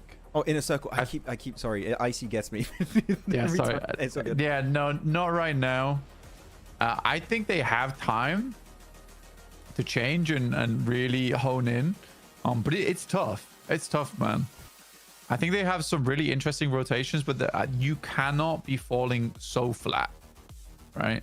Cannot be falling so flat here in PMSL CSA at times. Like, you need to have consistent games where you're getting to top 8 most of the time if you want to get a podium finish in PMGC. But yeah, I think they have a lot of potential. Honestly, I think a lot of it comes down to confidence for that team. I would agree. Like, the thing is that they are inconsistent. I fully agree with your point there, Blank. They are inconsistent in the scheme of, like, in the realm of this group stage for PMSL CSA. Their good games are so good. Like that, what was it? That 28-point chicken dinner we had earlier 2 games ago on Miramar. They're so good. They're good matches that it makes up for the bad games, and it kind of looks like they're average. But actually, they're very topsy-turvy. If they are able to find consistency on their bad games and still get those really big wins with a ton of eliminations, that is a team that, again, they showed it during PMWC. They could be at the top of a global tournament, but they got to find that sweet spot, and they're not there just yet. But there's time for them to get there. Yeah. I mean, it's not. I mean, they have some of my favorite players in the world, like, on that team. I would be over the moon if they get a podium finish in PMGC. I do think there just needs to be extra work done up until that moment. I agree. I mean, they're gonna. How long are they gonna have? Like a month and a half before roughly. PMGC. So they have time to prep, do some little side tournaments if they want. We're gonna have a lot of PMGC scrims once all the teams are qualified. I'll tell you that much. So they'll have definitely a couple weeks. Well, I think first they've got to get into PMGC. Yeah, they should be in because of Pakistani points. Yeah, they're chilling. They're big chilling. Yeah. So our last game will be up towards the northeast side of the map, over towards Qadsiah, and 313 have a nice start, very central for themselves. They need it, as do NEPX. Hopefully, I mean, they're not going to take an early fight at least, so that's a positive. We haven't had so far this entire tournament for them. Some people asking a full casting mode in the chat. I don't know, maybe we can do it. I have to close chat though, unfortunately, if we're going to do that. Yeah, we can. Do you guys tell us right now? What do you want? Full casting? Still fun interaction in the chat? Because otherwise you won't be able to talk to Blank anymore. I'll be sad. Everyone wants to talk to Blank. Yeah, because I will just take chat off, focus up, to lock in. That's how you have to do it. Otherwise, yeah, I think it's a no. That's a big no. Coming through straight away. Your top 3 moments from group stages, other than BF and was that's not a top 3, that's a bottom 3, I would say. I think the flying car, fun and chat interaction. Hey. Yeah, the flying car was hilarious to climb. that directly into the crash onto Inner Circle where IQ had no clue what was going on. I think that was unbelievable. What would be another top moment for me? Reefus getting 11 eliminations. That map was crazy as well. Yeah. I love it. Like, I think Reefus so cool. has definitely gotten rid of the rumors of him getting benched. He's like, he showed up numbers wise very quickly, which you love to see. Casting after phase 4. I mean, we can cast the end game if you guys want, and we can just chat and chill until then. That's fine. Yeah, I'm okay with that. Just lock in. Yeah, I'm good for it. Cool. But yeah, so I think NEPX right now, LS a hard, not a bad position to be in. I mean, for ARCRED as well, they're going to wrap up towards that side. That's the only worry for NEPX as well as 313 is ARCRED actually pushing around that northeast side where they're going to kind of brutalize both these teams. That's my biggest fear for 313 and NEPX right now. I think ARCRED's dangerous on Miramar, dude. I mean, yeah. I'm looking at this circle because of how the teams are positioned. I'm kind of theorizing what's going to be happening. You're going to have a lot of clutter happening southwest, like west, southern side. Teams are going to go there. I think we're going to have all the teams currently in circle try and center up around 313. So that's what's scaring me about 313 is just getting already surrounded. And if they get a circle that doesn't favor them heavily, I think they're done. Like, literally, we're looking at this kind of terrain, how the circle's going to work, and we've seen it many times before. Maybe actually the best play for 313 would be to go towards Tierra Bronca position and just avoid being surrounded. That could be a good option. Yeah, they don't have the weaponry, do they, to really deal with a lot of other teams. And that's not because they don't have the loot in game. I just don't think they've got the claws or the fangs to go toe-to-toe with the best. Now that I8's matches are over, what do you think about their chance at top 3 in finals? I think there's hope. I think there's a lot of hope actually for I8. I think it's definitely another case where if we see games like we saw on day 1, absolutely I8 can make it into the top 3. But yeah, it's just tough. I think there's so many moments where they've dropped the ball despite having a position, and it's hard. And I don't really want to talk too badly about them because they do make it to the end game a lot. But there just seems to be times where when they're under pressure, they don't really perform all that well, Max. They do sometimes. After I have the extra context of how they were playing in spring, which I think that I8 were playing terribly in spring. But this is definitely an improved team. So anything just is better than what I saw in last season. But you know what? Genuinely, looking at their playstyle, I would say they're also kind of inconsistent, like Inner Circle. But their big games aren't as flashy as Inner Circle. So because of that, I don't think they can make it to PMGC in this current form, like what we've seen so far. If I'm going to pick any team from Pakistan, I'm still going to be looking for Inner Circle because they're just like the best team, literally, historically, from that region. But still, the improvement is there, and I want to give them props. But props is not enough to qualify to PMGC, so we need a bit more. Not. It really is not. So yeah, we do definitely need more from them. MongolZ coming up from the south side. I did not predict OG will win PMGC. I would have done, but that was all Max. You got the top 3 all right. It's crazy. Yeah, in order. Which I don't know how that worked out, but it's crazy. It has healthy kills. They need to work on going deep. Do you mean by I think I understand what you mean. Like in terms of there's times where they'll just sit back. Yeah, absolutely. When do the finals start, Max? For CSA? Yeah. Tomorrow, you directly into it. Yeah, tomorrow, CSA finals, Monday, Tuesday, Wednesday. No break. Which actually is kind of unfortunate for the team. I wish they had a break, but again, I understand because of the format changing and the schedule changing and such a small, short time frame. It had to be like that, but yeah, if you wanted to make some changes, you're going to have to do it all tonight in your hotel room with everyone and your coach and your analyst, or you do it tomorrow morning and wake up early. And it's tough. I don't think you're going to have that much time. So, which to me goes to show what we're seeing right now in the group stage blank kind of is their final iteration. It is their final form that we're going to be seeing in the finals, at least on day 1 of the finals. Yeah. Kind of disappointing from APG. Really wanting Blank to witness from the full potential. I've seen him a lot in other tournaments, internationals. I know how good they can be.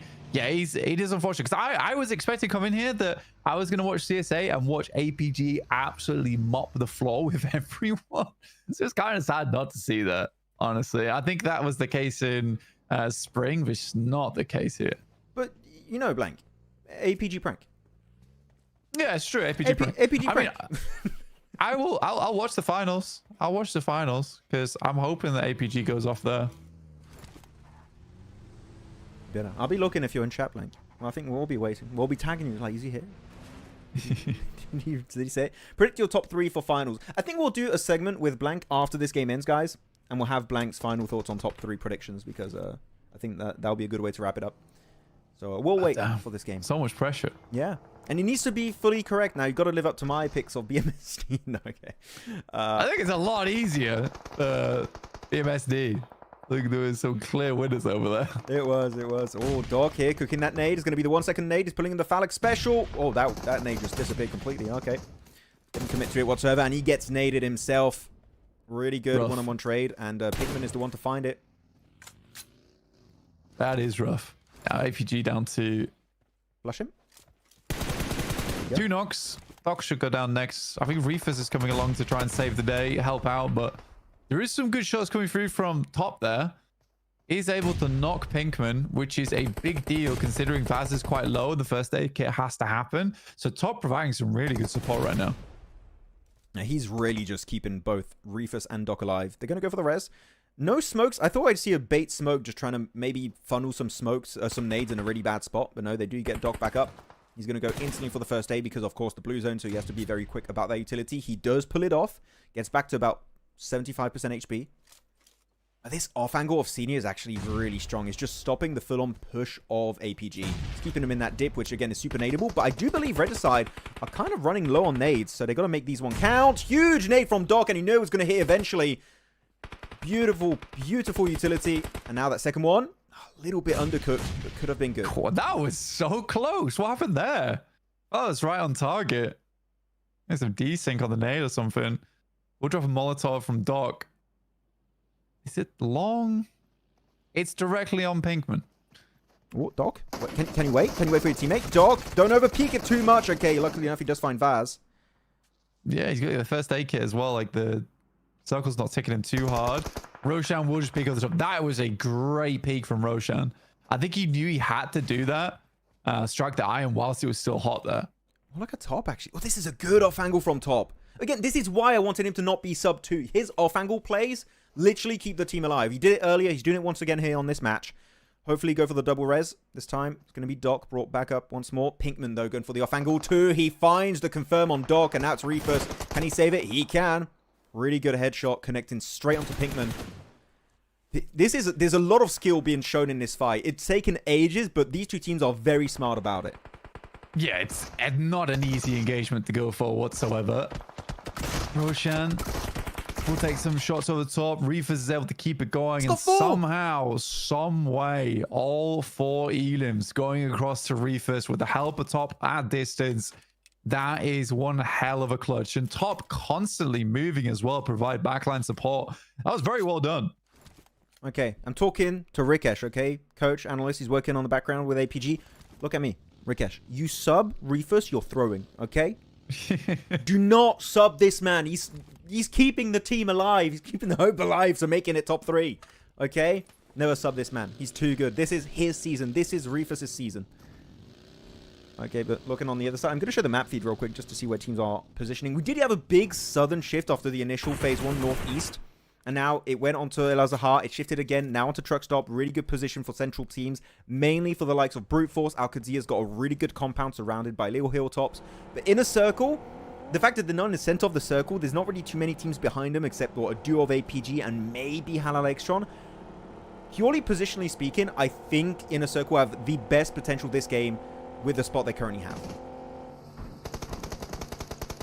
Oh, wow. Yeah, I think Inner Circle could potentially get a wrap going on that side.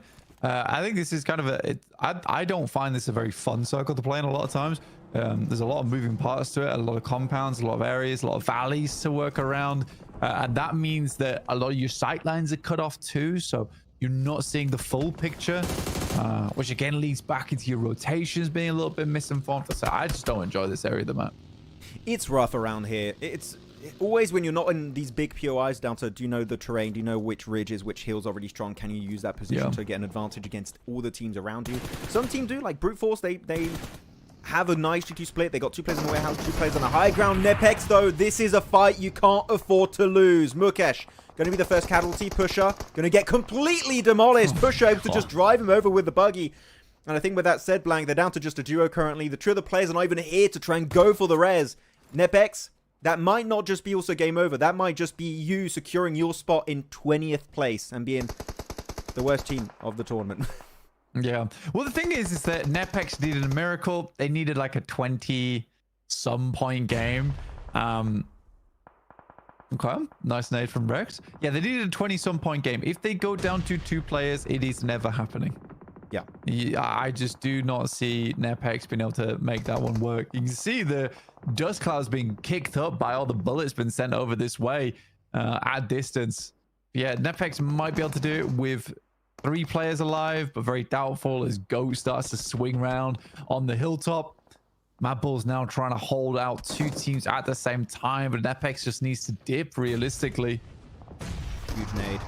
Goat have found a golden opportunity here. They might be able to get 2 squad wipes in a row. Verenik going to go a little bit too deep on that fight. Does get knocked. Doesn't get flushed just yet. Rex, though, trying to keep the hope alive. Finds Killer Joe.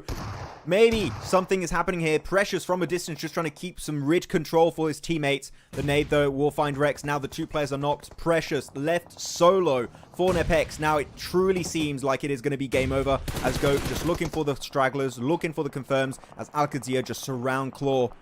This is done. Yeah, unfortunate for NEPX. They can't go any further than this, and that will be NEPX dropping down to 20th place, and they will be moving from there. So we'll say goodbye to them, and we will not be seeing them over in the CSA finals. MongolZ have already lost a player too. They needed a really big game, and doing that as 3, very tough. HALAL AXETRON down to 2 players themselves at 52 points. I don't think it's happening. It's done. Yeah, too many casualties at the bottom of the leaderboards. 3-1-3, maybe? There's a glimmer of hope there. Otherwise, we'll have to see. Here you go. Looking at another fight. It's going to be for Yonko, able to find himself HORAA. Sleepy. Just jiggle here. Completely secluded. No teammates to rely on. Not even in a circle, and he's got 1:40 seconds to work with. He's just got the pump here. Maybe we'll just overwhelm them with bullets, but that's just not going to be the case for Yonko. Taking out HORAA. Still a valiant effort this tournament. Now we're going to start getting ready for the finals. VP on our screens. There's a team that would just like to get a couple more eliminations just to see themselves safe. But I think at 80 points, it really doesn't matter to them all that much. For Yonko's 5 elims this game, that sees them safe as well, I would say, at 75 points total. So really well done to them. But HALAL AXETRON, I think at 2 players, 52 points, they ain't budging. It's all down to MongolZ now and 3-1-3 to have some really gigantic matches. Wait, actually, what's the point threshold in 16th? Because we don't see 16th in 71. How many points did they have? I think it was something around 62. I think it was 62 points they had. Yeah, okay, so 10 as a duo. Yeah, as you said, it's definitely not happening. The only I team mean, that they could need do 11 as well. Yeah, 3-1-3, but they need a win. They need a win, and they literally need what we saw from Inner Circle in the last Miramar game. That is what we need to witness right now. Yep. And it's not, I just don't see it happening. Yeah. I just do not see it happening. I think the only team that's going to pull an Inner Circle might just be Inner Circle, actually, here. They're starting to sweep against Brute Force. They find Caprice. And that's going to be an instant flush, looking for their 2nd elim this game already. They got big spread, but look at Falak. He's on that mountaintop. I love these game plans of Inner Circle sometimes. They're just absolute genius plays and positions to play around. And here, Falak keeping the ridge control. He's going to transition onto maybe Noki or T24 OP and keeping Brute Force in that dip, in that warehouse down below, so they can make sure they can use that full high ground potential to their advantage. This is a hard game, actually, to pick here. This, even if you're a central team, you might still get picked off by some weird off angles. You might not be safe, even if you're Qadsiah. Yeah, I kind of like Qadsiah's position just in terms of the 4-way split. Gives you a lot of information, where information is absolutely required on a map like this, or at least a zone like this. Noki might be spotted, or at least Hema has a rough idea. He's here. I don't know if he sees the silhouette through the smoke, and he does just about. I mean, eagle eyes on this guy. He's not going to get flushed, though. That smoke is going to keep Noki alive. Yep. Instant pickup for IQ, hopefully. Going to smoke. There you go. Security smoke. Be smart about it. I think Brute Force might want to try and push that one, but they're not going to find that opportunity. What's in that crate, actually? Is it an MG3 by any chance? ADHD moment from you. Maybe. What about that crate? What about the crate? You got to check it. You never know. Like, let's go gambling. Oh, dang it. Oh, dang it. No. I can't stop winning. Oh, though VP's going to have to push over. Yeah, this ridge here and towards the center is pretty important. But I like that Qadsiah is looking to sweep, because they know teams can't see them from that ridge side behind them. So they may as well try and sweep the roadside as teams are attempting to cross. ARCRED do find VP in the end. They're sending it. Nicely done. Just pushing them away. VP, this is a good push for Milky Way and Malloy. Just go for it. Find him as a solo. The Molotov, he's mollying his teammate. Almost got locked by that door for a second.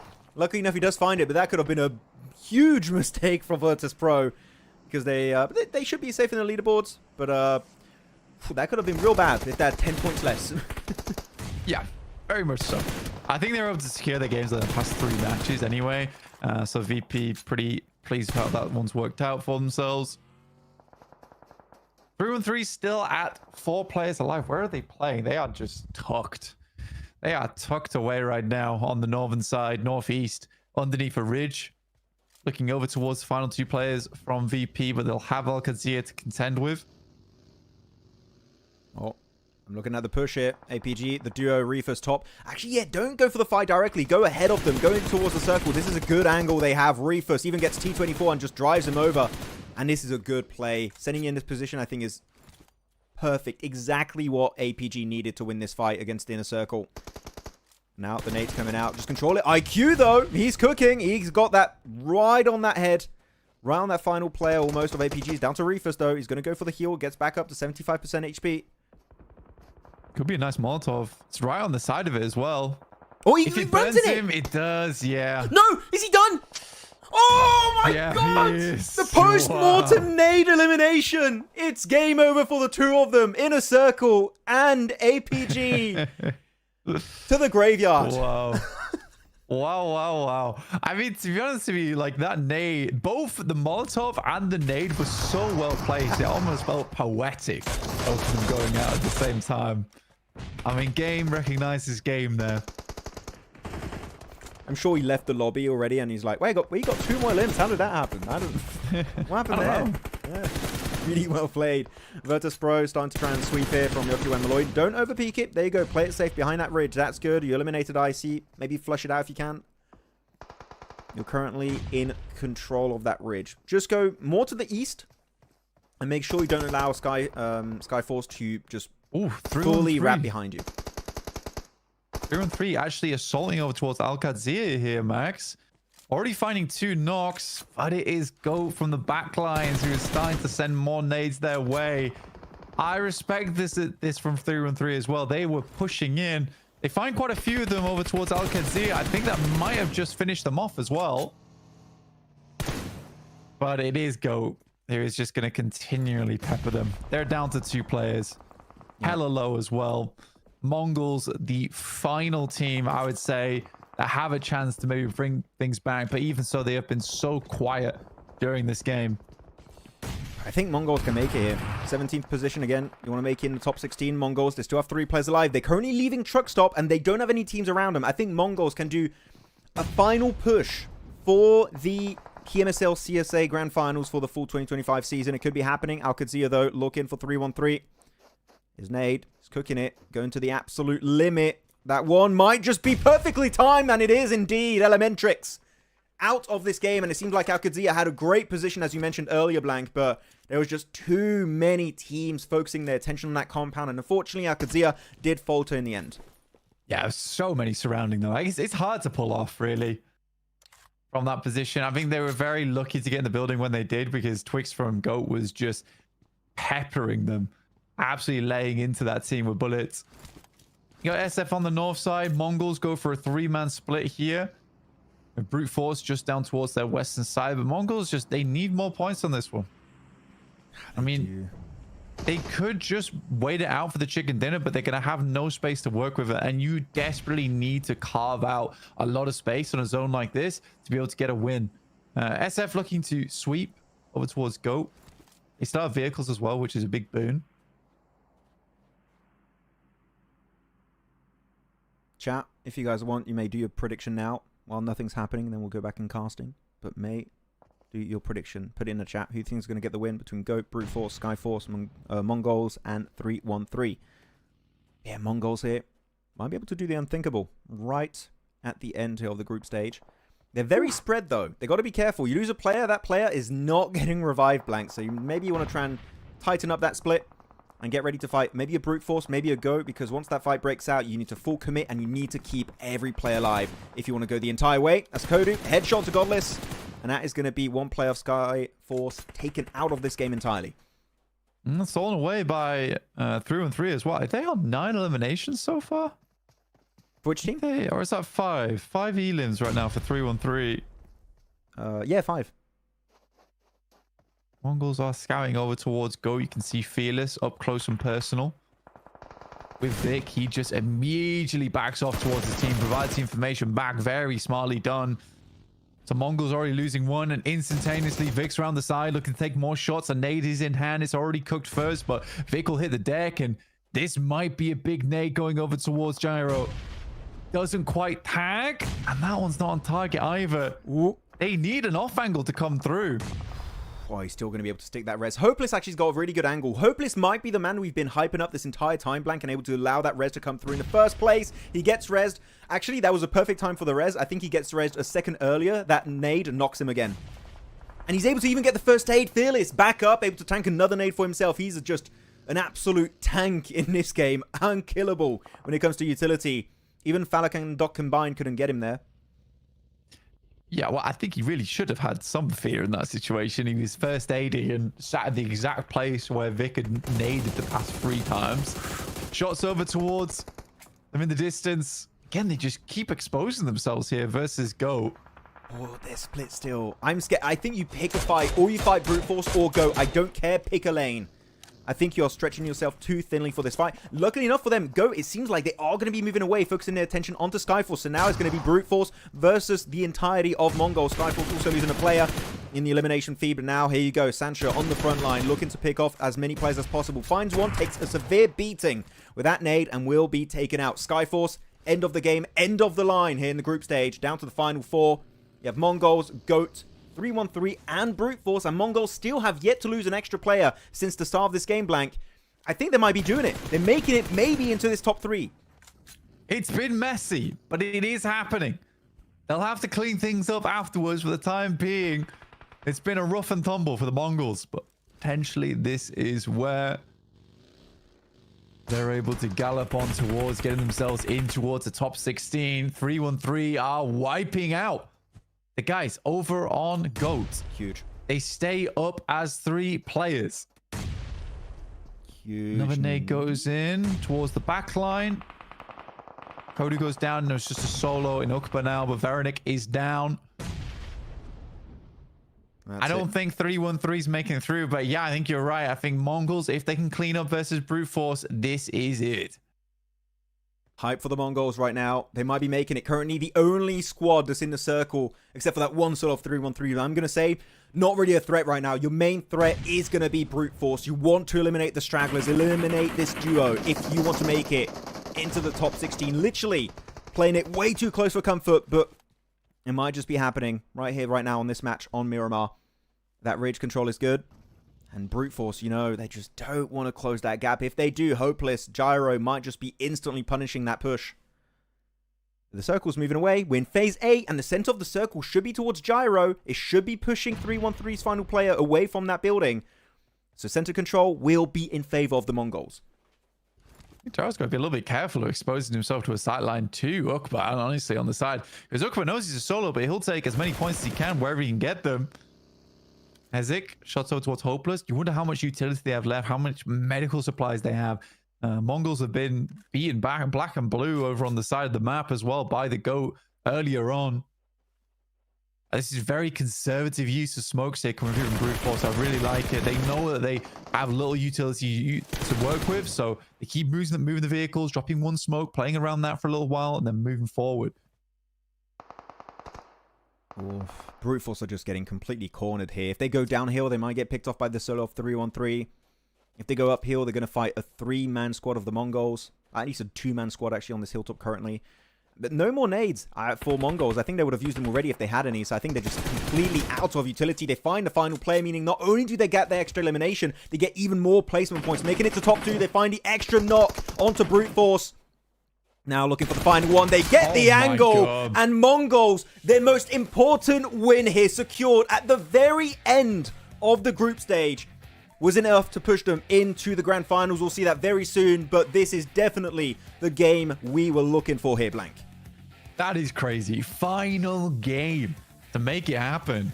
To get into the top 16. I think they overtake 7-2-1 there. And I imagine 7-2-1 is upset about that. That is a depressing ending to their incredible run today. And for Mongols to do it in the final game as well, it's so Shakespearean.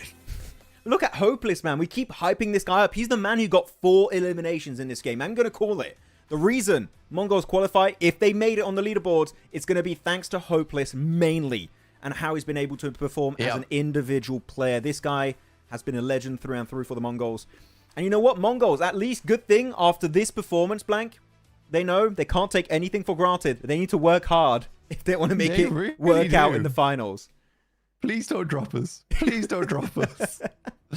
We won't hot drop in Rozhok anymore. We'll stop it, please. Yeah, I think for Hopeless, what a great player. I think the amount of elims he was able to get over the course of the group stage, so important for setting them up to this moment right now.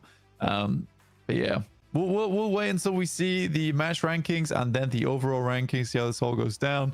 For my top 3, let's talk about top 3 really quick. Going into the finals, I'm going to say Inner Circle, APG, and let's go over wildcard. Let's say ARCRED. ARCRED as your 3rd place team. Yeah. Ooh. That's your top 3 in order. You're going in that order. Top 3 in order: APG, Inner Circle, ARCRED. Oh. That's my top 3 in order. Yeah. Okay, so you're calling APG as the back-to-back CSA champion. You think that's happening? We'll see, but here we go. Yeah. The rankings are up, and Inner Circle will be your group stage champions. Pretty much expected. Not as big a point gap as I expected. 5 points away from ARCRED in 2nd place. But ARCRED, big surprise when you have so many heavy hitters in this lobby, Blank. ARCRED really shocking people. And I think, actually, I get it why you put them in your top 3 prediction. Yeah, I just think that if they all learn a little bit from Bad Boy here and there, maybe the rest of the team is just going to be as incredible. But he has been so consistent the entire time. Seriously good stuff. And there it is. Mongols do it over the top of T721, 62 points. There's 67. And they will be making it through. We'll be saying goodbye to 313, HLE, NEPX, and T721. Really sad to see, honestly. You just know 7-2-1, Blank, looking at this final game, we're like, they literally need to win. Like, it's so unlikely. And they keep seeing... They actually have to win. Yeah. And like, Mongols just keep surviving every single step of the way. Another team gets eliminated. Another player gets taken out of the game. And they get more and more eliminations. And like, God damn it, this Hopeless guy is going to qualify them on his lonesome. And he pretty much did at the very end there. Do you think they maybe had an advantage? Because on the last game, usually a lot of the teams have already qualified. They just sort of give up a little bit, right? Yes. So do you think Mongols had a big advantage there by being the team that got to play the final game? Maybe a little bit, yeah. Like, they're just teams maybe not trying as hard. Like, NEPX very clearly, I think, gave up the way they were playing in the end. 3-1-3. Didn't give up just yet. They were really trying, but they were in a horrible situation with Qadsiah and every team in that compound. So I think there might have been a small advantage, but that's the tournament format. That's how it goes. And Mongols were able to capitalize on that one. Daily MVP is going to be Bad Boy. This guy, literally, this guy's played so good, Blank, Bad Boy would be the finals MVP, and I would genuinely be like, yeah, that makes sense. I would see that happening. That makes sense. Even if ARCRED were in 6th place and Bad Boy was the finals MVP, I would also be like, yeah, that makes sense. That checks out. Yeah, you could pull a doc right now in the CSA finals. Here we go, looking at the top fraggers of the group stage post day 3. Reefus, you put this guy on the bench. I am going to lose it. Okay, he is the core 4 player. He's one of the main roster players right now. Let this guy play, as he's going to be number 1. An easy 31 points as well for him. Yeah. An easy 31 points. Eclipsing all of his teammates almost. Looking at that. No Fear from HORAA going to be up there, doing better than Sky. Of course, Sky only joined us going into day 2, so it does make sense. Bad Boy, number 3. Followed up by Hopeless. The fact that Hopeless actually is there, Blank, is the 4th top fragger of the team. And yet they just qualified ridiculous. in 16th is, as you said, ridiculous to see that coming out from Hopeless. Well, they had 67 points, remember? And he had 27 elims. That's like almost half of their points are through Hopeless's elims. Doesn't seem right, does it? No. It's like, are the numbers correct? Are we good with this? Looking at all the wins of today. GOAT, 721, ARCRED, Inner Circle, Skyforce, and the Mongols. So decent day for Mongolia here, getting 2 wins to wrap up the day with Skyforce and the Mongols. You're the one who benched Reefus, man. No, Danny, you're taking my words out of context. That's not what I said. That's not what I said. You guys, I thought that they would bench him, but I kept saying, I think he did good during PMWC. Please don't bench him. That's what I was saying. They're trying to make me look bad. They've out of context you big time. Yeah. Jeez. I don't know if we're going to have a graphic showing the group stage MVP, even though I think it is going to be Reefus, seeing he had a pretty decent lead in terms of limbs. But maybe the survival time and everything makes another player become MVP, so we'll stick around for a little bit.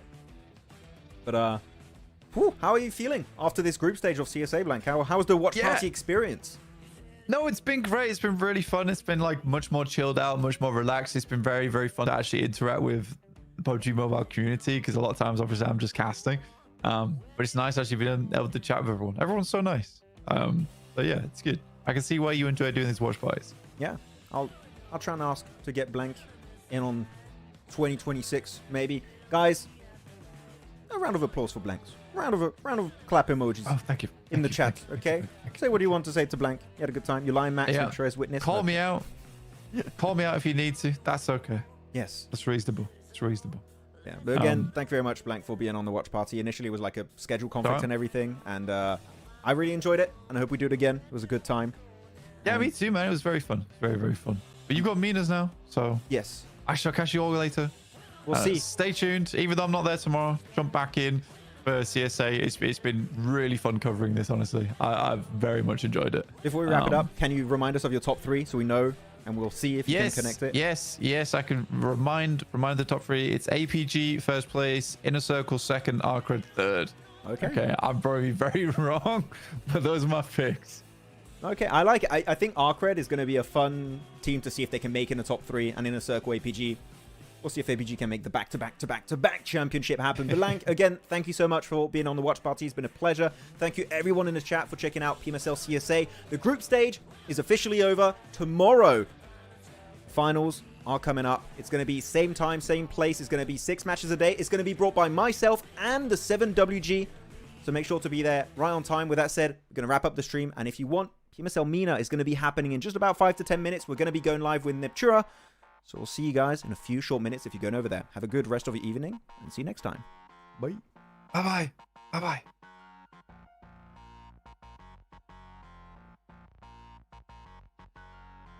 GG's.